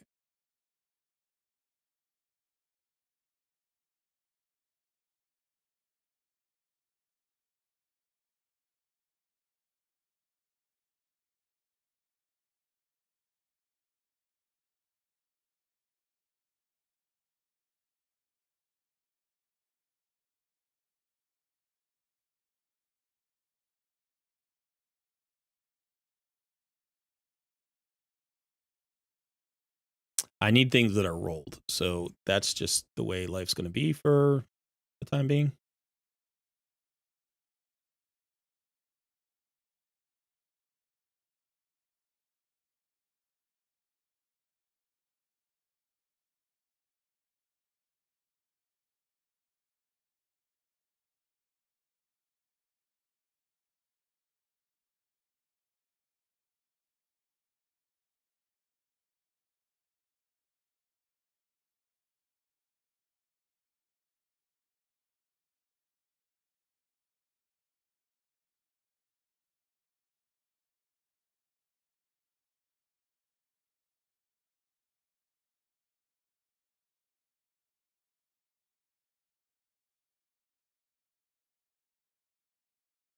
Wow, we're just losing tons of accuracy right from all this stuff.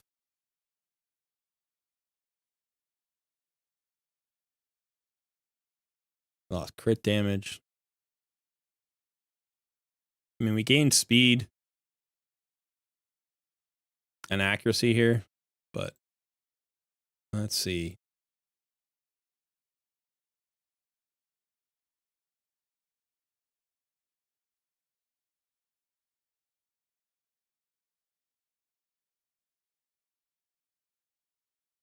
Yeah, so that's clearly the best one. What about the amulet?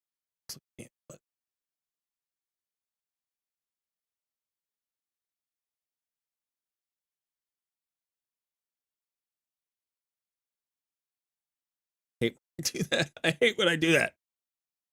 I forget about that sometimes. All right.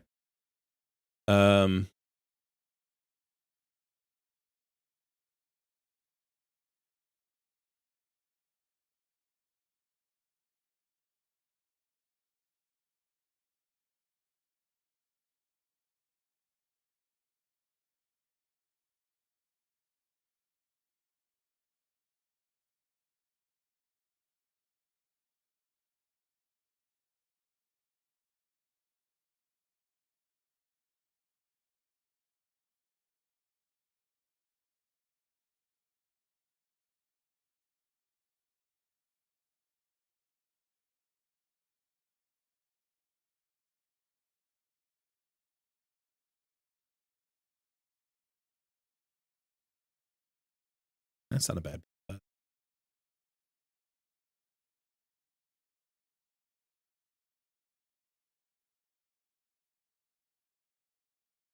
Okay, so let's look at the perception pieces.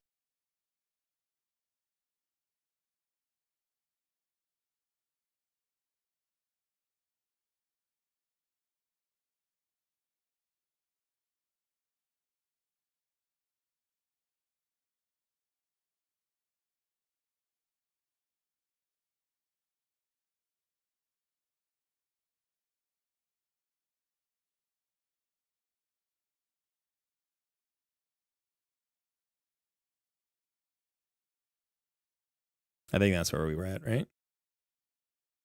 Yeah, that's about what it was. I don't know if that's exactly what.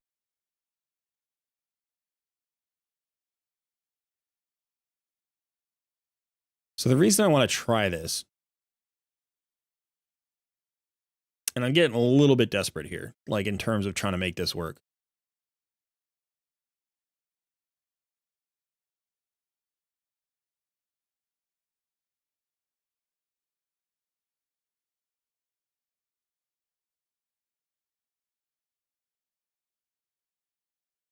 We have any energy, go and get.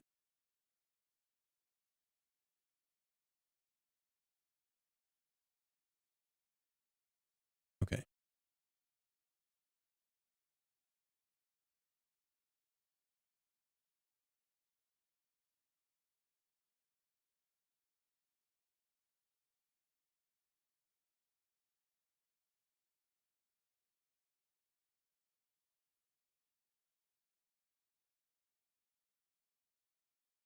Got it. All right.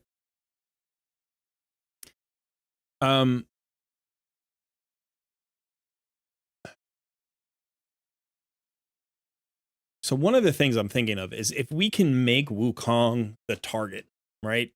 He takes single target damage.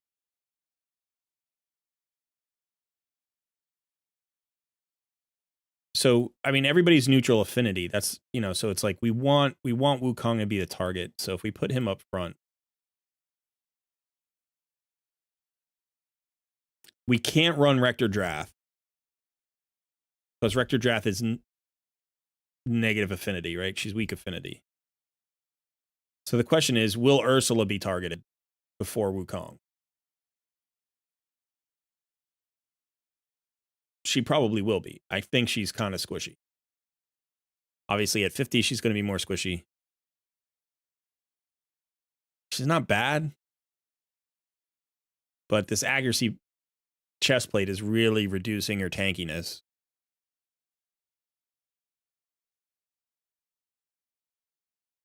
If we take the accuracy plate away from her, she doesn't have enough accuracy. And we can't put Rector Drath here. We could.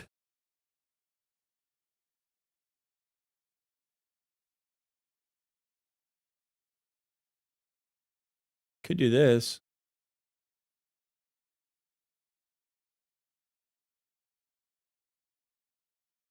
He's strong affinity. No masteries either. We could try this, which should make Wukong the target. But then the question is, do we even have enough to kill the boss, right? Like, will we actually survive? Because Apothecary will die to the first hit, and he's our only sustain at this point. No decrease attack. So I think this is probably the route to try first.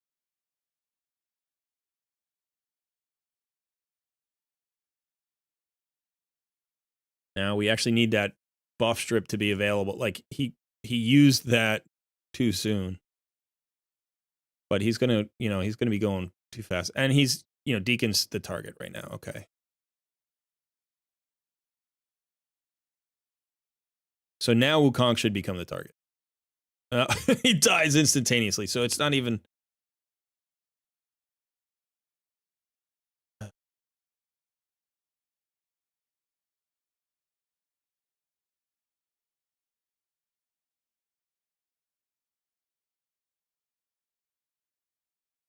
Like I said, desperation. Desperation. I think we have the team. I think we know what the team is.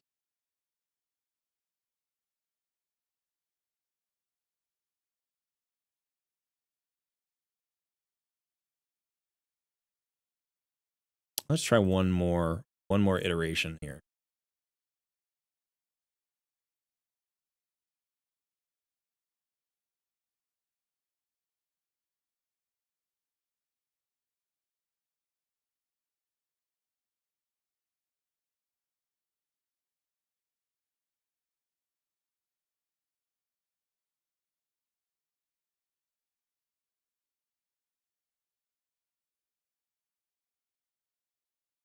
Let's try one more iteration.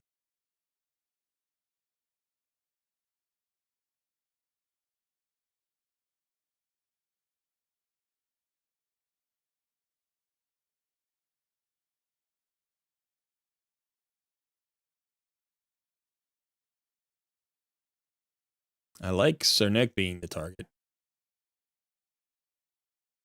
Obviously, Rector Drath has, the perfect veil on her right now.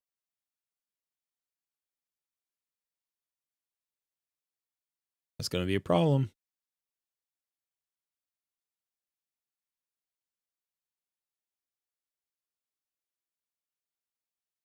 Rector Drath is probably going to die. There's the buff strip. Is it too late, Rector? Yeah.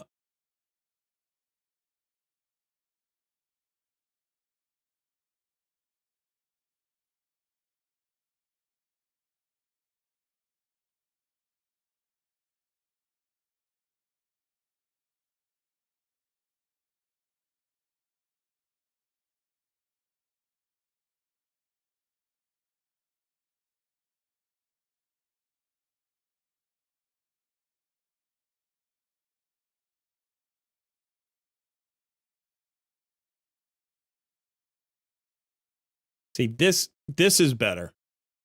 This is actually better.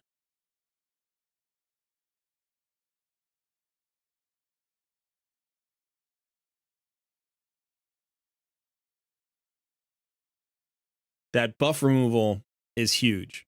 Plus the decreased attack. So I think, what we're looking at is a scenario where if you want to farm 24, I think Ursula is the way to go. I think you bring in Ursula, you make her 6 stars. I think you build her nice and tanky. And then I think between her and Madame Saris, you're going to have basically 100% uptime on the decrease attack. And this team is going to clear the waves the way they're kind of doing here. And then Royal Guard is going to be your primary damage dealer against the boss. Sir Nick is going to help you control the waves and slow them down a little bit. You can see even here without Rector, like this team is actually doing okay. And the issue with Rector, of course, is that Rector's weak affinity here. So, I think the fears from Madame Saris help a lot. This team may actually... No, Royal Guard's going to die here. But like if you had Ursula with this team, and Ursula's 6 stars, I think you're fine. I think you're in good shape. Could you use Wukong in the Madame Saris role? I actually think Madame Saris is better than Wukong here. And the reason that Madame Saris is better is because, 1, she's booked, so she's got shorter cooldowns. But 2, she has the decreased attack. So when she does her buff strip, she gives a decreased defense and a decreased attack. And that's an incredibly powerful skill.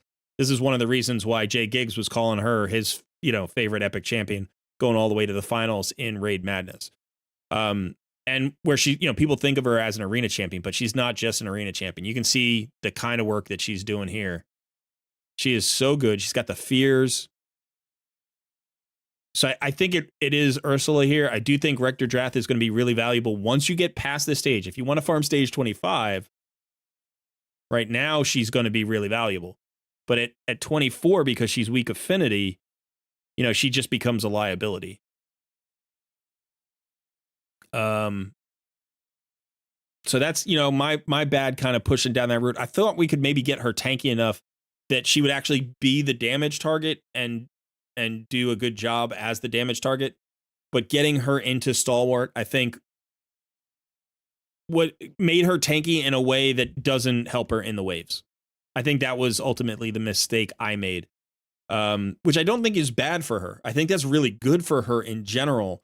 But just for getting past stage 24 here, it's not particularly, not particularly good. So I apologize for that. That was maybe I don't want to, it's not a bad call. I think you're going to love running that Rector Drath in a lot of places. I think you're going to love running this Deacon Armstrong in a lot of places. But unfortunately for this one thing that you asked me for, I don't think maybe Rector Drath was the investment to make. But you'll see progress elsewhere. Now we'll take a quick look at Fire Knight. I don't think that anything that we've done here in particular is going to help you a ton in Fire Knight, except for Deacon. Getting him a lot faster is going to be really helpful in Fire Knight. And I do think, by the way, that Royal Guard is also should be in the Fire Knight team. He's got the slow, he's got the 4-hitter, he's got the turn meter decrease, so that's great. The question is, who do we have to get through the waves there as well? So it's still a wave issue. I think fighting the bosses is going to be easier than getting through the waves. But yeah, I think Madame Saris here is, maybe I should have gone with her even before like I worked on Wukong at all. Just because she's got all the books. So now this is kind of interesting because honestly, these two have a chance of taking down this boss.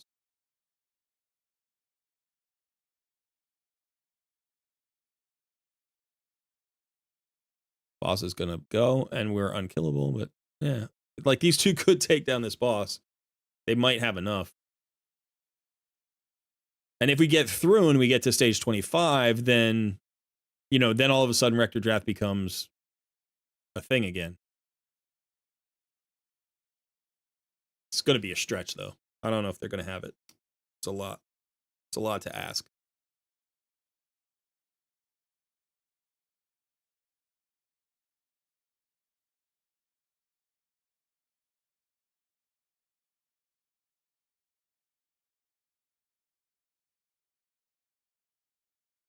Yeah, you can click on Spirit Host and target her first, but the goal here was to try to get it farmable. But yeah, if we're just trying to get past, I could probably manual past this. I could probably manual past it.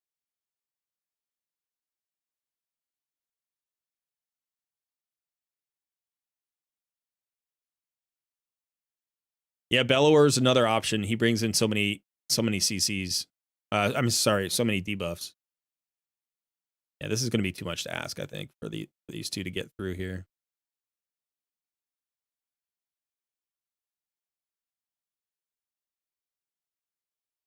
In place of Rector, you had Reliquary Tender. Reliquary Tender provides some support there. The block debuffs buff. Is that what she brings? Block debuffs buff, I think.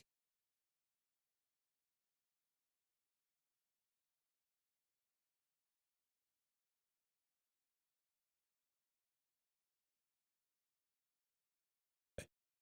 So let's see.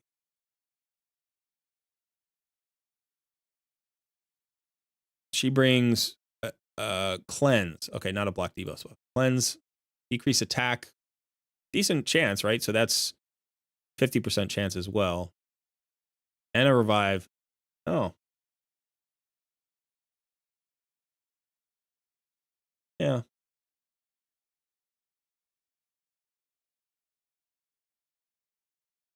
So you're saying bring her instead of Rector?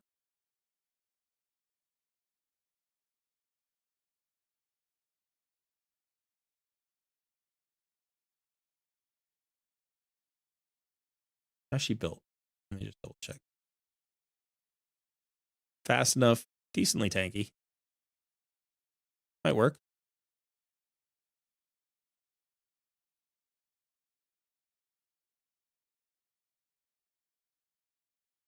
I mean, how much healing does she bring? Just continuous heals, right?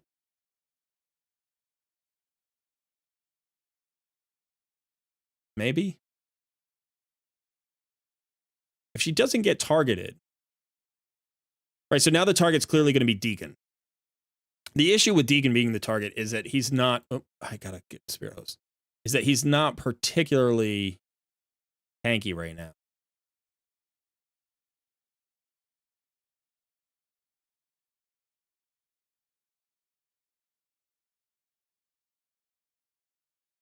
So if you're going to use a revive setup where it's not like an AoE revive, where you're just reviving one target, you want your target to be, wow, that I didn't expect. He's strong affinity. She targeted him anyway.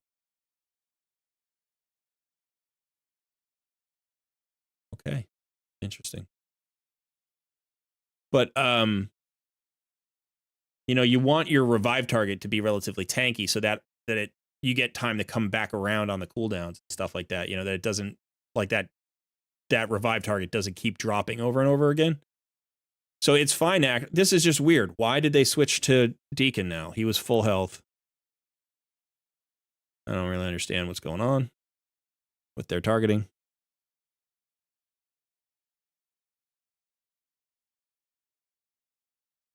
I mean, we have 4 neutral affinity champions and 1 strong affinity champion. So any of the neutral affinity champions could be the target depending on health totals and, skills and stuff.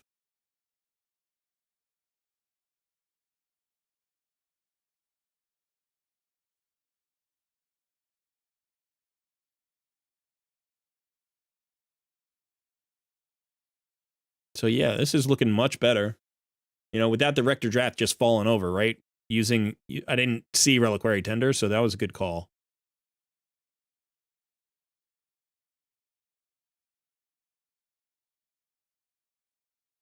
But, one of the things that I'm thinking about, and this is, so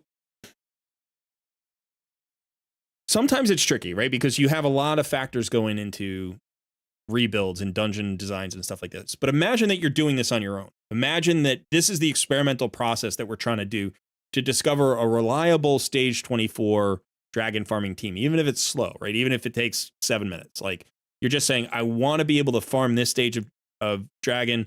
I can farm it overnight. I can use RSL helper. I can do all that stuff. I just want it to be reliable and as close to 100% as possible so that my resources are being efficiently utilized.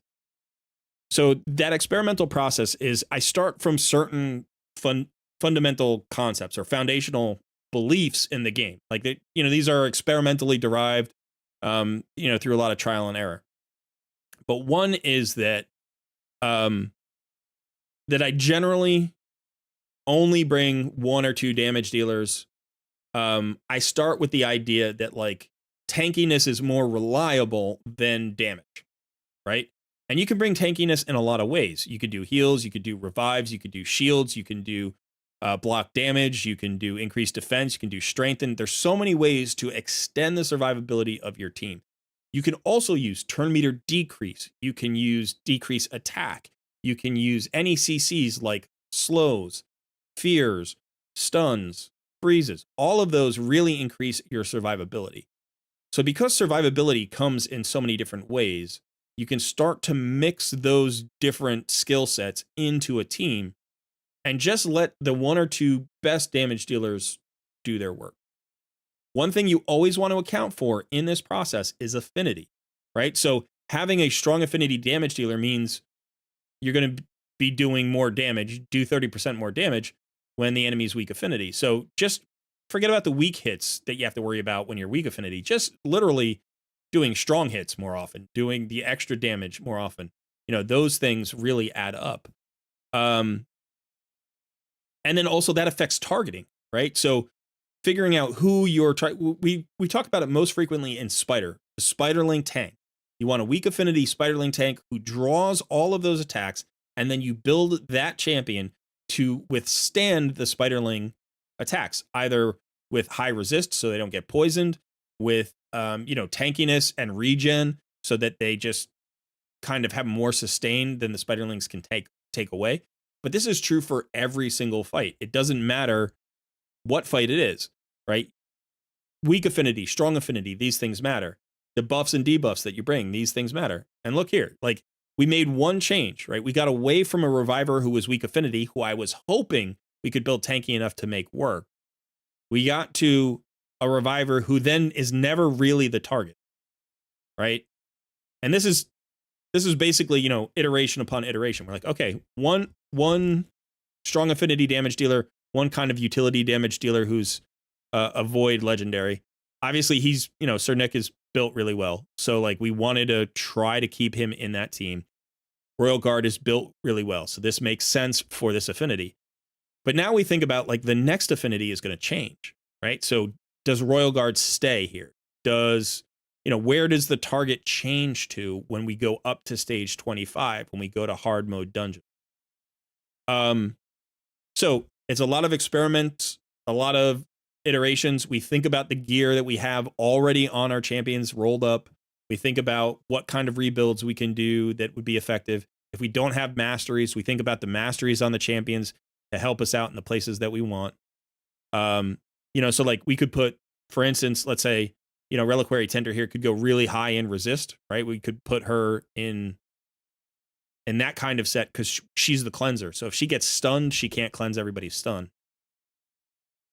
But yeah, here we're looking at probably about, almost a 7-minute clear. But this was, conceptually, it's just you swap one champion or you swap 2 champions and you think about the pieces. We still wanted the decreased defense. We still wanted the speed. We wanted all of that. But we needed the cleanse, the revive, the buff strip.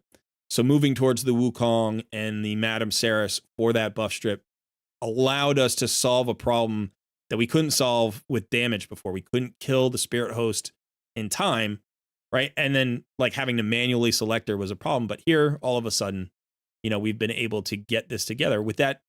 Like you could see the pieces came together slowly. And then you see, oh, this doesn't work. This works. And then, yep, that one swap. Rector Drath out, Reliquary Tender in, and now you're in good shape. But now we're looking at a boss who's force affinity. Now all of a sudden, Royal Guard is weak affinity, right? Deacon's now strong affinity. So it's like, okay, who do we want to swap in here, right? Do we hold on to our Reliquary Tender? Probably, right? Why not? But do we hold on to our Royal Guard? No, maybe not. Maybe we bring Ornn back in. He's strong affinity. But now who's going to be the target? If Reliquary Tender becomes the target here, then this isn't going to work. Then maybe what we do is say, okay, we do want the weak affinity damage dealer, right? That's going to slow everything down, but that will draw the attention of the enemy, right? And then we can revive him. But if he dies too fast, right? Like I would prefer a tanky, magic affinity champion. So what we would probably do here is try this and hope that like Sir Nicholas or Madame Saris becomes the target.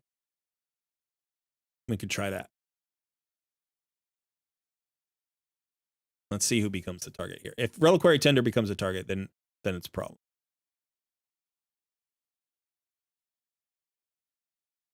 And if I were going to iterate again, I could even go down to one damage dealer. I could be like, all right, let's just let Sir Nicholas be the damage dealer. Or let's just let Ornn be the damage dealer. I could bring in Reliquary Tender, or if Ursula was 6 stars, I think Ursula is a great fit, and then you're like, all right. So at that point, now you're talking about really slow, but highly survivable team, and you're talking about more chance for success.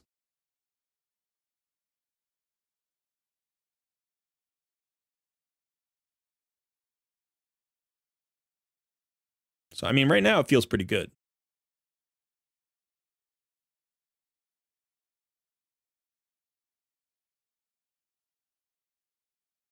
Now we got a suggestion there, Bellower in a Sunset. That's a good option. If you have accuracy on him, he brings a lot of debuffs. That's really nice. When you want consistency, an AoE damage dealer in a Sunset is not the most reliable. That's a really good way to solve like Doom Tower problems in my mind, because it only has to work once. You only have to beat the floor once and then you move on. You don't have to farm the floor, right? Or even if it's a boss, if you've got 50% win rate on a boss, that's enough to farm that boss. So in that case, a stun set on a champion like Bellower can be really usable. Same thing with faction crypts, right? You just solve that floor and then you move on. Or you farm it at 50% win rate and that's fine. But for dungeon farming, I don't like stun sets. Because I just think that you will always have... Ooh, wow.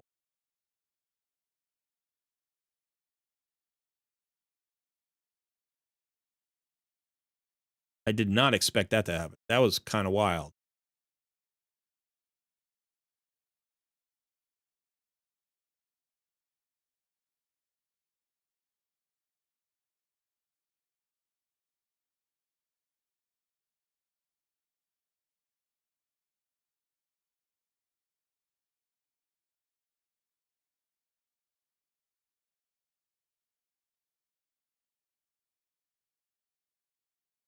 Question is, if Reliquary Tender folded to that attack,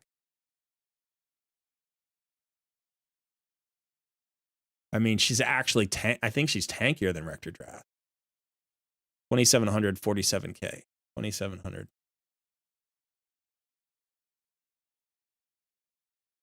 Yeah, I mean, she's tankier than Rector Drath. The one thing is that was an AoE attack.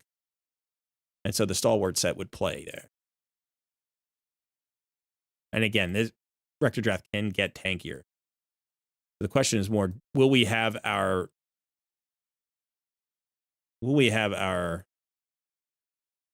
perfect bail up at that point? Without Ornn, this is going to be a slow clear.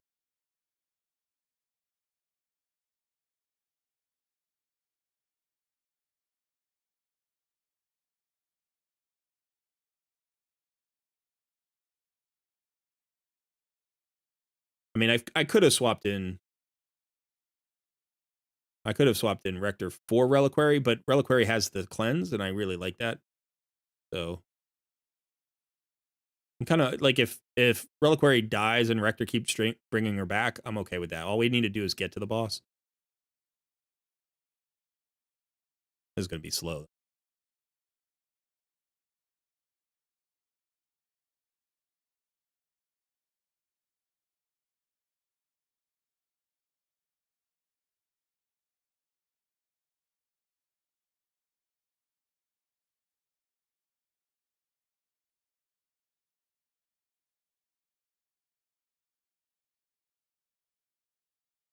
But yeah, so this team could work.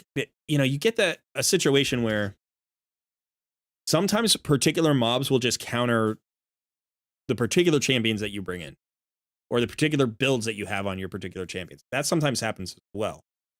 And you only find that out by actually visually watching the runs. Do you know what I mean? You can manual it, you could try that, but my point is, if you're looking for a 100% full auto team, you need to watch it 20 times, and see, like, why am I failing?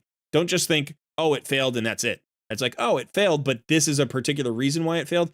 I can rebuild a champion or change the masteries or make one swap, and that will solve that problem. And so, that's what we saw on stage 24. It's like we made one swap. We didn't have to change anything else, and it worked perfectly fine. Now here on stage 25, that's not working because the affinities changed, but also the compositions changed. We don't have that spirit host anymore. We have this Ogren guy whose name I forget right now. And we've got 2 of them, in this next wave, and he does kind of crazy AoE damage. So, what's his name? I forget his name. I do know him though. But yeah, so it's like that's the champion that we have to figure out the solution for now. And eventually you get to a point with your gear and your roster and like your great haul stats and all that stuff where you just don't care. You just walk through these champions anyway because your stats are just so high. Oathbound. No, not Oathbound.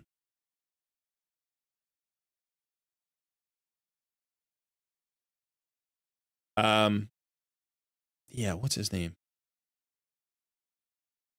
I can't think of his name at the moment.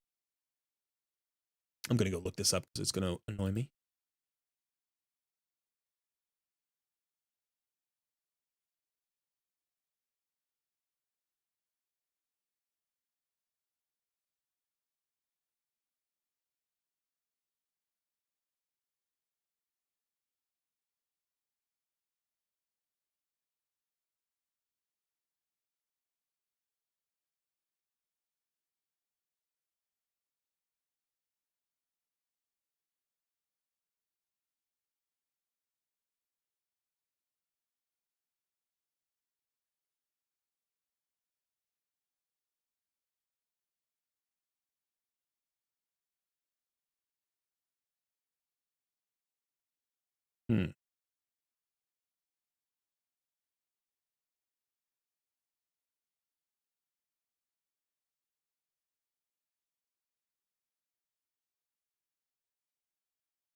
Shatterbone, right? Shatterbone. Yeah.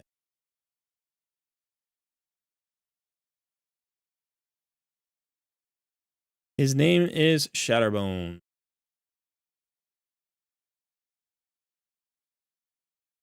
And his A2 has a triple hit that has a 75% chance to decrease the turn meter by 30%. So it's a turn meter decrease, but it's also a triple hit AoE, and it hits decently hard. It looks like this might be the solution to get through it in terms of bringing in a second reviver, a second support champion. Might be. We'll have to see. I think another great solution for all of the dungeon waves is to bring in a good CC champion. So that's something we can look at in the roster and see if there's a good CC champion available. 100% AoE stun, 100% AoE freeze. Those are really good. Even if it's not 100%, if it's like if it's 75% or more, that's usually still pretty reliable. And you don't always need to like CC an entire wave. If you just disrupt their cycle a little bit, if you just CC, 2 out of the 5 champions on any given hit, that's usually enough to allow your sustain to keep you moving. It's really hard for them to break through when they're not getting all 5 attacks. So it looks like this is going to work through. This is going to be like an 8 or 9 minute clear. So definitely super slow. I don't know that I would love farming this team for, like a tournament or something. But if you're looking for better gear drops, so now you've got this. You can also think about the AI, right? You can actually now put this team into your AI and say, I want to prioritize or at least open with certain skills on various rounds. And that would get you there. You are sort of on the cusp of this place. Like, you should be moving into hard mode dungeons soon. You know, maybe not instantaneously, but soon. You have good champions. Now it's really going to be about silver and using the forge and, you know, getting a couple of, like, you have that, you know, that crazy divine speed piece, like finding a pair for that and putting that onto somebody, getting your speeds higher. Getting your speeds higher is incredibly important. Getting your accuracy higher is incredibly important when you start farming these higher levels of dungeons. Anybody who's running at, you know, 170 speed is no longer useful. That's not where you need to be. You need to be a minimum of like 205 to 210. Everybody should be running that fast. Your damage dealer should be running that fast. And your fast support champions should be running between 250 and 300 at this point. You know, you're in between utility damage dealers like Wukong, probably running, you know, 220 to 240. And so that should be the focus for the next, you know, several weeks at least, maybe a couple of months in terms of getting those speeds. And if you're struggling with the gear, remember the Great Hall, remember the area bonuses from Live Arena. That can be really useful to help you supplement those stats that maybe your gear isn't quite getting you. So whether that's improving your accuracy, improving your crit damage, improving your defensive with, you know, HP or defense, even resistance, it can be really useful. So, you know, consider that. One of the things that I like to do for my area bonuses is in dungeons, I do speed first, I do accuracy second, and then usually I'll do ignore defense third.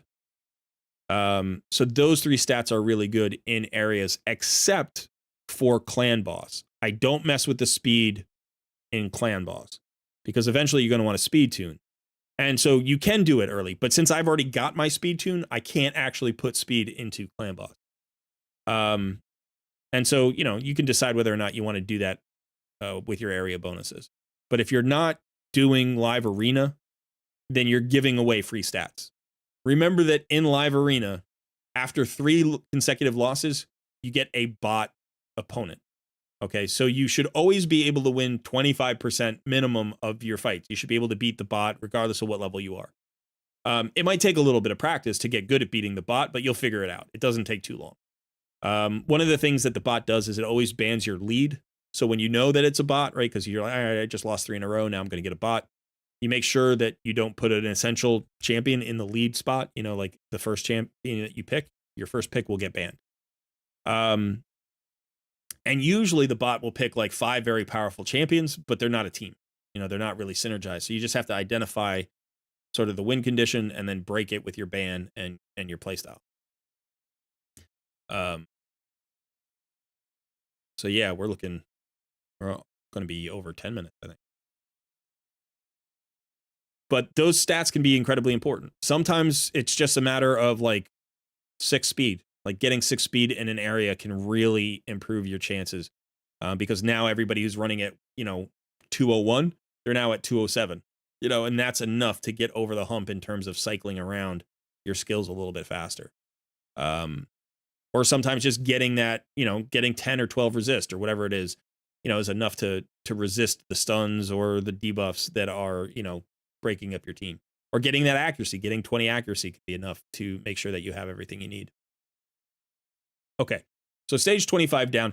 I wouldn't call this an unqualified success. This is clearly a qualified success. But so remember here at stage 24, right? It's not Rector, it's Royal Guard. And then on stage 25, right, we swap in Rector Drath. You've got Reliquary, and this will work. Potentially in this particular stage 25, you might not need Madame Saris. Now, right now, she is bringing that decrease attack, but you could try somebody who's strong affinity, like you could bring Ornn back in, or you could try Wukong. So that would be the next iteration to try. You know, see if that actually helps clear the waves a little bit faster And if you don't need the decrease attack, because most of the champions are like nobody's weak affinity anymore or whatever, so you have enough survivability. You could also try Geo. Geo would be a good option here. So you have some iterations you could try here as well.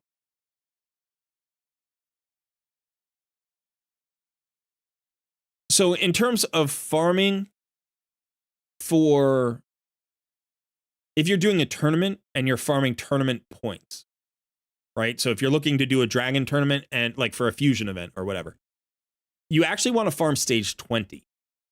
24 is a better mix of good gear drops and return in terms of points for a tournament. Same thing with like a dungeon divers. So 24 is better than 25. 25's got better gear drops, right? So if you're farming gear, right, getting to 25, sometimes you don't care about how efficient the energy is. You want the best return on your drop rate. But that would actually be even better in hard mode, right? Because once you get into hard mode, so you'll notice the energy doesn't increase. This is the same energy as stage 25. So every single stage that you get out of hard mode becomes more efficient because the drop rates improve and you got an increased chance of mythical drops as well. So if you're just farming gear, I would say farm hard mode. Go as high as you can go. Even if that's stage 3, if that's all that is, if it's stage 2, farm there. That's going to give you your best chance for drops. If you're trying to farm points for tournaments and dungeon divers, I typically farm stage 20. It's faster, it's more energy efficient, the drops aren't as good. But you will get to a point where, like, unless you're getting a 6-star speed piece that's like an epic or a legendary and it's got, great substats, like you will get to a point where it's less important what the drops are. The biggest drops from this stage will probably be 5 or 6-star speed boots with the speed boots in the speed set. And you don't really care about rarity there. You don't care if they're legendary or rare. Do you know what I mean? For the most part, it's nice to have the extra substats, but you primarily care about the main stat. So some people farm stage 24 because it's a better mix, but it tends to be more energy efficient to farm stage 20. Yeah.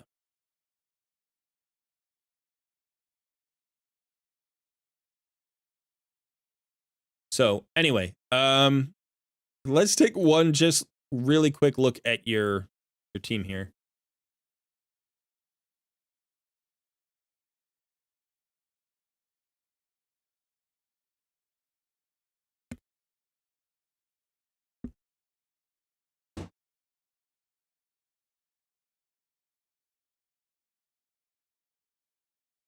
Okay, so I think we're going to have the same tricky situation here in terms of sustain for your team.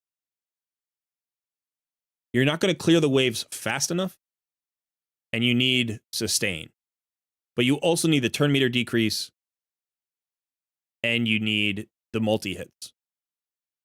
So what I would probably do for this is I would probably pull Madame Saris, I'd pull Sir Nicholas, and I might even pull... It depends. If you can't turn meter control the boss, then you want Geo, because that reflect will help you break the shield, and the turn meter decrease is nice. But honestly, I feel like this setup with probably...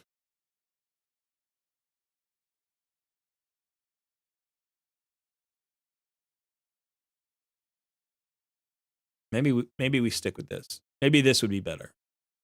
Now, Ursula, if you don't know, because this is not something people use her for a ton, but her A1 actually has a decent amount of turn meter decrease on it. It's 10%, but it's got a 55% chance of landing. So she's going to give you the decrease attack, which is important. She's going to give you, the revive, which could be really nice. So this could be really good. Obviously, this is a must. You need to get her built, and specifically for Fire Knight. What I would highly recommend, and this is just something you can think about, right? You don't really have to do this to make it work, but this would be the most forgiving thing that you could do. First of all, get an HP percentage chest plate. You want an HP percentage chest plate, not an attack-based chest plate. You want her to not be the focus of attacks in the waves. She does damage based on the enemy max HP. The attack is like so minimal in terms of the amount of damage that she does. You don't really care about that. You need her to be alive. What I would recommend is if you have trouble keeping her alive,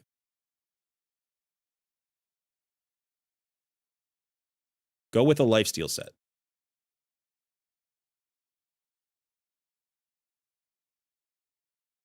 All right, you need 70% crit rate on. So you do this. I want to get her fast, and you want her to have the accuracy. So again, she's going to need 225 accuracy. You do have a banner to put on her. Let's see if that's actually. Yeah, you don't have. Okay, you don't have a banner right now, an accuracy banner. You have that. Obviously, Kale's using it.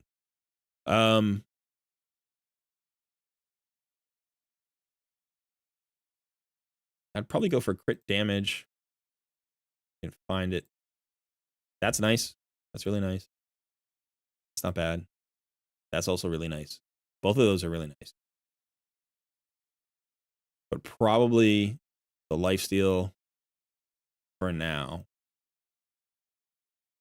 And that means you need these two pieces.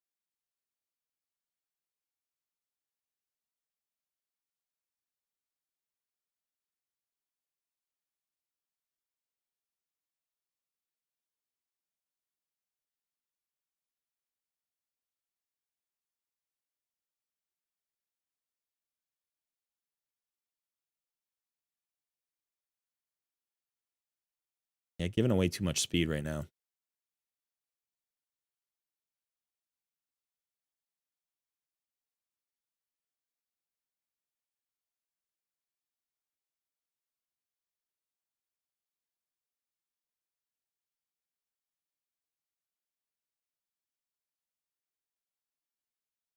Yeah, I think you need to just farm a little bit of gear because you're really close. You're really close, but you don't necessarily have to put her in lifesteal. There is another set that you could. By the way, I don't know if you ever. Yeah, you got Bloodthirst down here, so you can farm Bloodthirst as well. That'll be the next rotation of Doom Tower.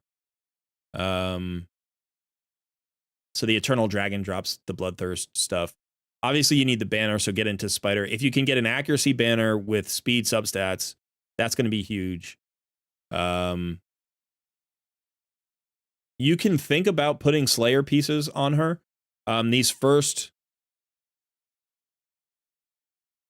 I would say, you could take her all the way up in Slayer. You could just put her in an entire set of Slayer. Her AoE skills aren't terribly important, right? And so this, like, against Fire Knight wouldn't necessarily fill her turn meter, but it would fill. She does have an AoE against waves, and so that fills her turn meter and brings her back around. But the crit damage, the crit rate, the speed, the ignore enemy defense. I mean, this is when using the AoE. Like, it's not a perfect set for her, but I would definitely think, like, if you could get, say, 2 pieces of gear on her plus an accessory to get her to the 3-piece bonus, you get crit rate, crit damage, and speed. That would be really nice. Then you can definitely put her in a crit damage gauntlet.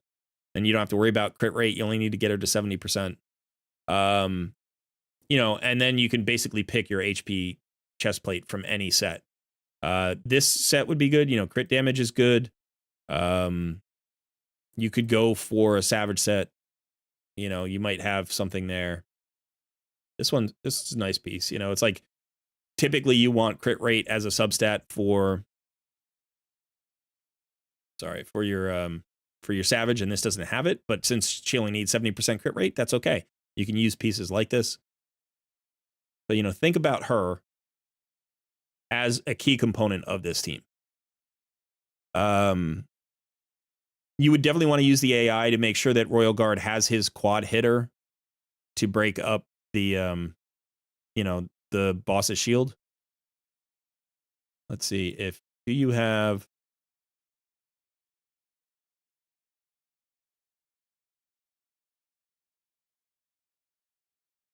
You don't have any important ally attackers. Okay. So I would probably look to do something like this. This should be enough attacks. You got a double hitter, a quad hitter, and a quad hitter. That should be enough attacks to break the shield and start getting that turn meter decrease. You want to slow. So that's what Royal Guard is for, right? He's got that slow. Decrease attack is really good, not only for the waves, but for the boss in case the boss does get a turn. You have that leech for sustain. You have the revive if you need it. You have some turn meter decrease from Ursula, turn meter decrease from Royal Guard, turn meter decrease from like 4 of these champions have turn meter decrease. So that could be like a way to move towards that. Again, you could try, you could even do this maybe. This might struggle with the waves. So that's my concern. Like this might be better for the waves. I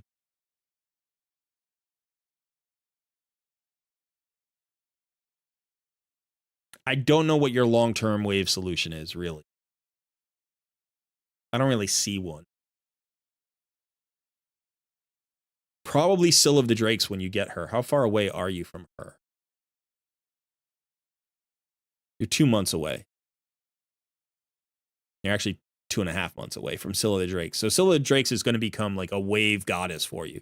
She's got the slow on the A1. She's got the AoE stun. She's got the heals. She's got the revive.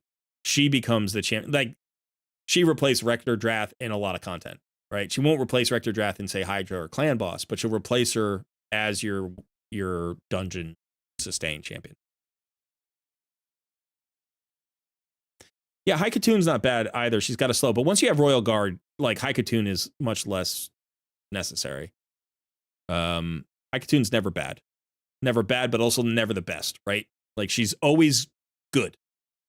Sometimes she's very good. She's usually good. She's very rarely not good or awesome. So, yeah. Ooh, got some mystery shout outs. All right. Anyway, I hope that was helpful. I'm sorry, that was not as clean as I would have liked it to be, but I think the value here is in seeing how you can iterate a team with the champions that you have and the gear that you have to kind of solve each problem, to go through the fight a few times, diagnose what's going on, and then figure out a solution with what you've got. This is where the experience really comes in. The more you do this, the more you realize you don't need a huge roster. The roster that you've got is extremely good, right? There are champions here who could provide additional value. There are champions that are worth building. You've got all of these great epics. One of the things to consider here is you've got a Warcaster, and you've got a Sir Nicholas. You've actually got an unkillable clan. You got 2 Sir Nicholases. I didn't even see that. So you've got multiple options for an unkillable clan boss team now. So you can start moving in that direction as well. And then once you get that opens up all sorts of options. I really like the Runekeeper Dazdruk here. I think that could be valuable, or Uragrim. Both of those are really good champions.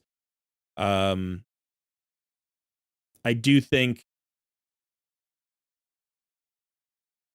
I mean, I like. Where's the old Hermit Jorg? I like the old Hermit Jorg actually. And he. I was going to say he might make Runekeeper not as important, but he kind of still is. Right, because this is a huge amount of turn meter fill. So is this, by the way. So both of these champions have increased attack with turn meter fill. This is 20%. This is 25%. So they're both really good in arena as, combined with Deacon. So you can have like Deacon, say, and then like what I would show you just real quickly. I mean, you're already here in 5, but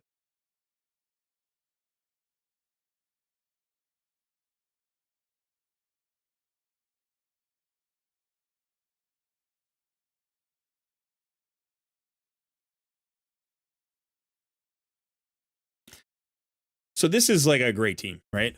So you've got the 28% speed aura.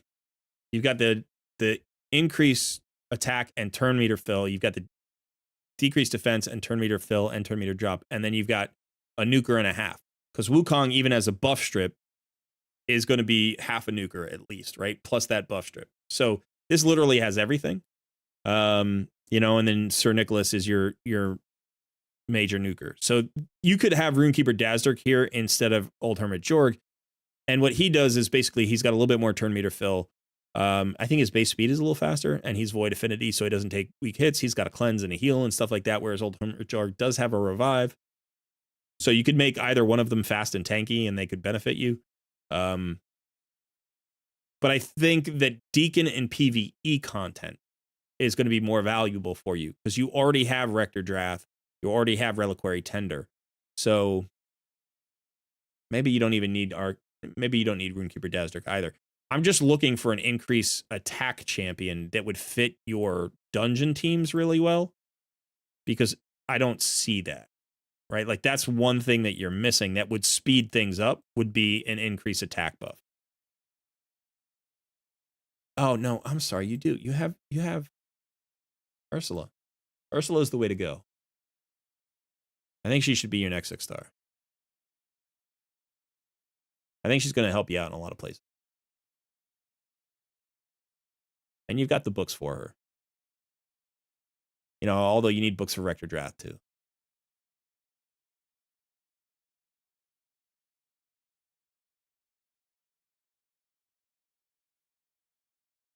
That's great. All right, so you know where you're going.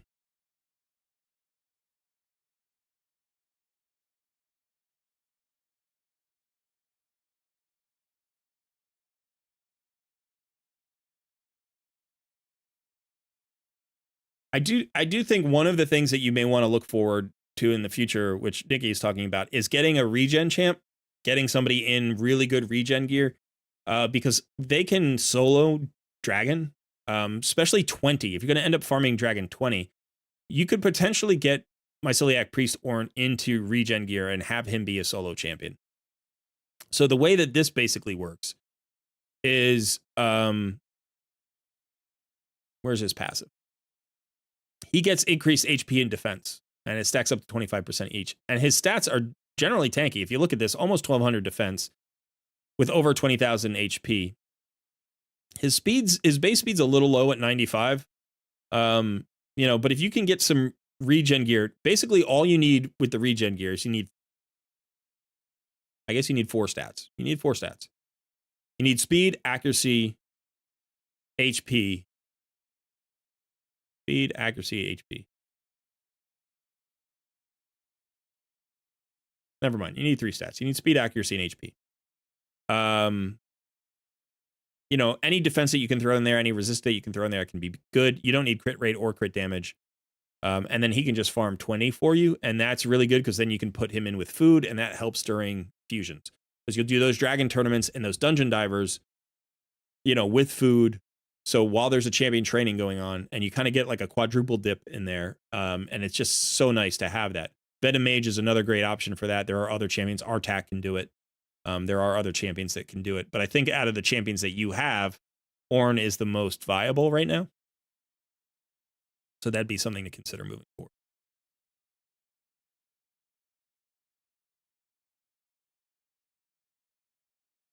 Yeah, Fire Knight, I think what you need to do is focus on Cold Heart.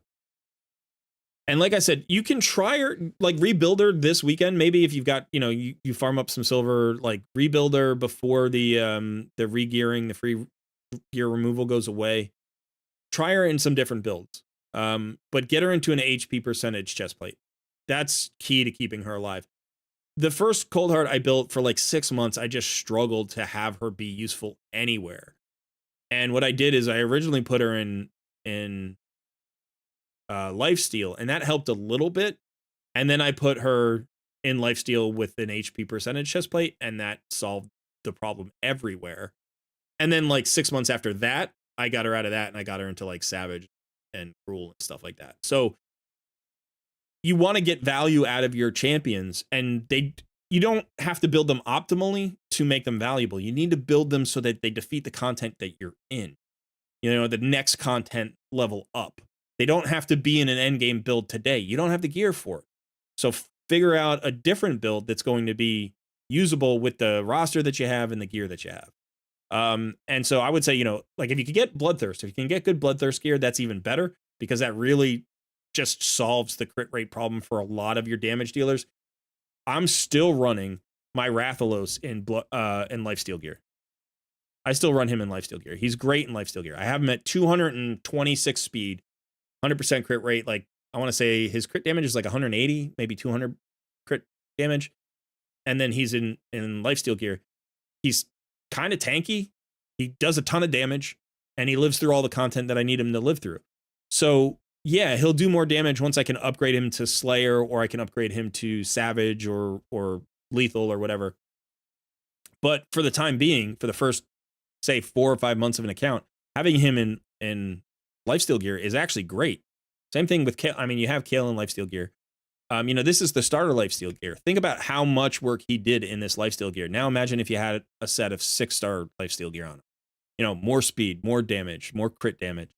And that works for champions like Coldheart, for Rathalos, for Kale. It works less well for champions, obviously, like Wukong. You don't care if he dies. It's not going to work for Geomancer.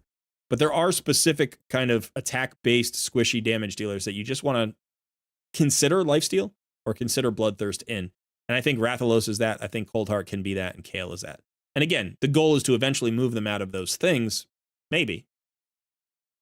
But it can be good to have some attack-based damage dealers in Lifesteal gear, even in late game, because when you get into those secret rooms where you can only have attack-based champions, like the 2 sets that you really want for most of those rooms are going to be stun sets and Lifesteal. And it's, that's how you get through those secret rooms. So anyway, good luck moving forward. You've got a great roster. You're not going to have trouble solving these problems. It's just going to be a matter of time and grindiness. So, you're in the mid game now. Welcome to the grind.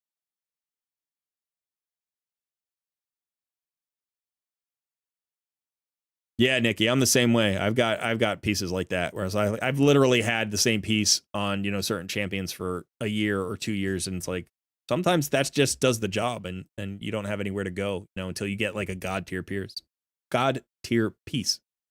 Yeah. All right. So that is going to be it for today. Thank you to both of my takeovers for letting me tool around on your account. It's an expression of trust that I truly appreciate. And then also, I hope people enjoyed it and learned some things.